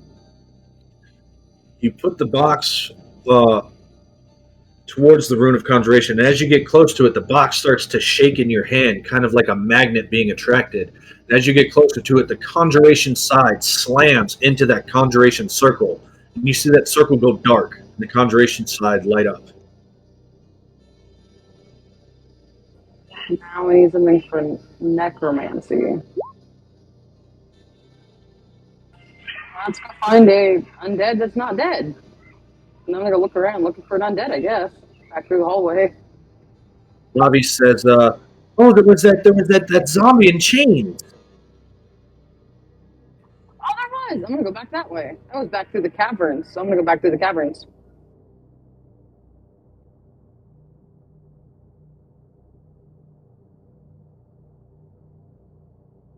Fast tracking that trip.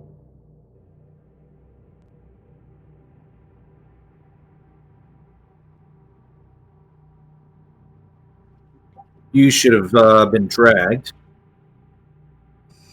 Yes, I was. I'm gonna go stick the cube in the heart of the zombie, or in the This is a chest very cavity of the zombie. bitey zombie.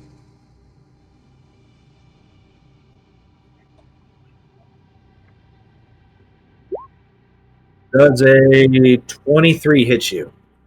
Yeah, that'll hit.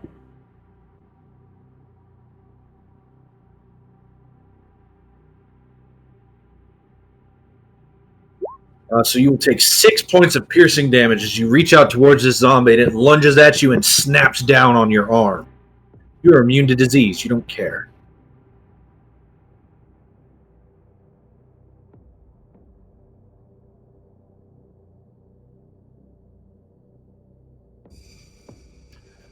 Do you want me to give it a shot, Kalianna? If you want.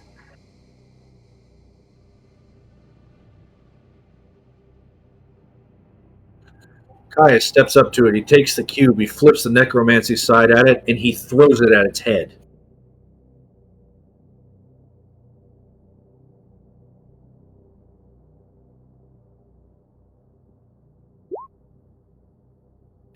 He gets a 25 to hit on a ranged attack roll.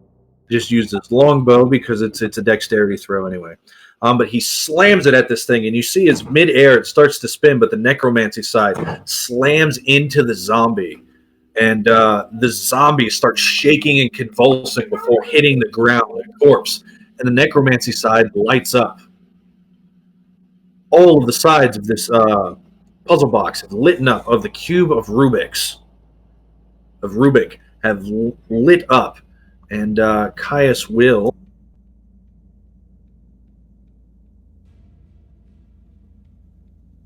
My mouse disappeared. Oh no. I think we have to go put it in that door. So I think going downstairs to the door. Siphon 12 points of life your way.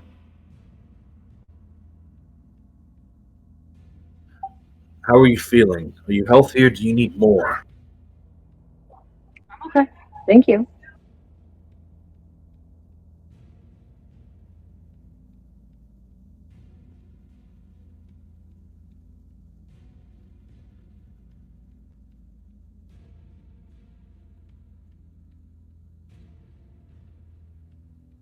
All right. So, where do you want to go? Do you want to go back to the chamber where the puzzle box was?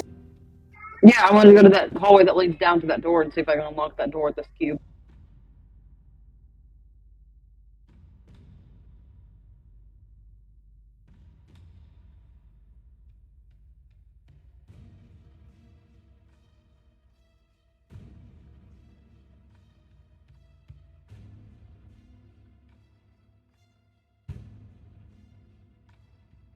So, as you approach the puzzle box, as you approach it, its mounting point, so to speak.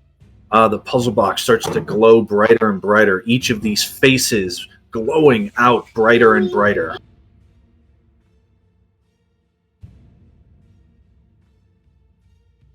Um, and as you get it up to the dais where you caught it, it's a beam of light starts shooting up from the dais, and it is suspended. This D8 looking shape, trigonal bipyramidal is what it's called. But that's a mouthful, so it's a D8 shape. But it starts spinning and rotating, and when it does, you hear two doors rumble and lower on the left side. And that hallway, a door rises up, or rather, a wall rises up, blocking off that hallway.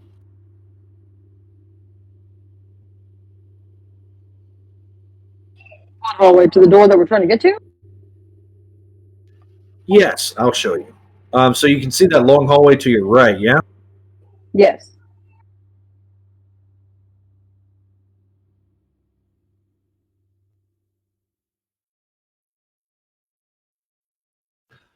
A wall rises up, blocking it off, and those two doors sink down. And in the middle of there is a large coffin, and the coffin lid, it's thrown to the side.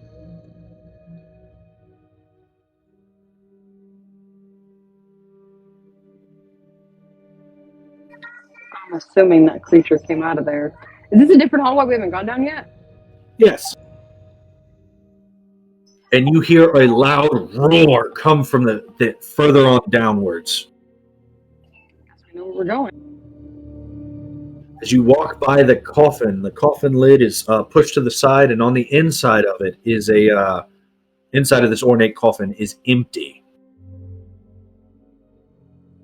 Hey, remember that statue from the cavern? Yep, I in the cinematic triggers. 1 second.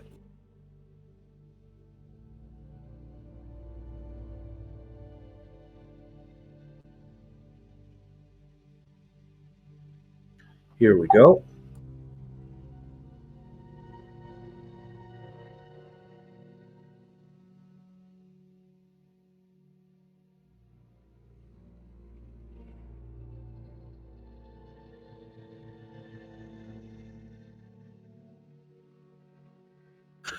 You hear the roar, and when you hear the roar, you hear the one say, "No, Jorax, it can't be. I don't know what reversed the temporal statement, but something's wrong."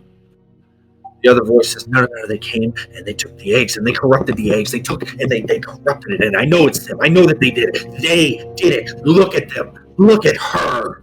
And the other one says, "Jorax, no, you must understand. We can't. No, no, no, no, no, no, no. The power is gone." The other one says, "Yes, it's gone. It's gone. They did it. They did it. They did it. They did it. Look at her." Willowclaw abandoned us, and it's their fault. They did it. She did it. He did it. The other one says, but the child is. No, no, no, it's not a child anymore. It's not a child anymore. Now, it's an escaped prisoner just like any of the rest of them.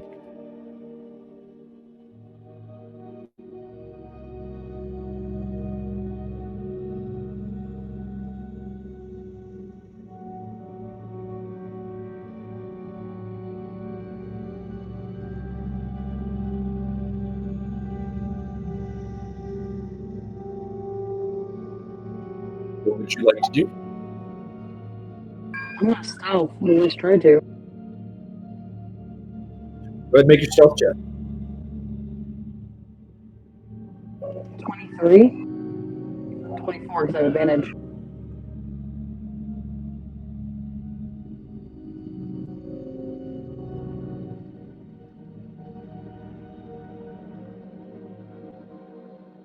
And then stealthily, I'm gonna try to move towards where that sound's coming from. It's coming from the center of this cavern. Back where the hole was? Yep.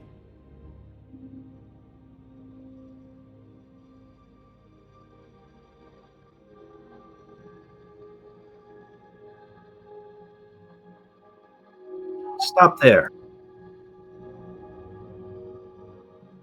Roll 20 is trying to catch up to you. Understood.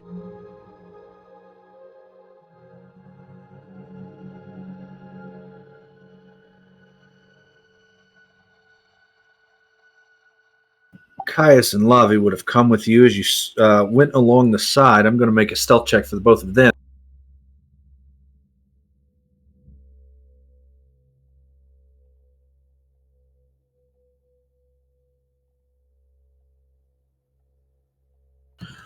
The 17 for Caius and then 11 for Lavi as you hear the big bellied dragon crash into something. Go, oh no! And then both the voices go, they're here. That means that they did the box. They did the box. And he goes, Jorax, they couldn't have done the box. They need 8. There's only 3. There's 4. There's 4, and you know that there's 4. And sticking its head down and out around the corner, you see a draconic face come in front of you. It has a crest that lines the back of its head going all the way down, and its scales look like they're made out of bright silver.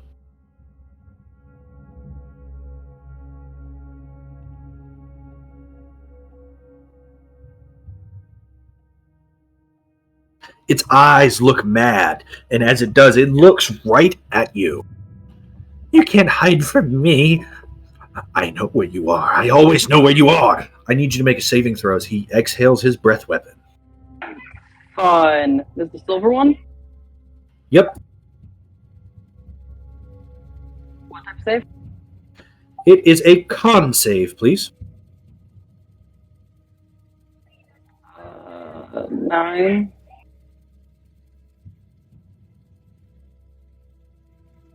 Oh no.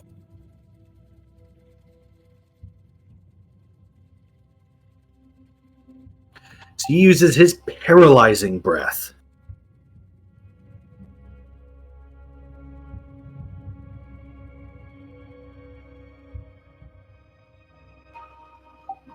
And I need you to roll initiative. Well, you're paralyzed. You go last. Guess that's one way to get me to not go first.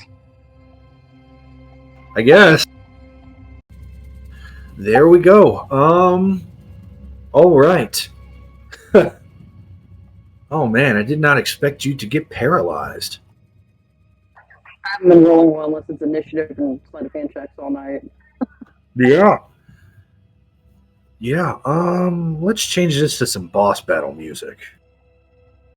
Top of the round, top of the game, Lavi is going to let loose a bolt of arcane energy against this other dragon that just blew this cone of paralyzing gas.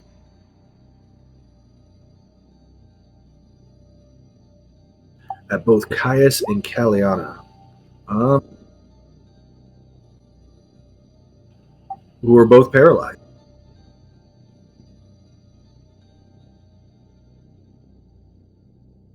But she blasts into this dragon for 17 points of radiant damage.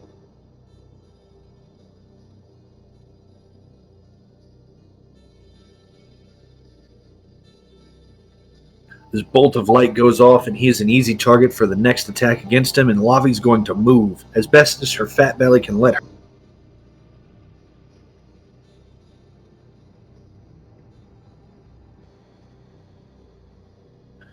She's going to fly across to the other side of the room. Caius is paralyzed and makes a Constitution saving throw at the end of his turn.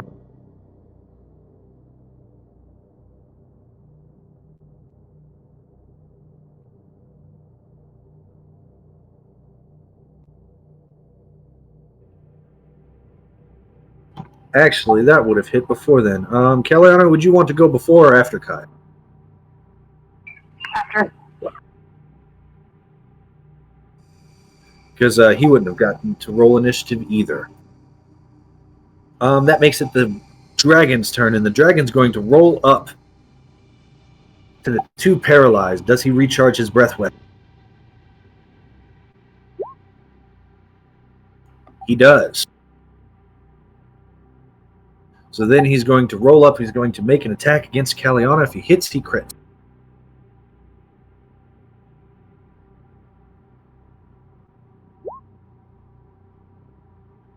Well, a natural 20 is going to hit anyway.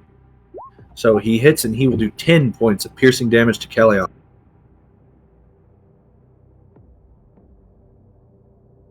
Then he's going to move around.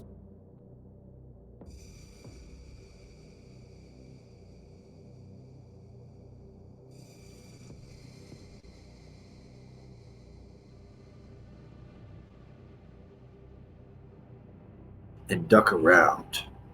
Popping out of the water, a second draconic head, this one golden in color, with long whiskers,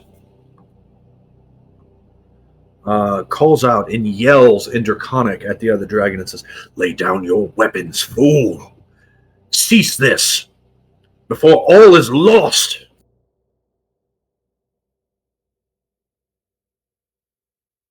You do not stand a chance against an ancient gold dragon, wormling. That you are, Lavendara. And a dragon about the size of Caius flies out of the water, roars at Lavi, and releases a breath weapon.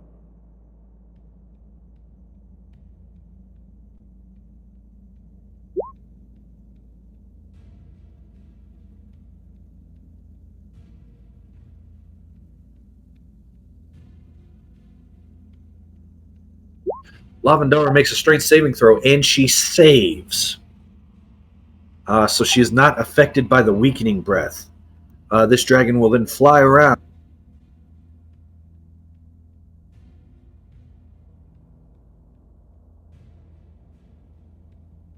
to there. Caius makes a save at the end of his turn.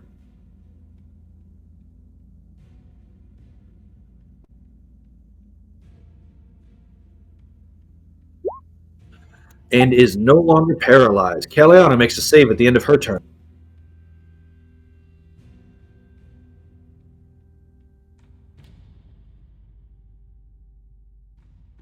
And is no longer paralyzed.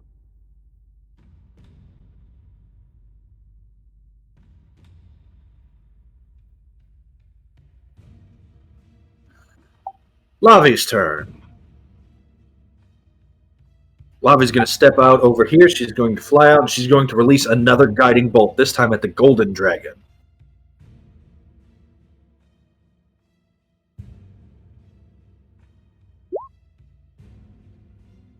With a 19 to hit. 19 will barely hit for 14 points of radiant damage.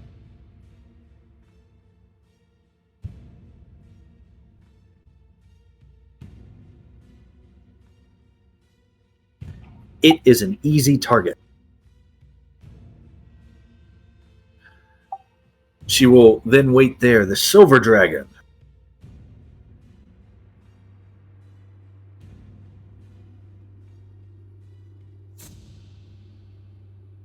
will pop out of a hole in the wall and release its breath one more time. Constitution saving throw, please, Caius and Kalianna. Caius will save this time. Kalianna will save this time. You are not paralyzed again. 14. The DC is 13. The gold dragon does not recharge his breath weapon, so he's going to roll up to you and he's going to bite. And his flyby does not allow Lavi to make a attack of opportunity as he passes by her and nips at her. Don't throw in with humans. And Lavi will take 8 piercing damage.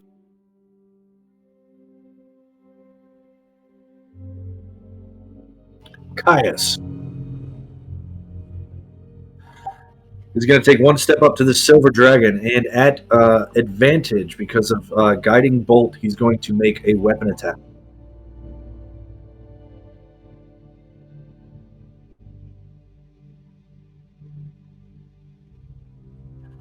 A 20 will hit for 14, and then a 10 will hit for 15.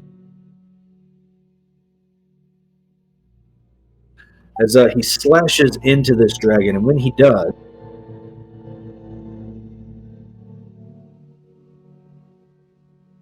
the dragon's going to say, "Egg Smasher, you'll never end me!" Kalianna, your turn. Alright, let's see. There's the.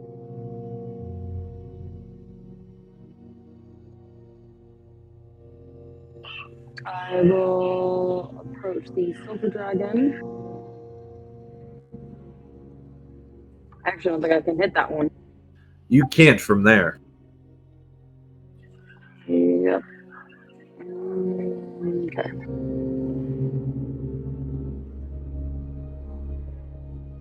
I'll go there and then teleport 10 feet to the other side. Oh, smart. And then I will rapier attack at advantage. At advantage with sneak attack. 22 to hit. 22 will hit for 8 points of damage to it. would be my turn. Lavi's turn. Lavi's going to roll up to this one over here, and she's going to bite at advantage because of Guiding Bolt. And he bit her. Actually, no, she's not. She's going to stand there, and she's going to, at advantage, hit with a Guiding Bolt because of Guiding Bolt.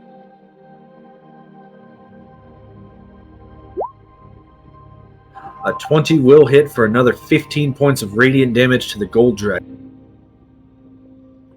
Nice. Gold dragon, and he is an easy target again. As he cries out, "Cursed is weak in form. Why have you corrupted the age? Why have you done this to us? What have you done with Willowclaw? Answer me and surrender."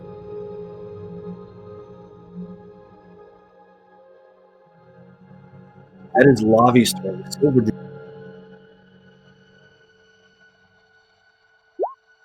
Does not recharge his breath weapon.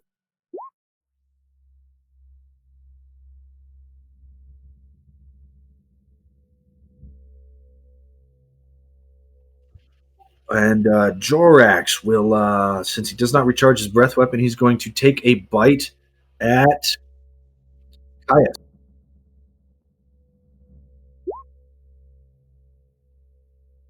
And he gets a 21 to hit. And then Caius will use. Caius will take 11 piercing damage. And due to his flyby attack, he's going to fly away as fast as he can. The gold dragon.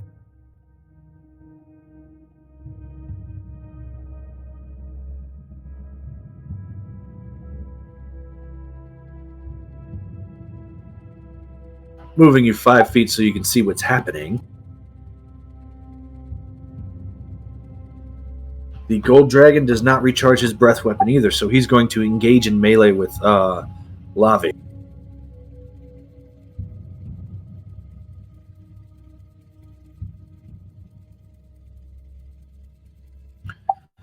And then flyby away. And he will bite with a 13.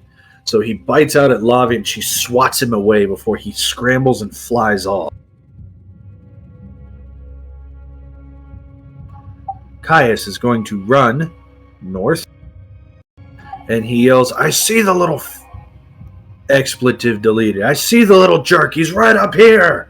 And he is going to use updraft.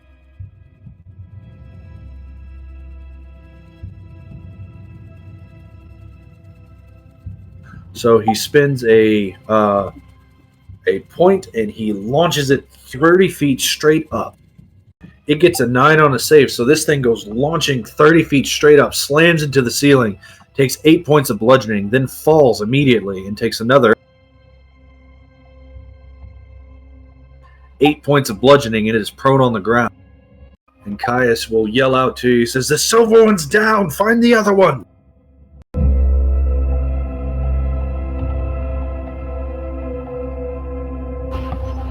Kalianna. I didn't see which way it went, right? I just know it was attacking Lavi. Yes. In the main chamber, which is 1, 2, 3 steps forward of where you are, or like 2 steps back. Actually, no, it's 3 steps forward, yeah. 30 feet to get here. Bonus action dash to go further next to Lavi.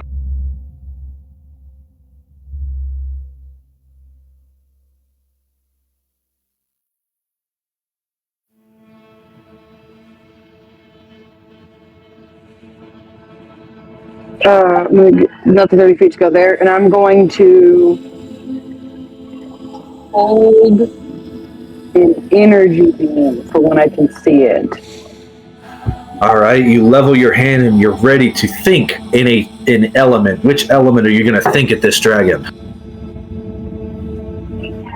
Do thunder. Can you do thunder? I thought so. Let me double check. If not, I'll do cold. Understood. One of those two. Look it up while I continue forward. Lavi says he went this way, and Lavi's going to grab you. Do you resist? No.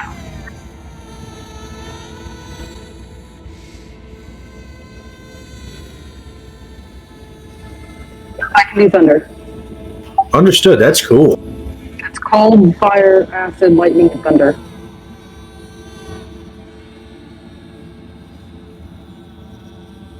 She brings you forward into here, and you see that dragon around the corner just waiting. And as you come up, its frills extend, and it gets down low and hisses at you.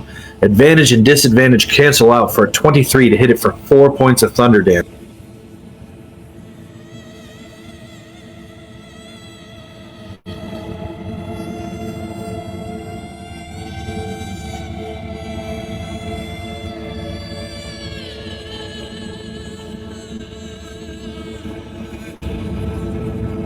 It recharges its breath weapon and immediately breathes out fire on you. I need you to make me a dexterity saving throw.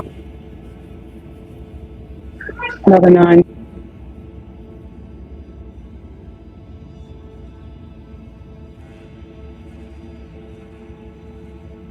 All right, and I'll roll Lavi's here in a second.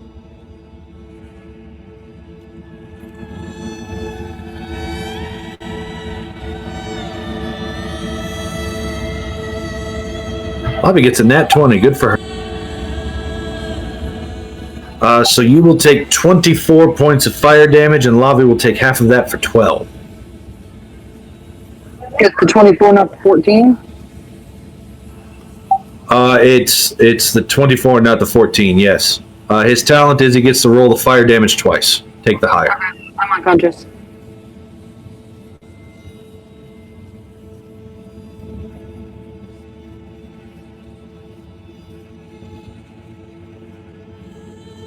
Kalianna hits the ground unconscious as this thing blows out its breath weapon, and it's going to take off.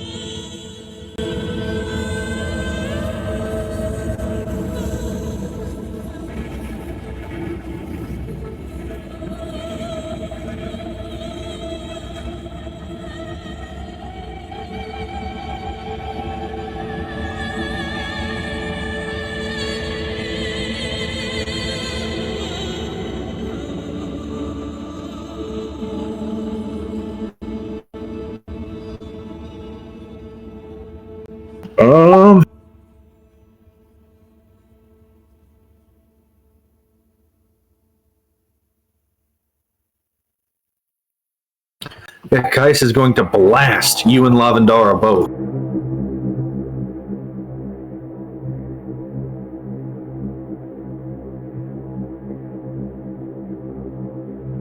And you will both gain 21 points of health. As he rolled really high.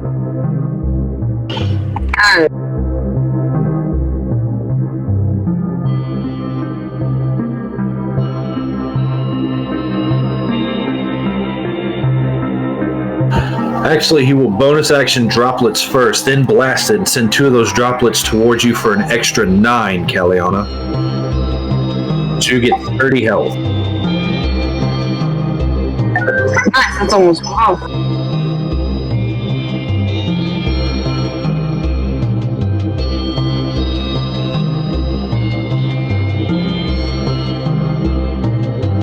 Yep, and I'll just, hold on to the last drop. That is my turn. Kalianna, your turn. You're grappled by a dragon unless you want to tell her to let go. I will tell her to let go. So let's go. Am I prone or not prone? You're not prone.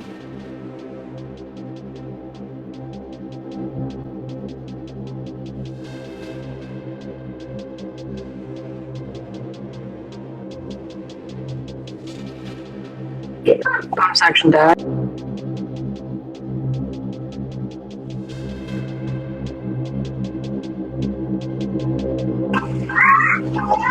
Nope, that's bonus action to do that. Then I will use my action to attack with my rapier.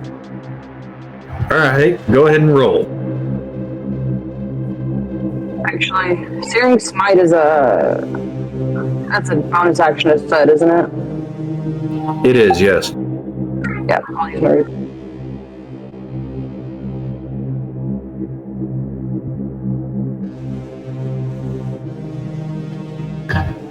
You run up, and when you do, you jam this this dragon straight in the side, in between its scales, for 12 points of piercing damage, and it roars out in pain and protestation.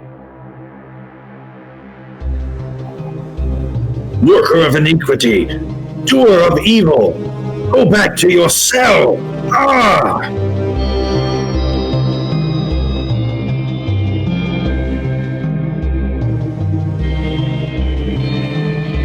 Anything further? No, that's my movement action, bonus action.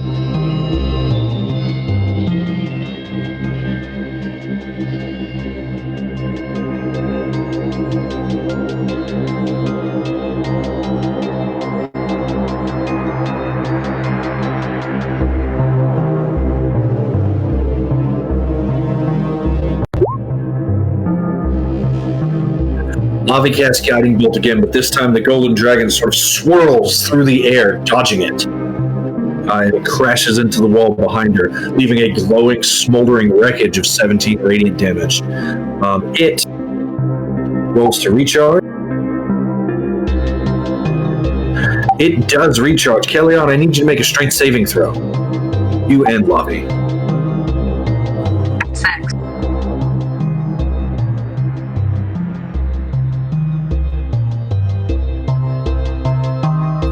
As it exhales this gas, its weakening breath.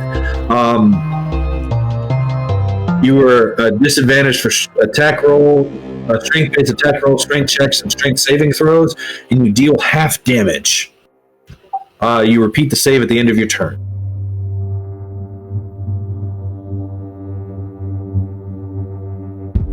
So it sucked for the monk. Well, no, the monk's like space too. What'd you say? I was gonna say it would suck for the monk, but the monk's that space too, so never mind. Yeah.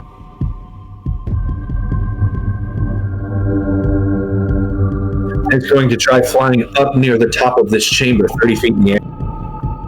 Does that provoke, or does he use flyby? He has flyby attack.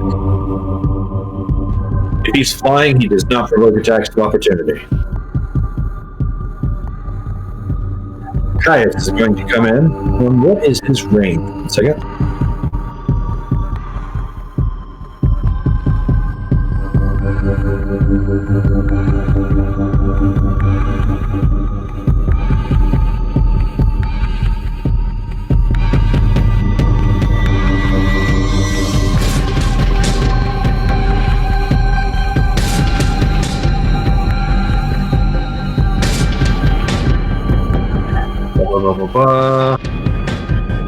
Yeah, so it's 30 plus 5 times combo. So, yeah, well within range. So he's going to try and use updraft again. Slam this thing against the ceiling. Costs 1 point, and he will make a strength.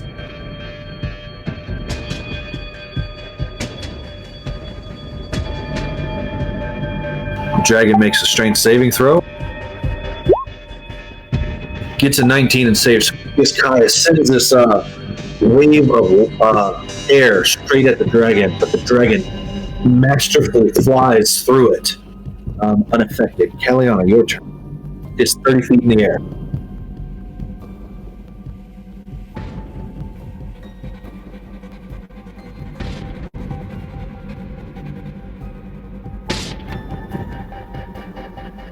So 30 feet in the air and 5, 10, 15, 20, 25, 30 feet away, so 60 feet altogether from where I'm standing.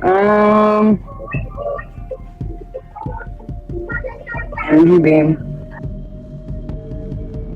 You shoot out another beam of thunder at it. Make your attack roll.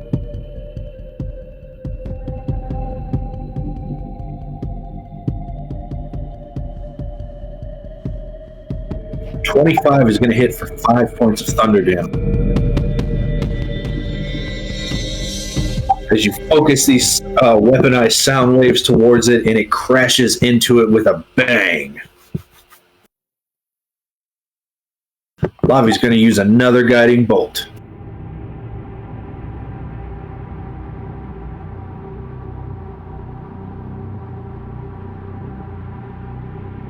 A 20 is going to crash into it for 19 radiant, making it an easy target.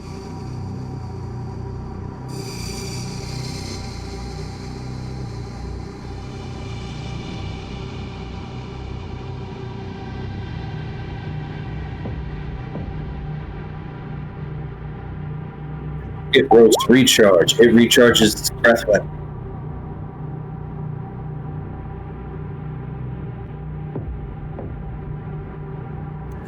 Yep, so it's going to fly over you. Cones are three-dimensional objects, so it's going to fly down to 15 feet over you. Blow its fire breath down, which is a 15-foot cone, making a 30-foot radius from this point.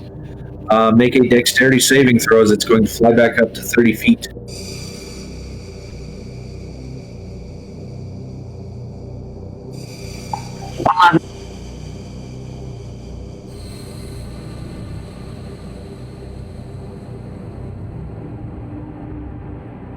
Eleven will fail. Lavi makes a dex save.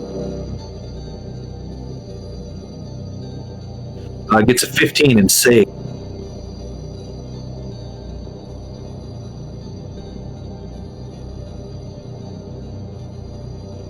So it'll be 27 fire damage. 13 on a save.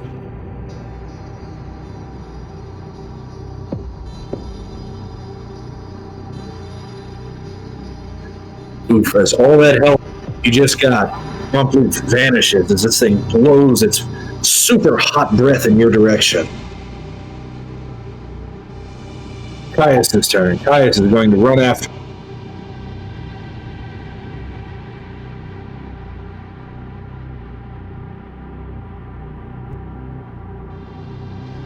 And he will. Is that an action or a bonus action? 1 second.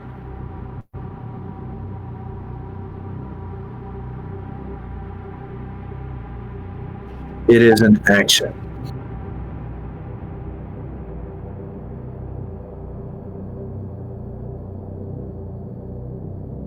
So he's just going to dash.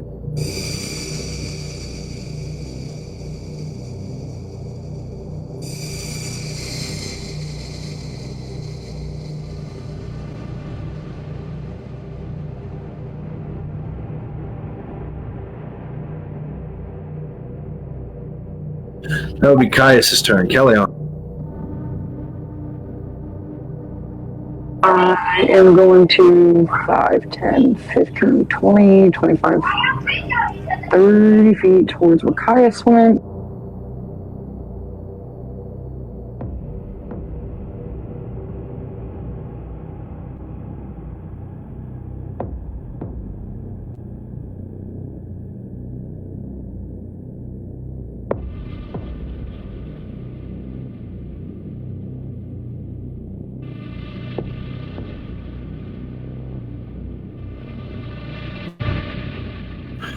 So, let's see. Let me see.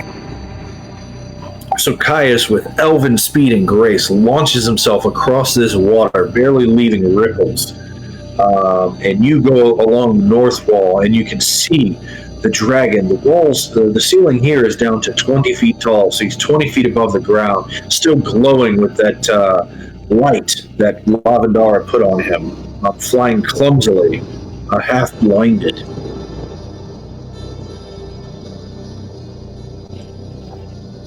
That was your bonus action, and then you action dash. Is that what I'm saying? No, I moved, and then I used my bonus action to dash. And then as I'm moving with my dash, I would like to make a running jump up towards this thing to attack it.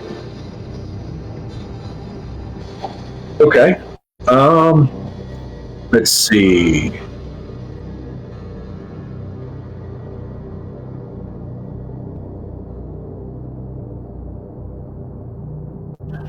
You can high jump 3 feet into the air. Unless you have something special.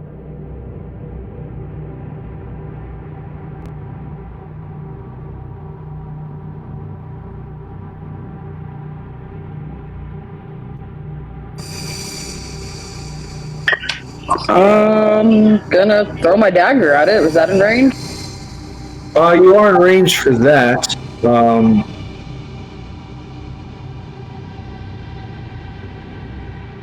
Yeah.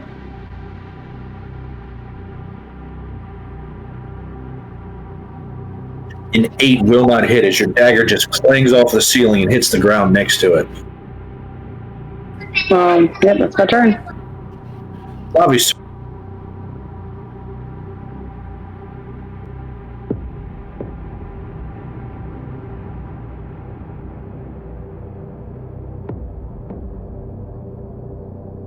At advantage, she's going to launch another guiding bolt.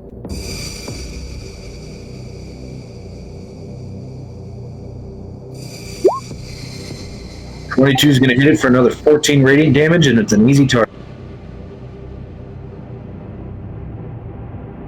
As Lavi is just launching these rays of light at these dragons.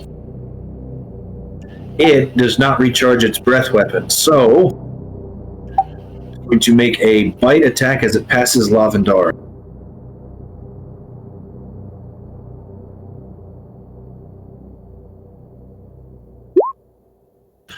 It will not hit.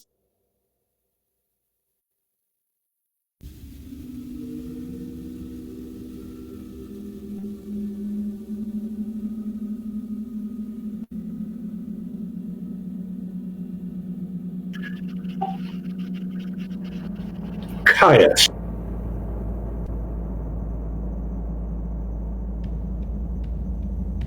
Caius is going to say, I saw it cross this way. Come on, Kalianna.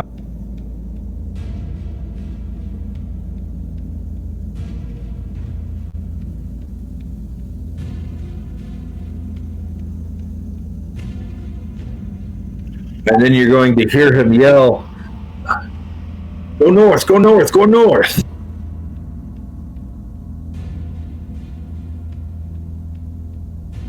He's going to hold an action. Kalianna.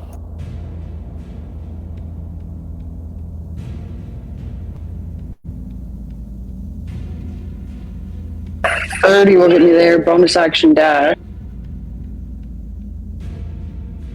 As you take one step there, this thing is 30 feet in the air. Caius' held action goes off as he uses launch.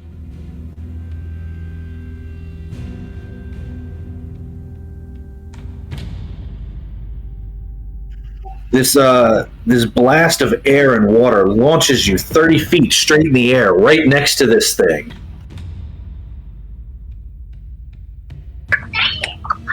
Miss. Your attack was at advantage because of the easy target, because of Lavi, so a 19 will hit.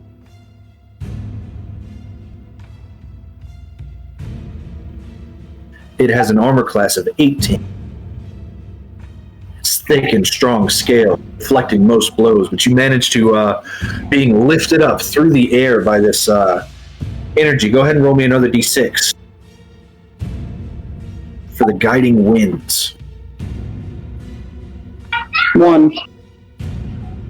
Oh, it already rolled it. It's a 6. There it is. I'm sorry, it already rolled it up there.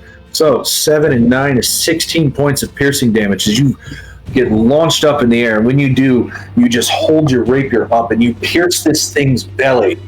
And then the magic of Caius' winds cause you to fall down slowly and softly as you land, taking no fall damage.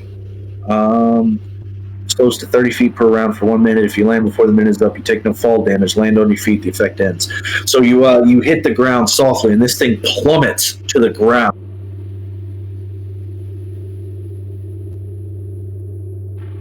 When it hits the ground, it looks up at you, and it says, "Your claw has abandoned us, and you have corrupted the eggs. You caused Drorax to go insane. If you strike me down, I will call on my father, Goldmanor, second son of Fizban.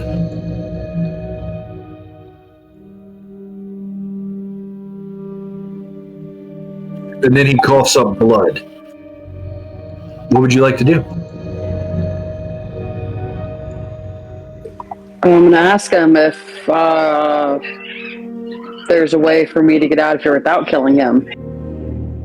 Go back to your cell. The murder of an ancient gold dragon is a stain you don't want on your soul.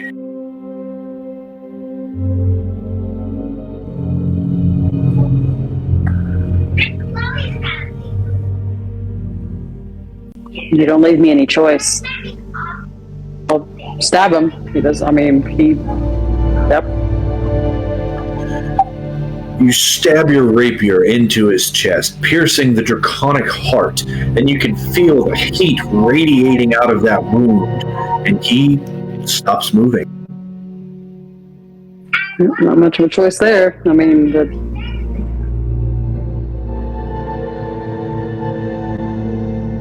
gonna go pick up my magical dagger before I forget about it.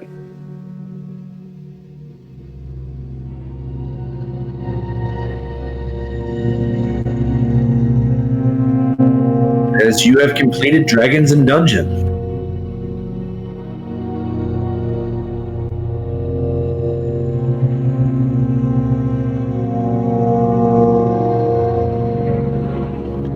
You go get your magical dagger in the Den of Battle Fate.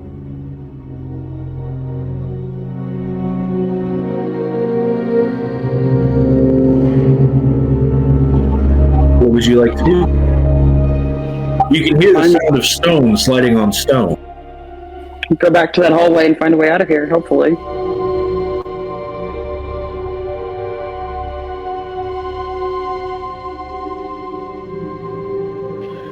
You go back to that hallway, and when you go back to that hallway, you can see the wall that has risen up, glowing with the same picture as that tapestry that you once saw. And as you approach, both of the keys light up. Rather, the key held by a human lights up. The scion lights up.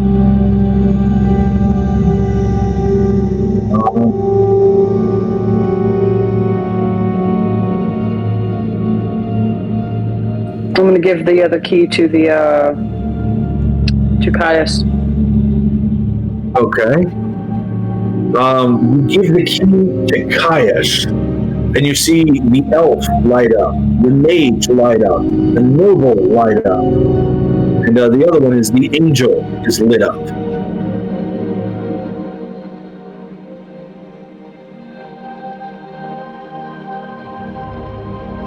Missing is the devil and the phoenix.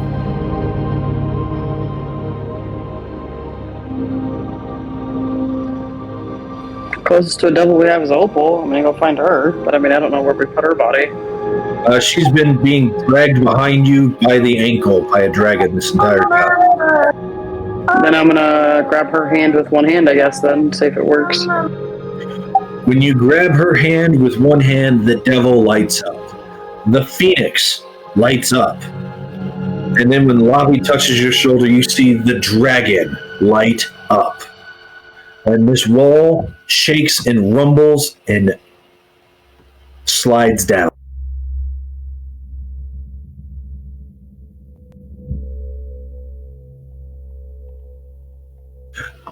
For the first time in way too long, you can see daylight.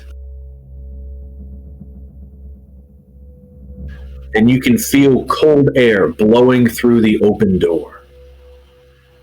And with that, I think that's where we're going to end for tonight. I would like to thank my player Rose for showing up, coming through. I hope that you enjoyed this prison you found yourself in, this great dungeon, the boss battle you found. It's not often that you get to use dragons at level 2, but you handled it wonderfully. I'd like to thank all of our watchers out there who are paying attention, all the patrons of the Bear and Moon Tavern. If you liked what you saw and you'd like to see more, we put this up every Saturday. Give us a like and a subscribe. Ring the notification bell down there to help us in our ongoing boss battle against the big bad evil guy, the YouTube algorithm.